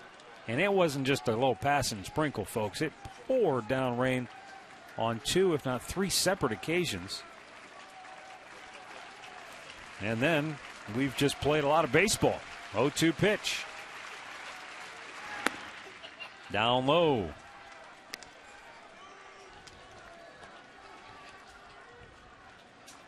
I mean, if you figure when we started this game at 7:05, these people have been sitting there for over 6 hours now. Yes.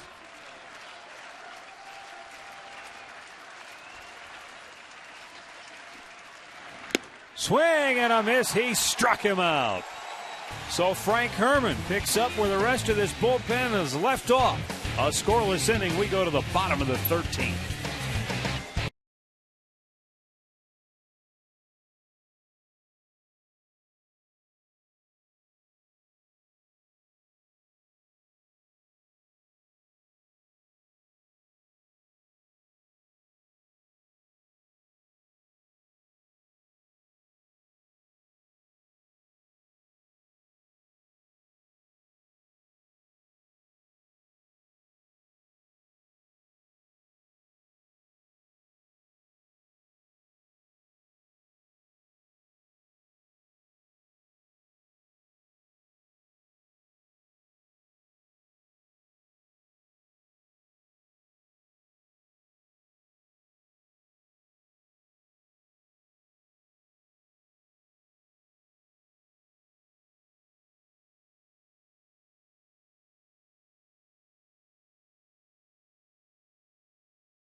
for the Indians.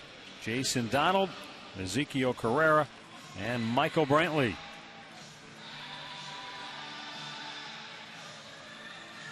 Jason Donald 1 for 2 with a double. He pinch hit in the 8th inning and doubled. Grounded to third his last time up.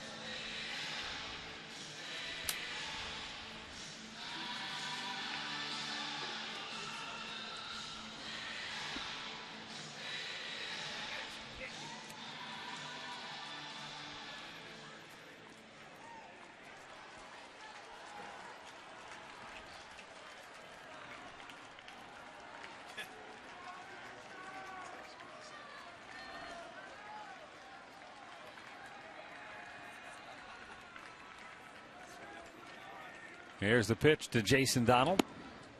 And it's low for ball 1.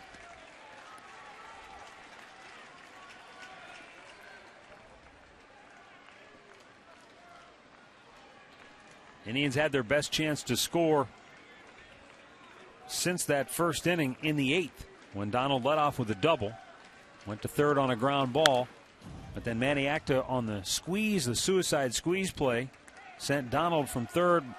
But the breaking ball was outside. Michael Brantley couldn't get the bat on it. Right, he had no chance. Donald was out at the dish. It was just a terrible pitch. Certainly didn't expect that.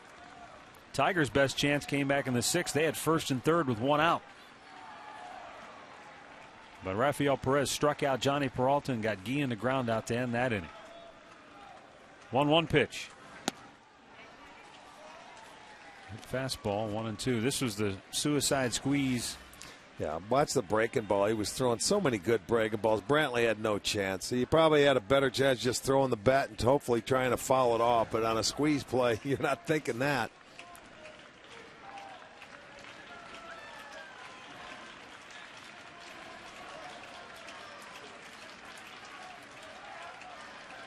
Joaquin Benoit, scoreless 12th.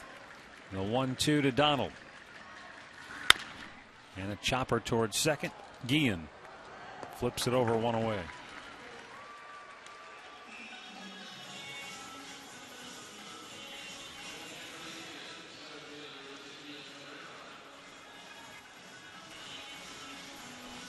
Ezekiel Carrera 0 for 3 with a walk.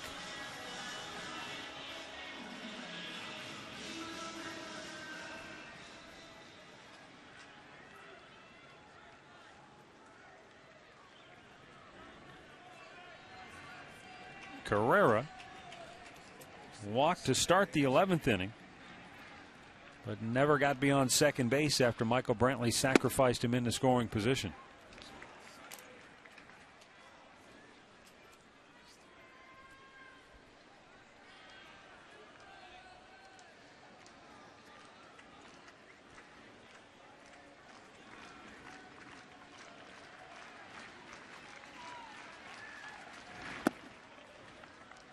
Squared around, but the ball's in the dirt, and it's 1-1.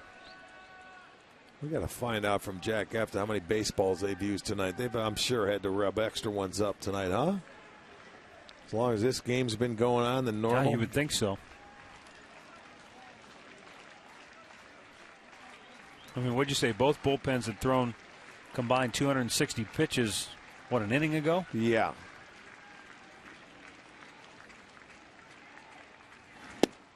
Swung on and missed, had him way out in front.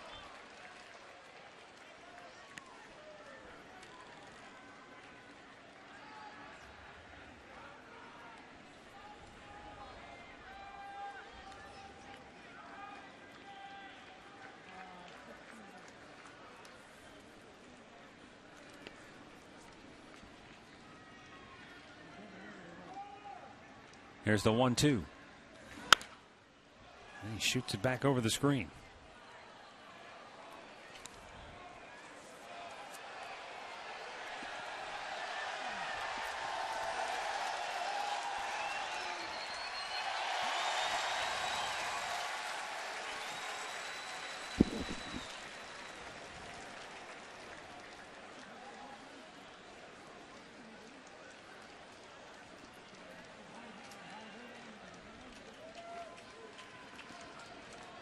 25th pitch since Benoit came into the ball game. And it's lined into the glove of Cabrera at first. Boy, a nice play by the hefty first sacker for Detroit. Well, that ball, I mean, must have been hit off the end of the bat, but Cabrera makes a beautiful catch. The ball looked like it was by him. He's hugging the line now to take the double away. But I'll tell you what, that's a nice play. Look at 1, 2 quick steps, and he leaves his feet. There it is. He says, I got it. It was a nice play.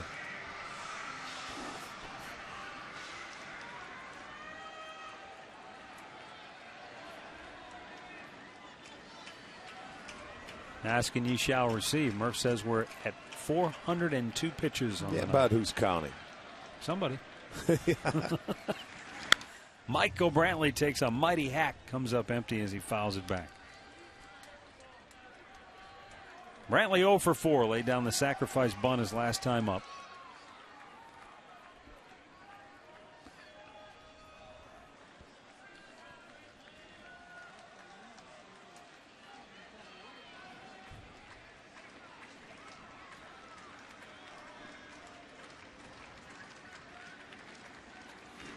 That's outside, 1-1.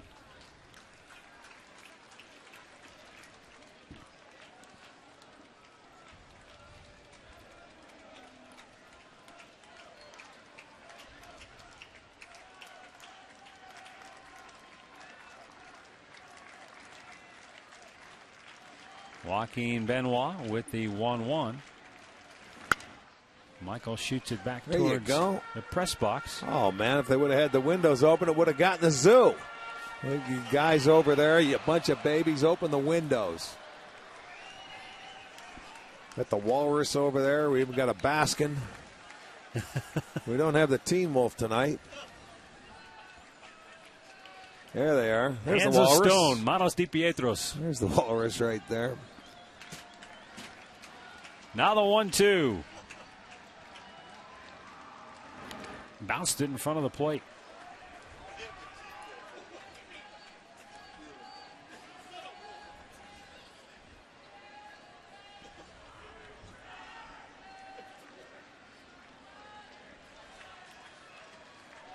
Joaquin Benoit revs up a new baseball.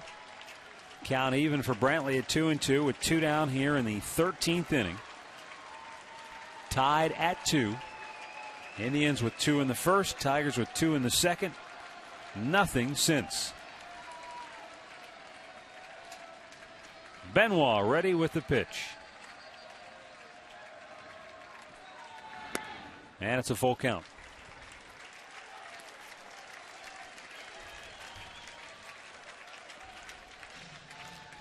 If Brantley keeps the game alive, Jason Kipnis would be next.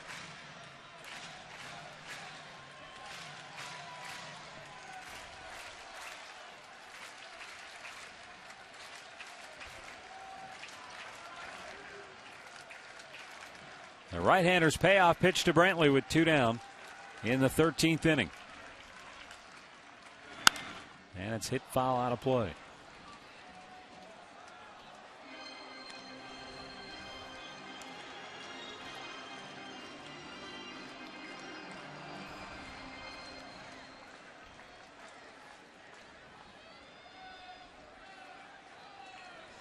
Michael with another shot at Benoit.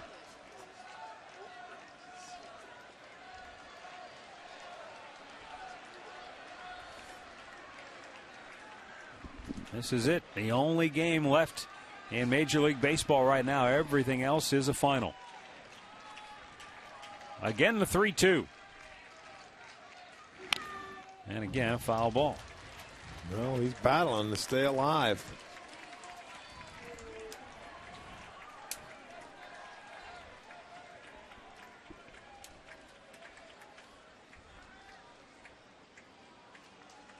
Benoit has now made over 30 pitches. They have David Pauly and their closer Jose Valverde left in the Tiger pen. One more time the payoff pitch. And he struck him out. We'll go to the 14th. Still tied at 2.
aggressive field.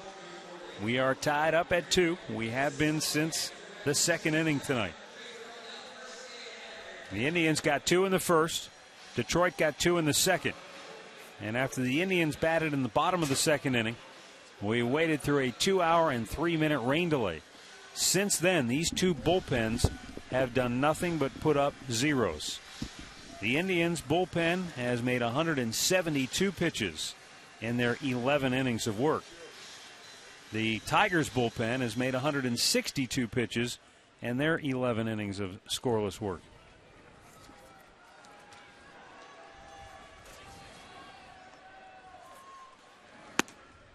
Now to the 14th, where Johnny Peralta, 1 for 5 on the night, leads off for the Tigers. Frank Herman, is a scoreless 13th inning. Officially our longest game this year. Longest for both.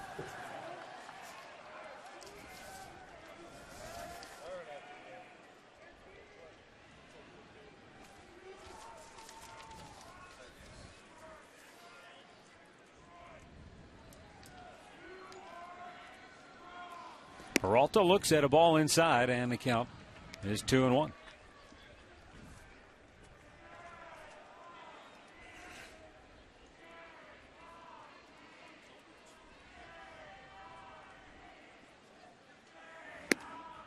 Tried to paint the outside corner, didn't get the call, and it's 3-1.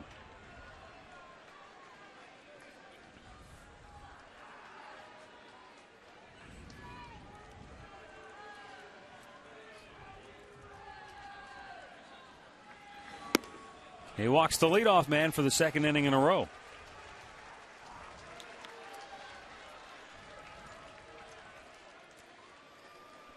You're right, he did the same thing. Brendan Bosch led off the 13th, and then he came back and got the next 3. Well, they weren't going to bunt. Different situation. Let's see what happens here.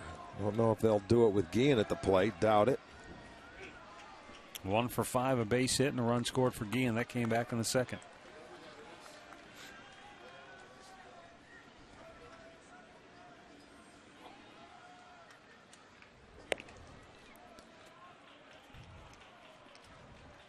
The 2 walks issued by Frank Herman equal the number of walks thrown by the Indians coming into the 13th inning, and one of those was intentional.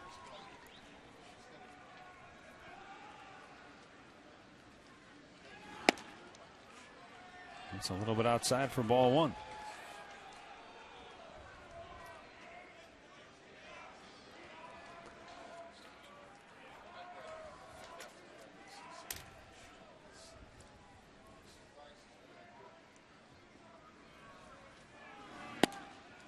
Same spot, 2-0.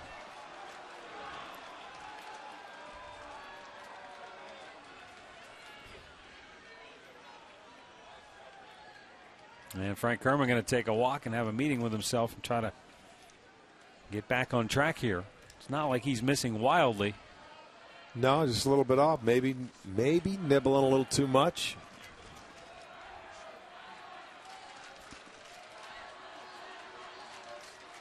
Runner goes, and the ball is hit in the air to left. Michael Brantley back to grab it, and Peralta retreats to first, 1 away.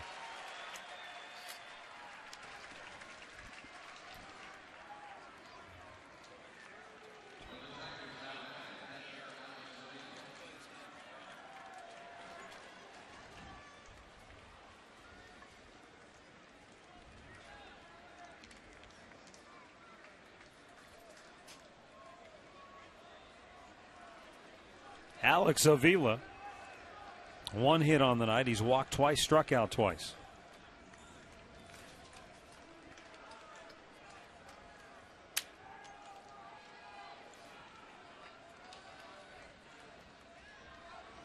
Frank Herman delivers.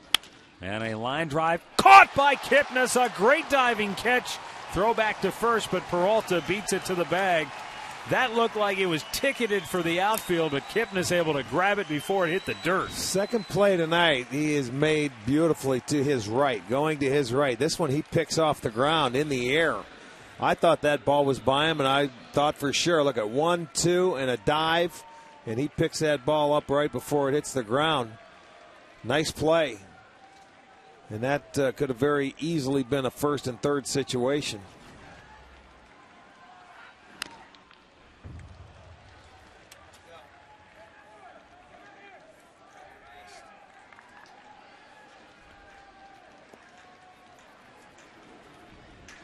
Carlos Santana with yet another foul ball. He has taken a beating here tonight. He sure has. Watch it off the arm. A forearm burner, huh? Oh, boy.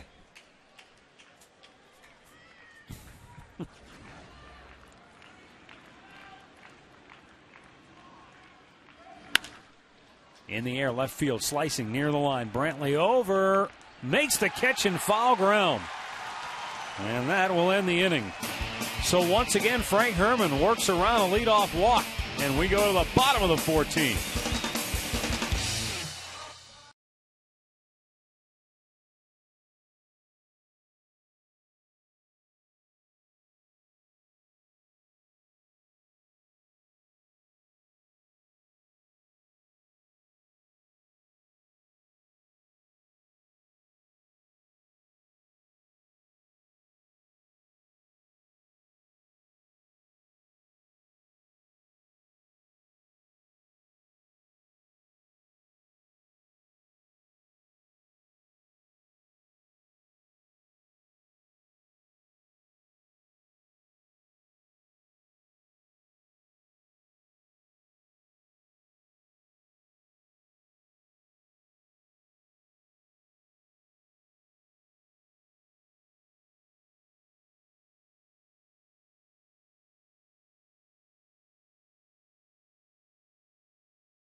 Two, bottom of the 14th. And the Texas Rangers go back to their bullpen. David Pauly coming on. They've got one man left, and that's their closer, Jose Valverde. Joaquin Benoit went 2 scoreless innings with a couple of strikeouts tonight. David Pauly coming over from Seattle.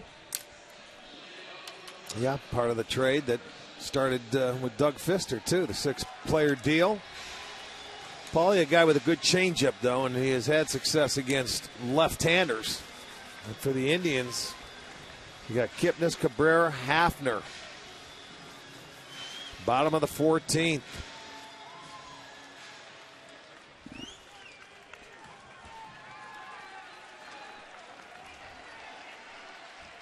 Indians, Tigers tied at 2, bottom of the 14th, and Jason Kipnis takes a strike. He is 1 for 5. He doubled and scored way back in the first.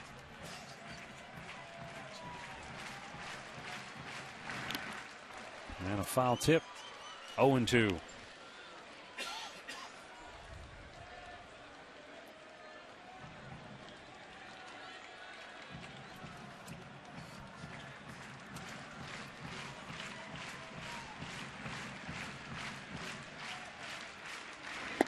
He struck him out on 3 pitches.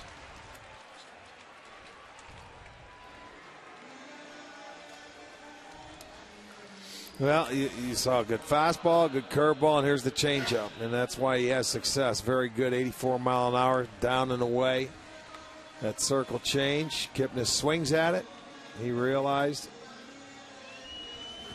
Well, out number 1.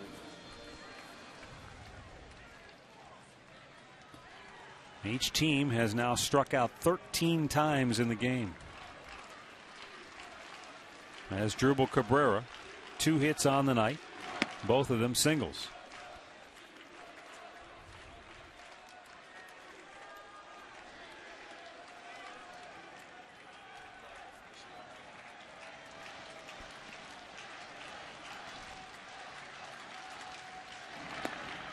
Missed outside. 2 balls, no strikes.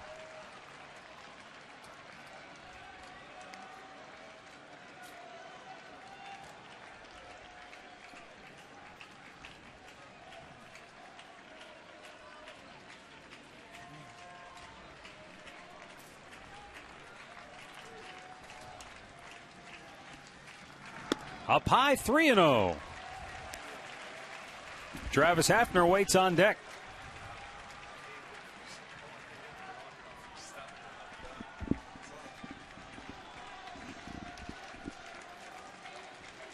David Pauly ready.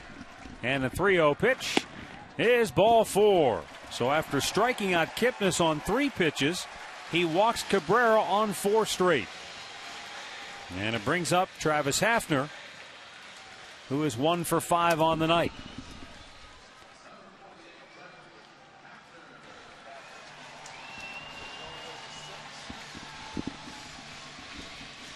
If you didn't know any better, you'd swear they just pitched around Cabrera after the way he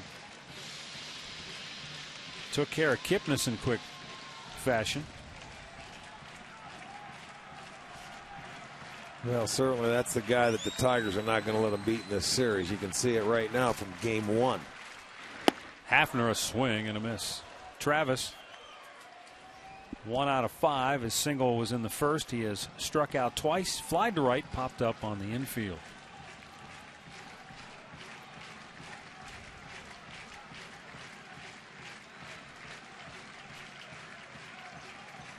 Tigers bullpen in their 11 innings of work has walked 4.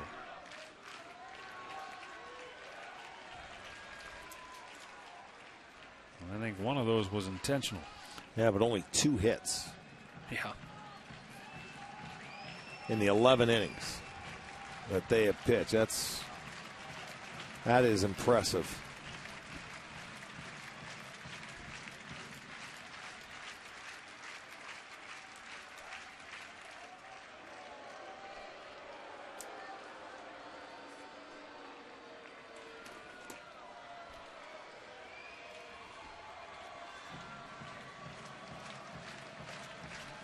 There's Josh Tomlin warming up in the Indians bullpen. It looks like he'll be coming on. Frank Herman's gone 2 innings. I don't know if he'll come out for a third. Hopefully it's a moot point as Hafner singles past Guillen. On his way to third is Asdrubal Cabrera. And the Indians have runners at the corners with 1 out. A hot smash for Hafner and ate up Guillen. And now the Indians have the winning run 90 feet away. I say they don't even pitch here to Santana. They put him on, I would think. Hafner gets that ball middle third and able to get it past Guillen at second base. That ball, it was a do or die play. Cabrera comes all the way to third. Kearns is going to run for Hafner. And Austin Kearns into the ball game. But the only run that matters is the one 90 feet away, and that's Asdrubal Cabrera. Well, you got to walk Santana here, load him up, and take your chances with Fukudome. And that's what the Tigers are going to do. They will intentionally pass on Santana.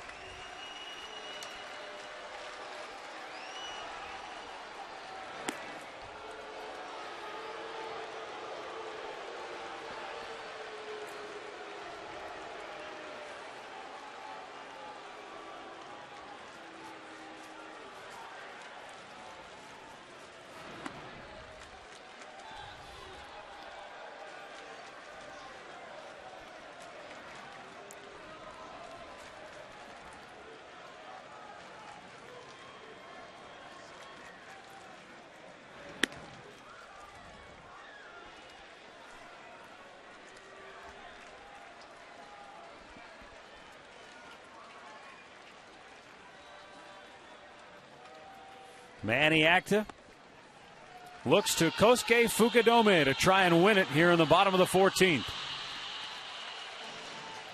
He has had a rough night, though. 0 for 5, and the last 4 times have all been strikeouts.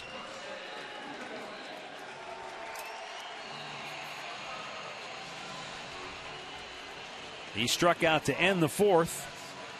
Struck out with a man on in the 7th. Struck out to lead off the 10th, and he struck out with 1 down in the 12th. But he's got a chance now to erase all of that.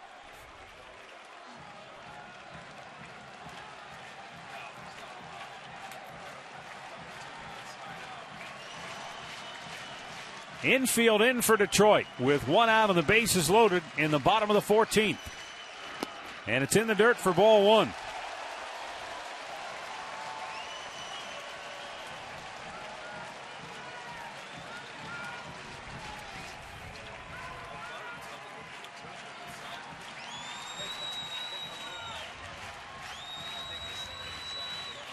Pauly taking a long look into Avila. Fukudome was ready for the pitch, but then time was called by Avila, the catcher. Infield cut of the grass around the horn. Outfield also in. 1-0 pitch. Fouled out of play. Evens the count.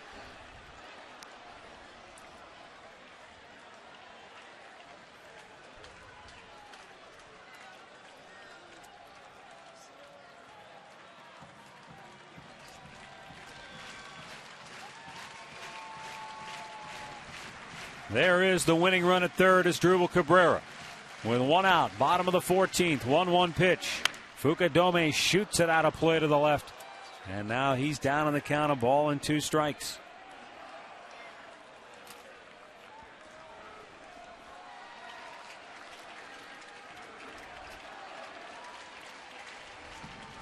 David Pauly struck out Kipnis to start the inning. Then he walked Cabrera on 4 pitches. Gave up a hit to Hafner. Intentionally passed Santana. And the 1-2 to Fukudome hit him, and the game is over. The Indians will win it on a walk-off hit by pitch. Whatever it takes. And the Indians take the series opener in 14 innings by a final score of 3-2. We've seen a little bit of everything, haven't we, on this game? What are you supposed to do after that? You just shake your head and say, we'll take it. Look at Matt Laporta rubbing off his arm. You're all right. You're all right. 1 hit in the inning. And you're right. Started off with a punch out. A walk, a single, an intentional walk, and a hit batter. And this ball game is over, and Tribe is going to win game number 1 in this 3-game series.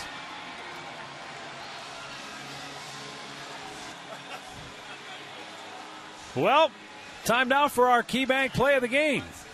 Brought to you by KeyBank. Thanks for making KeyBank the #1 bank in Northeastern Ohio. And we thank Kosuke Fukudome for taking one for the team. Well, I mean, that ball was going inside. Paulie wanted to go inside. He thought he was sitting on that changeup, and it ends up hitting him in the arm. And it goes straight down. Well, kind of a strange game. So a fitting ending. Well, you're right. That's going to be our KeyBank key play of the game. But guess what? It's over. It's over, and the Indians win.